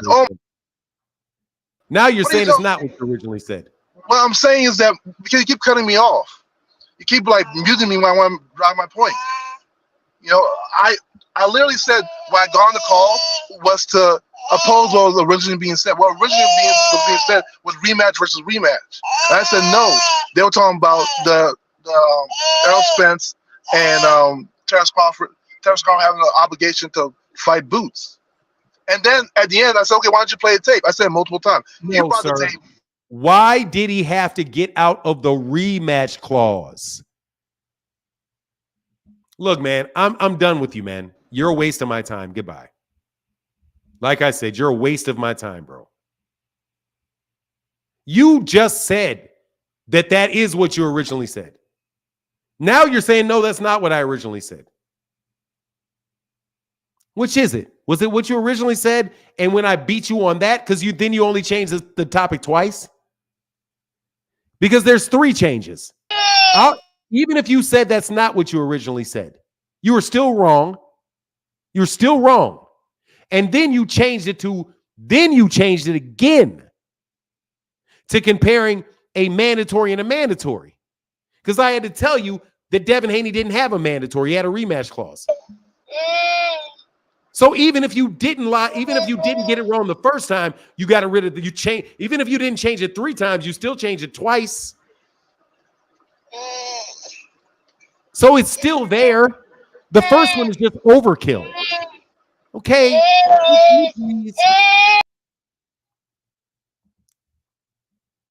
Your kid is like, Daddy, stop lying. Hey, said this idiocy and dishonesty is making that baby cry. I mean, bro, I don't believe that you're an honest person, brother. Matter of fact, I got people to say that I proved it, and all of a sudden you changed the words from proved it to they asserted this. Like, do you think people are dumb? You do think people are dumb. I didn't lie one time. Yes, I had to appeal to the Court of Appeals because trial courts hate racial discrimination claims, but that was the clearest case of discrimination I've seen. What are you talking about, T. Orlando? What are you talking about?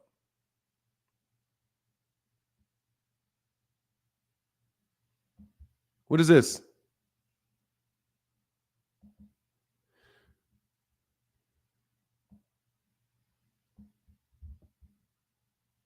Yeah, Boxing Hacker, nobody believes you, brother. Okay? You're not selling it to nobody. Let me see what this is. Let me see. Man, I'm telling you, dude, like, that's the expert is T. Orlando. And I would never debate him about some shit that I know he knows full well, bro. But I got to get out of here, man. It's already 12 o'clock. Man, I so much appreciate you guys supporting me.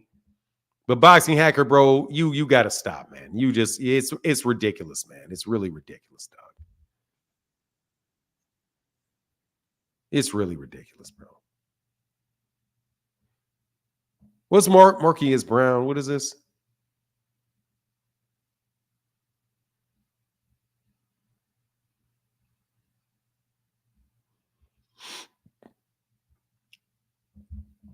I don't even think. Oh, I got to sign up for that, huh?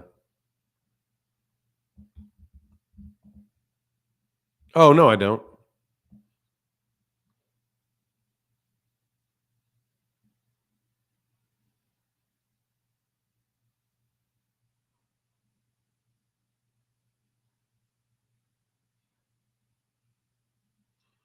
Oh. Convincing Mosaic. Brown argues that the district court erred in granting the defendant's motion as to his discrimination claims because he established the defendant's proffered reasons for failing to promote him on 5 occasions were pretext for discrimination, and because alternatively he presented a convincing mosaic of the defendant's discriminatory intent. Okay, I got you. Yeah, Boxing Hacker, you didn't convince anybody. One more call, man. I can't do one more again. One more for the last time. He just doesn't know what he's talking about when it comes to proof and establishing facts. It's very clear. It's not, dude, he knows it. He's just dishonest. See, look, T. Orlando.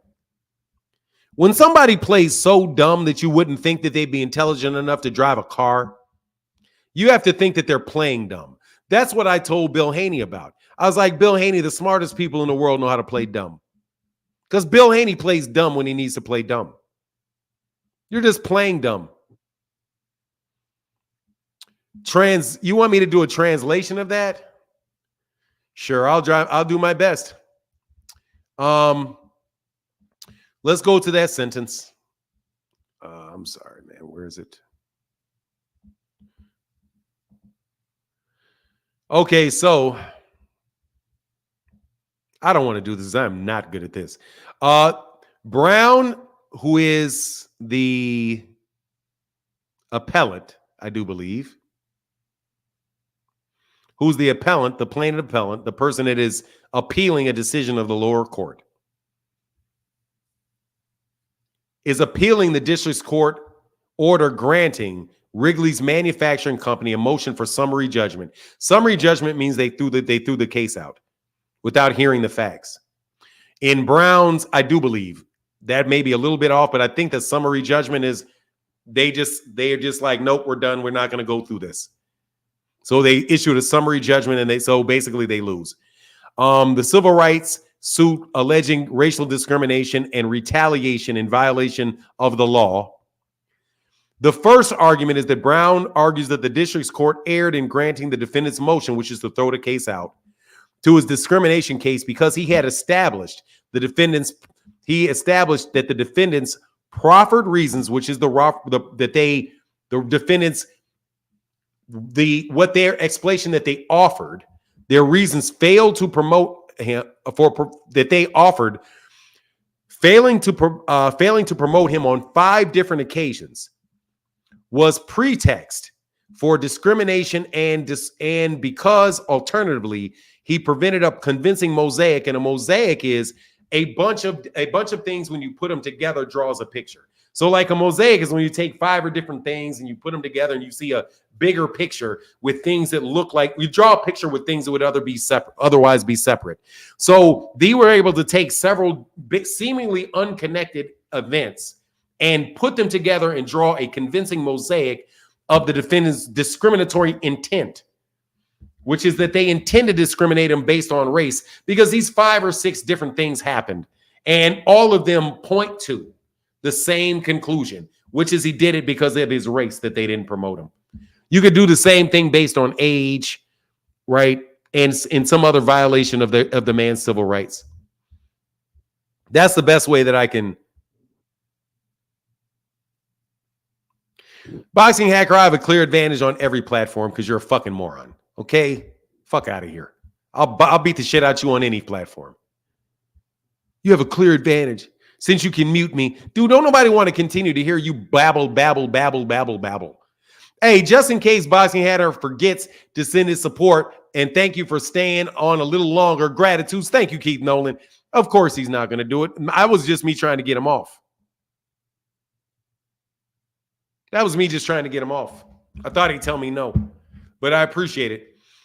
Boxing Hacker, dude, nobody believes what you're talking about. You say, yep, none of it alone proved discrimination, but if you put it together, it becomes clear. Thank you, T. Orlando. Who's going to say that much more succinctly than I would? Again, because that's not my expertise. But that's basically what he's saying. He's like, look, if you take all these things together, it draws a picture of what they're doing. Okay? Ja in the building, man. What's up? What's up, Ja? What's up? Peace and blessings. Peace and blessings, sir. Hold on. Hold on one second.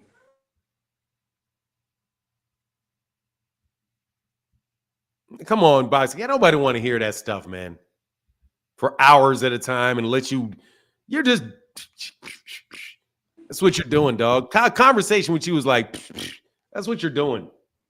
I wanted to ask you a question about what you was talking about, but I didn't want to be like off topic. So if you ain't Man, just get whatever question you got, Ja. I got respect and admiration for you, sir. So I'm cool. all right. So like say if somebody was trying to prove that God exists, and you talking about like standard of proof, like where does that come from when somebody even like is that if they talking to a person, that person chooses what they need to prove? Oh, let me explain what standard of proof is. Okay. First of all, proof is subjective. It's subjective. And by subjective, I mean it's going to change depending on the person. Right? So let me put you on mute. All right. So this is what a standard of proof is. Right? Or a burden of, well, first of all, there's the burden of proof, which who actually has to prove it? In the case of a criminal child or a criminal child, the burden of proof is on the person that is accusing you of something. So who has to actually prove it? So that's something called the burden of proof. Then you have standard of proof, which is, okay, how do we measure whether we proved it or not? Okay. And just think of it as a standard is how much you have to prove. Okay. So if you say, is somebody tall or not? Ja, are you there? Let me hear. Ja. Yeah, I'm here. So let me use this example. Okay. Say we ask, are you tall? And somebody says, yes, I'm tall. Well, tall is subjective, right? Because if you ask Shaquille O'Neal if I'm tall and I'm 6'2", he'll say, no, you're not tall. But if I ask, let's say, Gervonta Davis, who's 5'5", if I'm tall, because I'm 6'3", he say, yes, you're tall. It's the same height, but different standards. So how do we measure that when we have a bunch of other people with a group of people who have to decide? Well, you set a standard and you say, well, tall will be 6 foot and above. So if you are 5'11.5", you're not tall. If you are 6 foot and 1/2 inch, you are tall. So that's a standard. Okay. So that's a standard. It's the thing that will happen for everyone. That's when you have a standard anything, you're saying that's what's going to happen for everybody. It's standard. How big are wheels on your tires? Everybody's wheels. Every tire is standard size. You know what I mean? So in the case of proving something, you have to say, well, what is the standard? There's a standard called clear and convincing. What is it? Hey, man, what are the three standards? Is it preponderance of the evidence, clear and convincing, and I think the third one is beyond a reasonable doubt. So say, for example, you have the standard beyond a reasonable doubt. You may say that I have to believe that you've proved 98%. It's 98% chance that you did it. Yeah, there's a doubt. There's like a 2% doubt. Maybe, but nah, 98%. So therefore, you're guilty, right? But what if it is beyond what if it is just by the preponderance or the majority of the evidence? Then it's only 51%. You'd be like, nah, dog. I think they proved 98%. Or no, I believe they, it was 51% and they only proved it to 45%. Or let me make it better. If you believe it's 75%, right? 75% chance the guy did it. If it is beyond a reasonable doubt, then the guy is innocent because he didn't make it to 98%. But if it is by preponderance of the evidence, that's 51%. He's guilty at 51%. You've met the standard of proof, or you've met the person's burden of proof by getting to that standard. So if you talk about the belief of God, right? And you believe that you have to believe 100%. There you go. Thank you. Yeah, the three basic standards are preponderance, clear and convincing, and beyond reasonable doubt. What I'm arguing, what T. Orlando But really, the standard that Boxing Hacker wants to use is beyond any doubt. Yeah. He wants to use beyond any doubt. You're not going to prove it to me unless you, beyond any doubt, you did this. So I didn't know that beyond any doubt doesn't exist, because a lot of times when somebody's trying to prove that God exists, people use that and they say, basically, it got to be beyond any doubt. Yeah, hey, no. I said the thing that I said, Peter Orlando, preponderance equals more likely. Yeah, 51%. Clear and convincing evidence, maybe 75%. And beyond a reasonable doubt, maybe 99%. You got to be like right there. But you know, it is what it is. Clear, a high probability. Yeah, thank you so much, T. Orlando. But see what clear, but Boxing Hacker never even wanted to get around to talking about. He just says you can't prove it. What do you mean? What do I need to do to you? What standard do I need to meet to prove it? No reasonable person would doubt, like 90% plus. Thank you very much. And there's nothing reasonable about tier.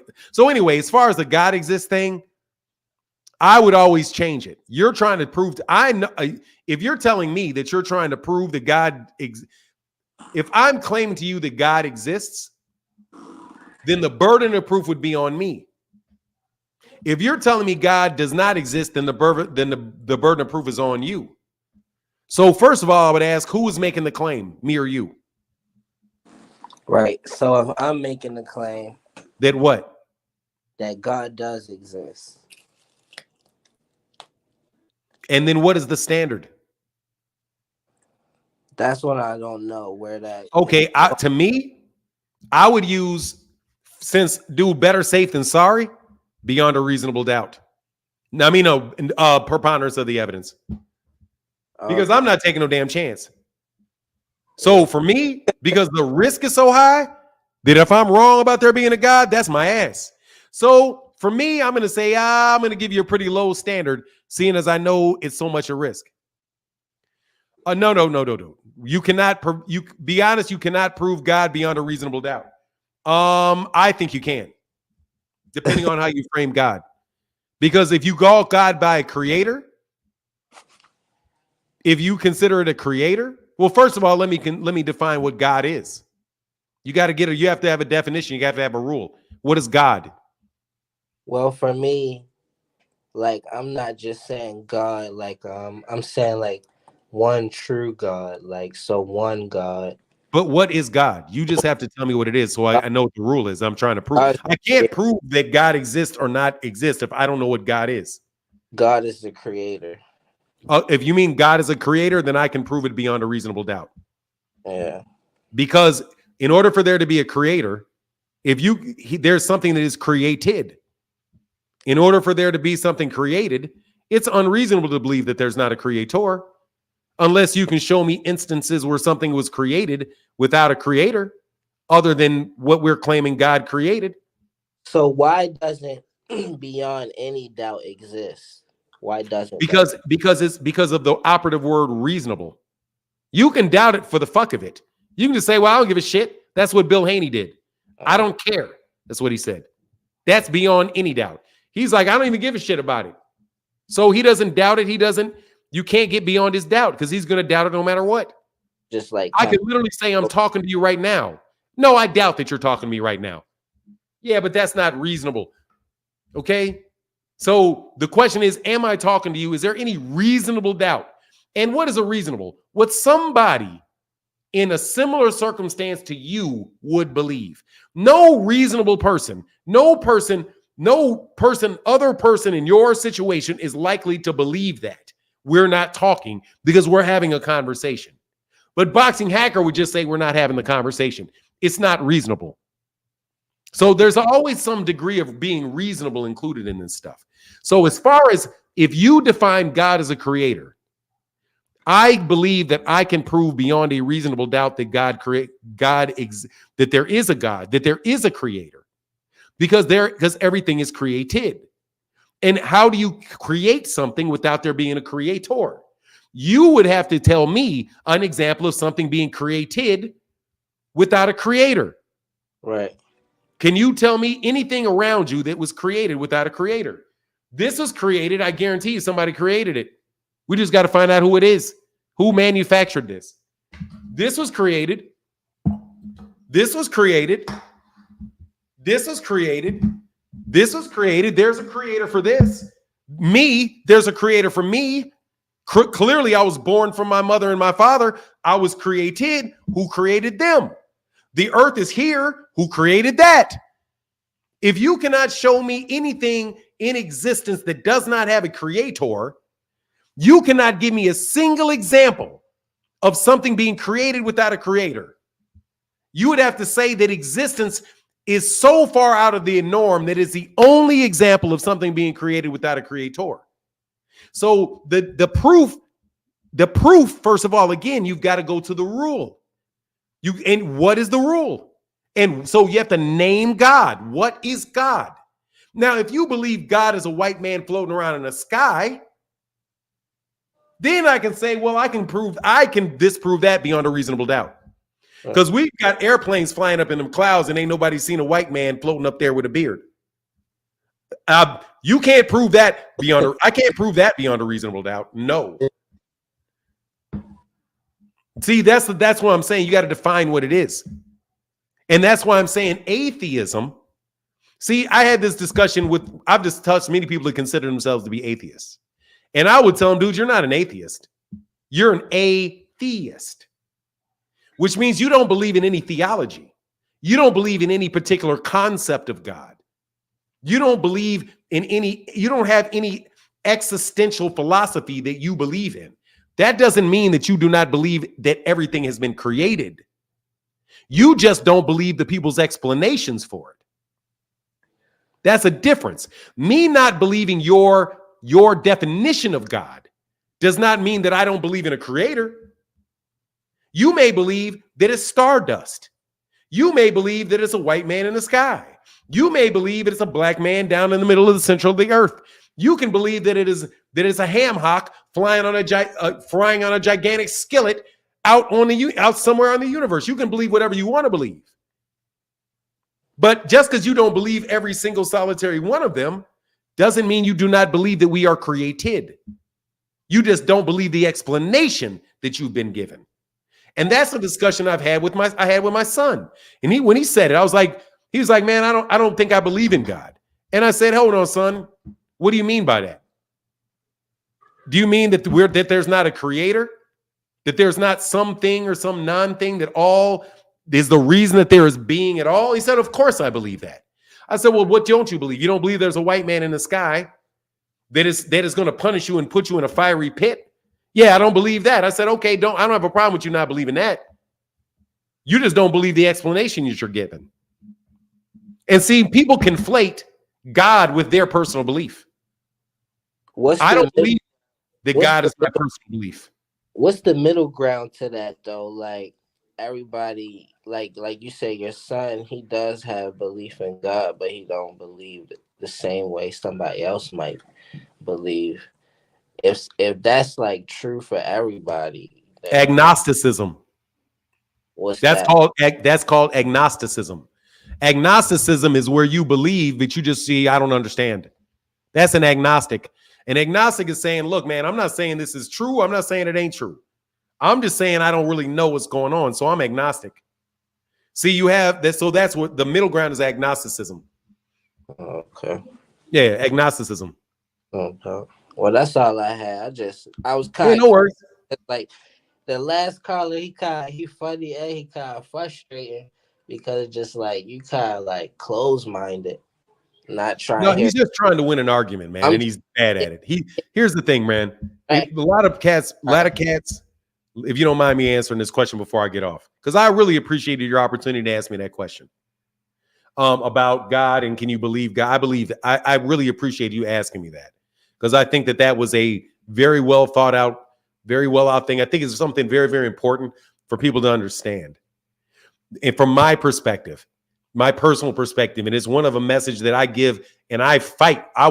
Very few things I will stand my square on is that just because somebody does not believe in your concept of God does not believe that to mean that they do not believe in God. And when you can let somebody convince you that their and only look at God and judge God through someone else's mirror, through somebody else's glasses, somebody else's perspective, and judge it based on what they told you, then you're totally ignoring your personal relationship and your experience with God, which is that you know full well you're breathing air. You know full well that you get food. You know you go to sleep. You know you're here. You know these things to be true. But yet you deny that there was something basically as functional as that. So I really appreciate that. As to Boxing Hacker himself, though, he is trying to play chess with me.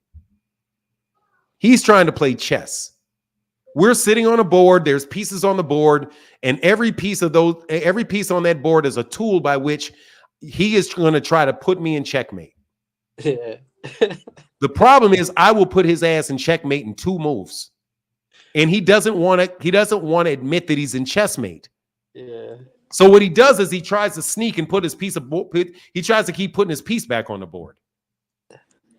He tries to keep putting his piece back on the board. He's like, no, you didn't take my queen. My queen's right here. Dude, I took your queen. I already disproved that. No, my queen is still here. So it's like a kid that just wants to keep putting his pieces back on the board and claiming, no, man, you have nowhere to move. You're right. You're stuck. You're stuck. You're stuck. If you move here, I have my queen put you in check. If you move in any one of these other positions, I have a position. I have a piece that will land on that spot. You have to lay it down, but he won't do it. He wants to drop the board. He wants to restart the game. He's like, no, I didn't lose. Rah! Tries to throw the pieces off the board. Let's start all over again. No, dude, you lost. Go away, bro. And put it in the super chat. You're a fucking bum. Okay? Because you should be smart enough not to play me. Does that make sense? Yeah, that makes sense. Yeah, that's what they just can't play me in the game. Nah, it's because I know what I'm doing. Like, because he just got that mindset to just keep on trying to. I could see. There are very specific things that he does, like he conflates terms. Yeah. He will literally switch the name. He will switch a term. Like, for example, and people will fall for this. When I said to the chat, did I prove that he lied? Now, all I have to do, he said I didn't prove it, right? Well, if I proved it to anyone, I proved it, right? I may not have proved it to you, but I did prove it. I proved it to everybody that acknowledged that I proved it. So what did he do? He denied that they even said I approved it, that I proved it to him. He said they're just acknowledging it. They're just co-signing you, but you didn't prove it. I didn't ask him if I co-signed it. I asked if I proved it. So he very, very ham-handedly tried to take the word prove out of the sentence and stick acknowledge in there. They didn't acknowledge it. They said I proved it. You said I didn't prove it. They said I proved it. So I clearly proved it to them. So you can't tell me I didn't prove it because I did prove it. Well, then he takes the word prove off. That's why he would switch between evidence and proof. For example, in the example that he used yesterday, this is what he did. I said that it was evidence that Devin Haney had rehydrated with the use of an IV. The fact that he put on 25 pounds in less than 24 hours. And he said that is not proof. And I said that's evidence. That is evidence that he did. And he said, well, yeah, but it's not proof because you can produce other facts that would contradict it. And I said, just because you have other evidence to contradict it doesn't mean that that's not evidence. It is evidence that supports the conclusion. The question is, what is the burden of proof that I need to meet in order to convince you that I've proven it, that I've proved it? He wants to switch. He literally switched the word proof and evidence. That's not proof. I didn't say it proved it because proof is the improper word. You have to use the word evidence. It's not evidence that supports my proposition that I have a duty to prove beyond the standard. So once you said that, what's the standard of proof? Then he didn't have a standard of proof. This is what I'm saying. That's his technique, is to conflate words. He kept substituting the word proof for evidence. Evidence is just a fact. It is a fact. It is an objectively true, is an objective fact. So what's your standard Evidence. of proof when it comes to him rehydrating with an IV? What is I'm saying? Is that evidence may constitute proof, but T. Orlando, evidence may constitute proof provided that it meets that standard, right? You still, the evidence, the fact that you saw him shoot him dead in his face, that is proof only because it takes you beyond a reasonable doubt that he did it. Now, then the rule comes into play about whether or not it was murder or not. Was it self-defense? If it was self-defense, then it wasn't murder. You don't prove, you know what I'm saying? You know, T. Orlando, we know. But so what were you saying? I'm sorry, what was your question, Ja? So what's your standard of proof when it comes to Devin Haney rehydrating with an IV? Oh, I think it's just, what would I say? It's just whether or not I believe that it's more like, first of all, I didn't accuse him of it. I said more than likely he did. So my proof was more than likely because I don't see of any other scenario. Honestly, man, I think you could probably get to beyond a reasonable doubt, considering anybody else is wondering how he did it. Right. Keith Thurman, for example, said, how much did he gain? He said he gained 25 pounds. He's like, man, he said, man, I'm big for a 147 pounder and I'm only putting on 10. Yeah. How's he putting on 25? They must have put that boy on a needle. So according to Keith Thurman's like, I don't even know how you can do that. Yeah. Unless you rehydrate. And if I brought a doctor on here, now, if I brought a medical doctor on here, then we would see what he says. And he would say, well, how would you see that? Well, more than likely they put an IV on him and they pumped a lot of fluids in his body. And it didn't just include water. It was like a solution that would put the electrolytes, the salts, and the minerals back in his body. Yeah. So more than likely he has an IV. More than likely he has an IV. It's not likely that he did it by drinking water and eating 25 pounds of meat. Yeah. Because number one, how are you going to fight with all of that stuff in your stomach? Right. You know what I'm saying? So that was what the original conversation was. But again, he said you can't prove it. And that's when I said, I was like, hold on, man. You can't. What do you mean I can't prove it? What's the standard what's the standard of proof? And he didn't ever want to talk about the standard of proof. He wanted to conflate the word evidence and proof. But I'm telling you that you can have evidence that supports it. You can have evidence that contradicts it. Somebody can show you cell phone records and say that you were in this area. But you can also have somebody testify that you were in the area, but you were at their house with them and they saw that. Those are two bits of evidence. One could use it to present one fact, to purport one fact, and the other one can give you an alternative explanation to explain that evidence. So this guy the guy doesn't know what he's talking about. And this is not something that you should learn. You have to learn in law school. This is something you can learn basically it's not called speculation, you fucking moron. It's called meeting a burden of proof. Shut up, you buffoon. Yes, you're dead wrong, and everybody's been talking to you about you're wrong for a while now. All right, I'm about to hop off, though. All right, brother. Get back, man. Yes, you were wrong. You're absolutely wrong. You're absolutely wrong.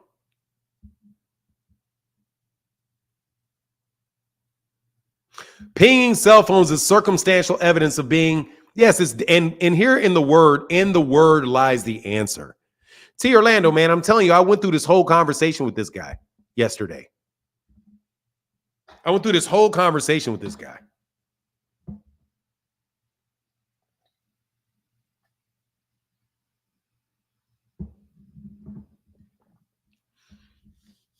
Why are all the tombs empty? Moses, Solomon, David, where are their remains? Yeah, but see, that's questions, man. I don't know. I don't care. Bro, I'm trying to tell you, dog, I don't even care. You talking about God? I don't even care. I don't care. I don't care if any of them dudes was real. Take away every Bible, take away every Quran, take away every Talmud. You take away every solid thing out there that they everything. Take it all, make it all fake. And God still is real. Because I'm here.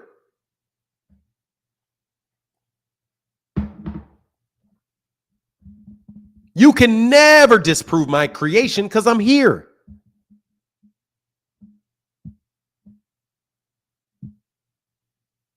Who cares?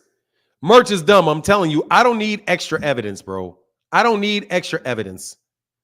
You're not going to convince me that I was created. You're not going to not convince me that I was created. I am here. I am here.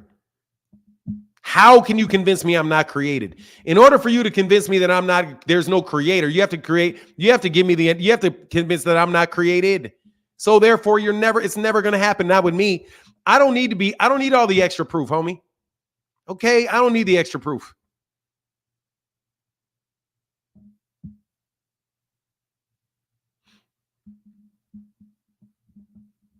Exactly. You want to be, dude, I would tell you this. My advice with God is to have a very low burden of proof. I would have a very low burden of proof. A very low burden of proof. See, watch this. If you have think of God, belief of God as sticking your hand in a fire. Okay, matter of fact, take hell. Let's act like hell is real for a second. Okay, let's just act like it's real for a second. I'm not saying it is, but let's take that it's real. And you know that if you get this question wrong, you're going to burn in that mug, just like they say. And in order to not burn in it, you just have to think, what? You just got to say, hey, man, I vote for God being real. I vote for God being real. In order not to burn in that. So what standard proof would you use? If the ramification was that you're about to fry for a couple billion millenniums, I would have a very low, very, very low burden of proof. Very low. Very low. Like it only has to be slightly possible. You know what I mean? Slightly possible. That's what leads people to agnosticism. Like, hey, I ain't going to deny it. Or better yet, that if you deny it, there you go, that's better. If you deny the existence of the creator don't want nothing to do with you. And the people and where the creator sticks with you, if if you just say he doesn't exist, he's cool if you say he doesn't exist. She doesn't exist. See, that's because Rick Timms, I'm telling you, guys stick too much. You put your head in the books too long. Get out of the book. Get out of the book. Dude, I'm telling you, man, a whole lot of religious problems if you guys would just get out of the book. Lift your head out of the book. I've been reading this book. I read this book. Treat the book like a book. I read this book. This is a really, really good book. And then you set the book down and you go on about your life. And what you learned in the book, you keep what you learned in the book. If there's some things you disagreed in the book, you leave them in the book. And then you move on. It's a book. It's a book. It's a book with a publisher. And the thing that really got me there was my mother used to work for a Bible publisher. She used to work at a Bible publishing house. So I was really very aware that, oh, this is a book. Like, this is like a book. But when I was a little kid, I used to feel like, man, if I pick this Bible up, I better sit it down real carefully. I better not cuss around it. Oh, I've been to page. No. Oh, no. What is God going to do with me if I've been to page in this book? I had that feeling about Bibles as a little kid. Eventually, I still have respect for it. But when I realized that, if I'm so scared of it that I won't even touch the pages, like I'll think I'm going to go to hell if I spill some coffee on it. It's a little much for a piece of paper. It's a little much for a piece of paper. Anyway, that's me. And you guys go ahead and have your reality however you want it, however you want to process it. I have nothing but respect for everybody's belief. I have, because your reality is not my reality.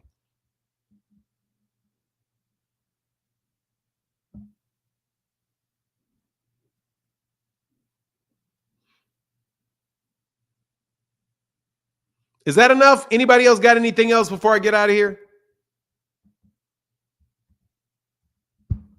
Anybody else? Because I honestly, man, it's Sunday and I didn't mean to be a preacher. But boxing hacker dude, you suck. Really, truly. I got to tell you, man, you're not as smart as me.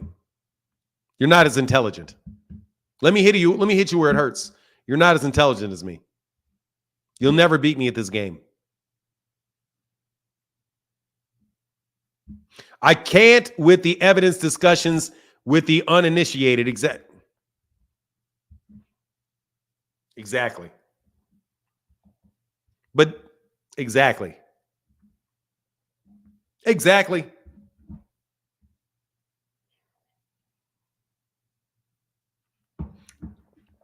Check out Sir Wimsley Ramsey on his conclusion of evidence for the Bible. I'm straight with all of that. I don't need that.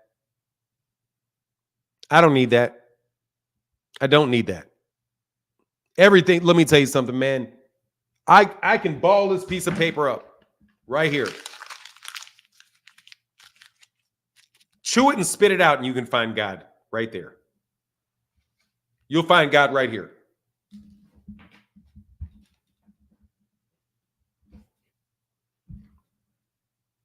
You'll find God right there. You can spit in the wind and let it fly in your face, and you'll find God in that. You'll find God in that. You can't avoid him. You can't avoid it. There's nothing you can do to avoid it because you're within it. You're within it. How can you ever avoid it? You can't. There's no way. It's everywhere. It's in everything. It's everywhere in everything. So how can you ever miss it? I think all you got to do is love anything. You just got to love anything. You can love your wife and you love God. You love your children. You take care of your children. Is any connection other than your selfish self? You know what I mean? But anyway, man, that's my theology. How can I help you, sir? You're on mute. You're on mute.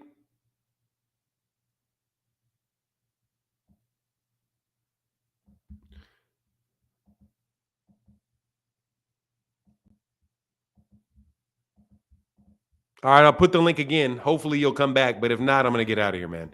We had 4:37. You know what it is. We go too long on this channel.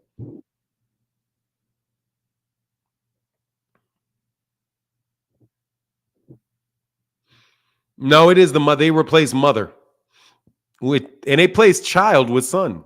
But even though son does work though, but you got to spell it right. That's how I always think about it. The father, the mother, and the son, but the son is with a U and not an O. Boxing hacker just tries to be smart, but he really isn't. He's not. He's not honest. Actually, he's just not honest. All right, here's the link one last time, and I'm out of here, brother. I'm out of here. It's been fun, though. It's been fun. Let me check this, and then I'm out of here. Thank y'all, man. We'll be back on Sunday. Opinions Boxing with Alden Johnson. A lot of deep facts today. Show, I like it. Hey, man, you know that's what we do around here, brother. We overqualified, man. We overqualified around here. That's why y'all shouldn't come near me. Intellectually, it's dangerous on these streets. Yeah, it's about the sun, not the sun. But not even that sun. Sun is a reflection. But it is what it is, man. You know, we got it every way. We got it every way. There's no way you can slice that cake and not come up with cake. If it's a cake, do you realize there's no way that you can take a knife to a cake and not come away with cake? No way. Fanon, are you a traveling brother? No. Yes, but I can swim, JD. I'm not a traveling brother, but I can swim.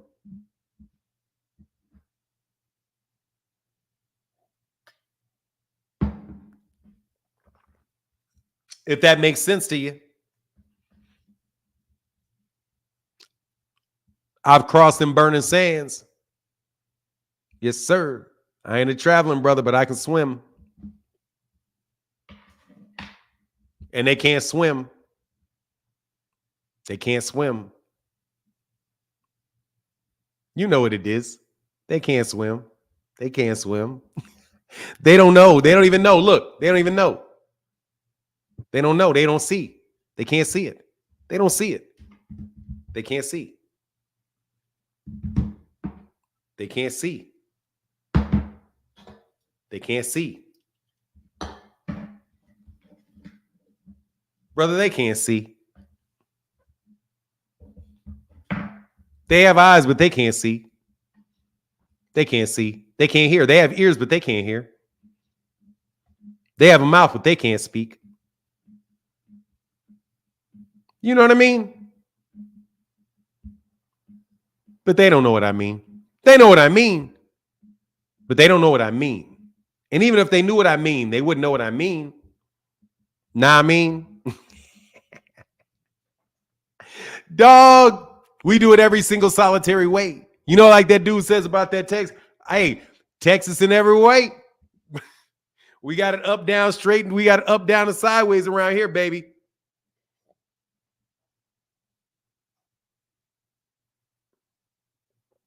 You think they know what this means?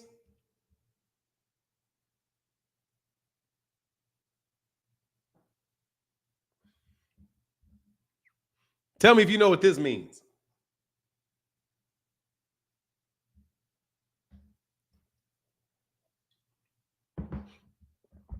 Who on the chat speaks this? Who speaks this? Yes, sir. All right, brother. I'm going to get out. Thank you guys so much for your support.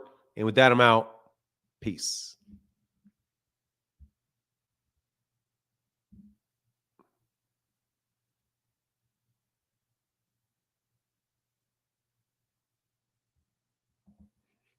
Hey, say you remind me of my philosophy professor at Penn, Fanon. Oh, man, I studied philosophy for a long time. Till I got to the core of it, and I'm straight. Yes, sir. And with that, I'm out, man. I hope you, hey, by the way, stay away from me, boxing hacker. For real, man. Can you learn, please? Let me teach you, son. Let me teach you. Let me teach you. Let me teach you. Let me teach you, son. Let me teach you. If you let me teach you, I'd love to talk to you. But you got to let me teach you.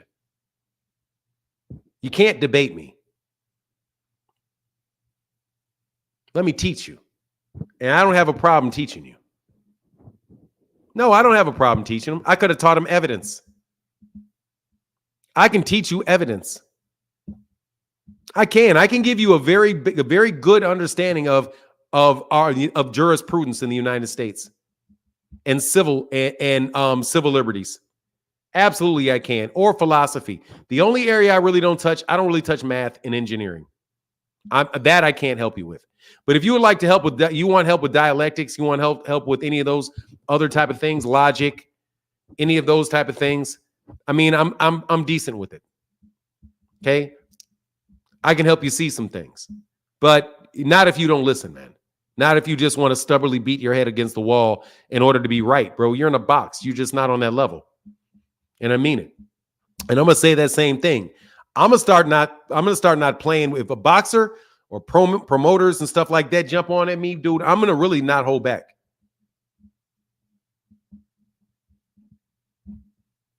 I'm gonna really not hold back. If you call me a liar, I'm not gonna hold back. And I'm not gonna cuss you out. I'm just gonna make you look really dishonest.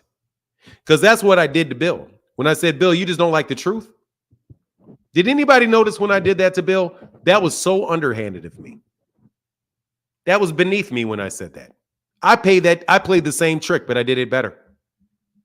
Do y'all remember when he said, I countered his move. When Bill said, what belt does Tank have? That JV belt? Let me tell you what I did, Boxing Hacker, so you see this move. Bill, this is what I did to you, Bill. I'm going to do it to y'all again, too. When Bill said, call Gervonta Tanks Davis a JV belt, I said, it's called the WBA World Championship. And he said, you mean the JV belt? I said, no, it's not the super belt. It's not the JV belt. It's the WBA World Championship. And he said, nah, you mean the JV belt? I said, no, that's not what I mean. I mean, you asked me what belt he has. The answer is the WBA World Championship. What, you don't like the truth? You don't want me to answer the question? Honestly?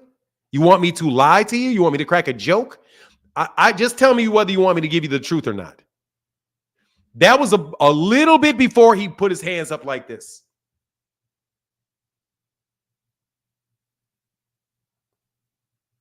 That's right before he did this. Because if you're going to try to label me and make a joke of me, I'm going to get serious and put you in a position where you don't want to answer a question.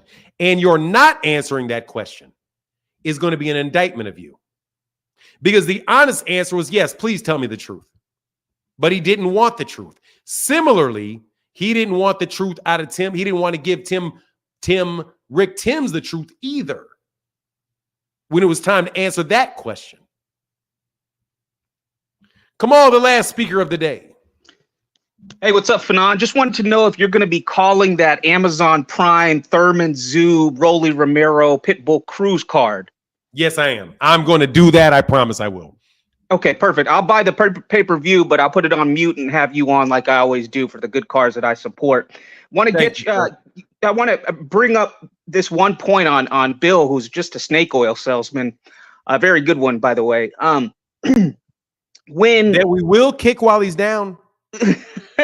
When Floyd fought Berto, and I don't know if you remember this situation with the WBA, Keith Thurman went in the media and he thought that he was Floyd's mandatory, but the WBA rules were that the super champion doesn't have a mandatory. So Floyd fought Berto, who was his mandatory, who was Keith Thurman's mandatory because Keith Thurman had the world belt. So this myth that Haney went to the WBA to say, hey, can you enforce my mandatory? Can you take my mandatory and order the fight is just malarkey. Because back years ago, when Floyd and Keith were super champion, Floyd was Floyd, and Keith was the world champion. Floyd fought Berto, and Keith even said in the media, he said, I thought that I was Floyd's mandatory. The WBA was going to order the fight. But he later found out that that was not the case, that Berto was his mandatory and Floyd didn't have a mandatory. Wanted to get your thoughts on that comparison with this Haney versus this whole lie about Haney, potentially going to the WBA and say ordering Gervonta Tank Davis to the mandatory to be enforced. Because I mean, I think that parallel that I just gave just blows that out of the water. With that, I'm out. Thanks. I can blow it away even worse than that. And let me tell you what it was. I actually asked on the Rise podcast if they had ever heard from the WBA about making a fight between if they had ever talked to or heard from the WBA about potentially Gervonta being the mandatory for Devin Haney, and they said they never heard anything from him. So that was just a lie that a YouTube channel made up. No joke. That's nothing but that was a straight out lie. That shit never happened. The Mauricio, they didn't never said. I'm sorry. I don't believe that they ever said, "Oh, we reached out to Gervonta Davis, and Gervonta Davis said he would drop the belt if we did it." That's not even something Gilberto Mendoza would even say in public. But they acted like that was something that really happened. That's when these people are out here just telling blatant lies to people and they're believing anything that comes out of their mouth. Like the fact that they're even like, and the fact that they said that was, oh, he was their mandatory. Gervonta Davis was Devin Haney's mandatory for years. They just pulling that shit out their ass. And there's really nothing at all nothing to support that at all. Did you leave? Oh, you jumped off. Yeah, there was nothing. It was just made up. And it was made off of the fly because Calvin Smith asked Bill Haney, we know how you can get out of the fight, pay step-aside money. And they were not about to play step-aside money, so they said, well, we can do it this way. You can petition the WBA to be our mandatory. As if Gervonta Davis is going to be the mandatory for Devin Haney. On what planet would that's like Canelo Alvarez, that's like David Benavidez telling Canelo Alvarez to be his mandatory.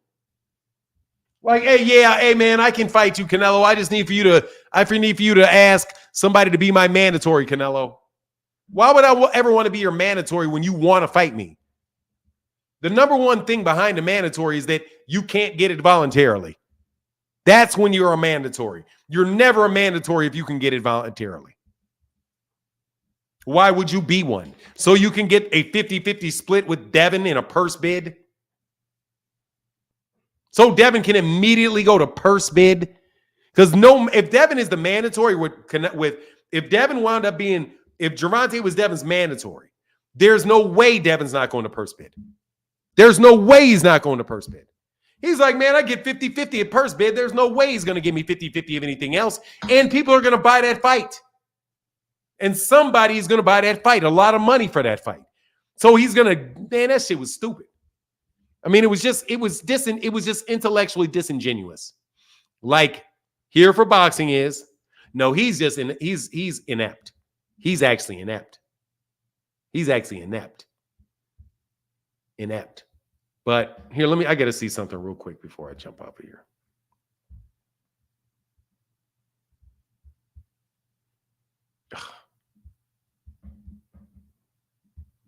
A second. I knew to check that. Got to check it. Oh, hold on. What? Oh, no. What?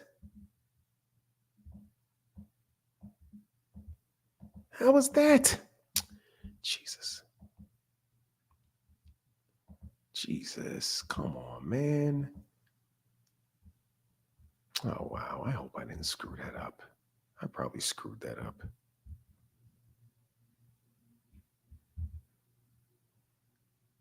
Oh, actually, you know what? I didn't screw that up. That thing had been around for a long time.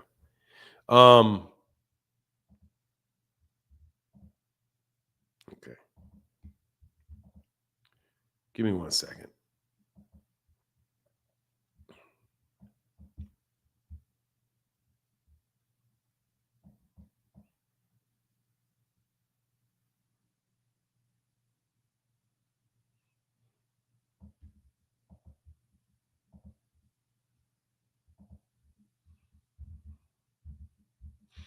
All right, y'all. If that's the last caller, I'm out of here. Shout out to Here for bullshit. Yeah, he's terrible, bro. Anyway, he's not the smartest guy. Oh, yeah, and thank you, Keith Nolan, because you know Here for Boxing that dude wasn't about to pay that up. He wants a free ass whooping is what he wants. And with that, I'm out. Deuces.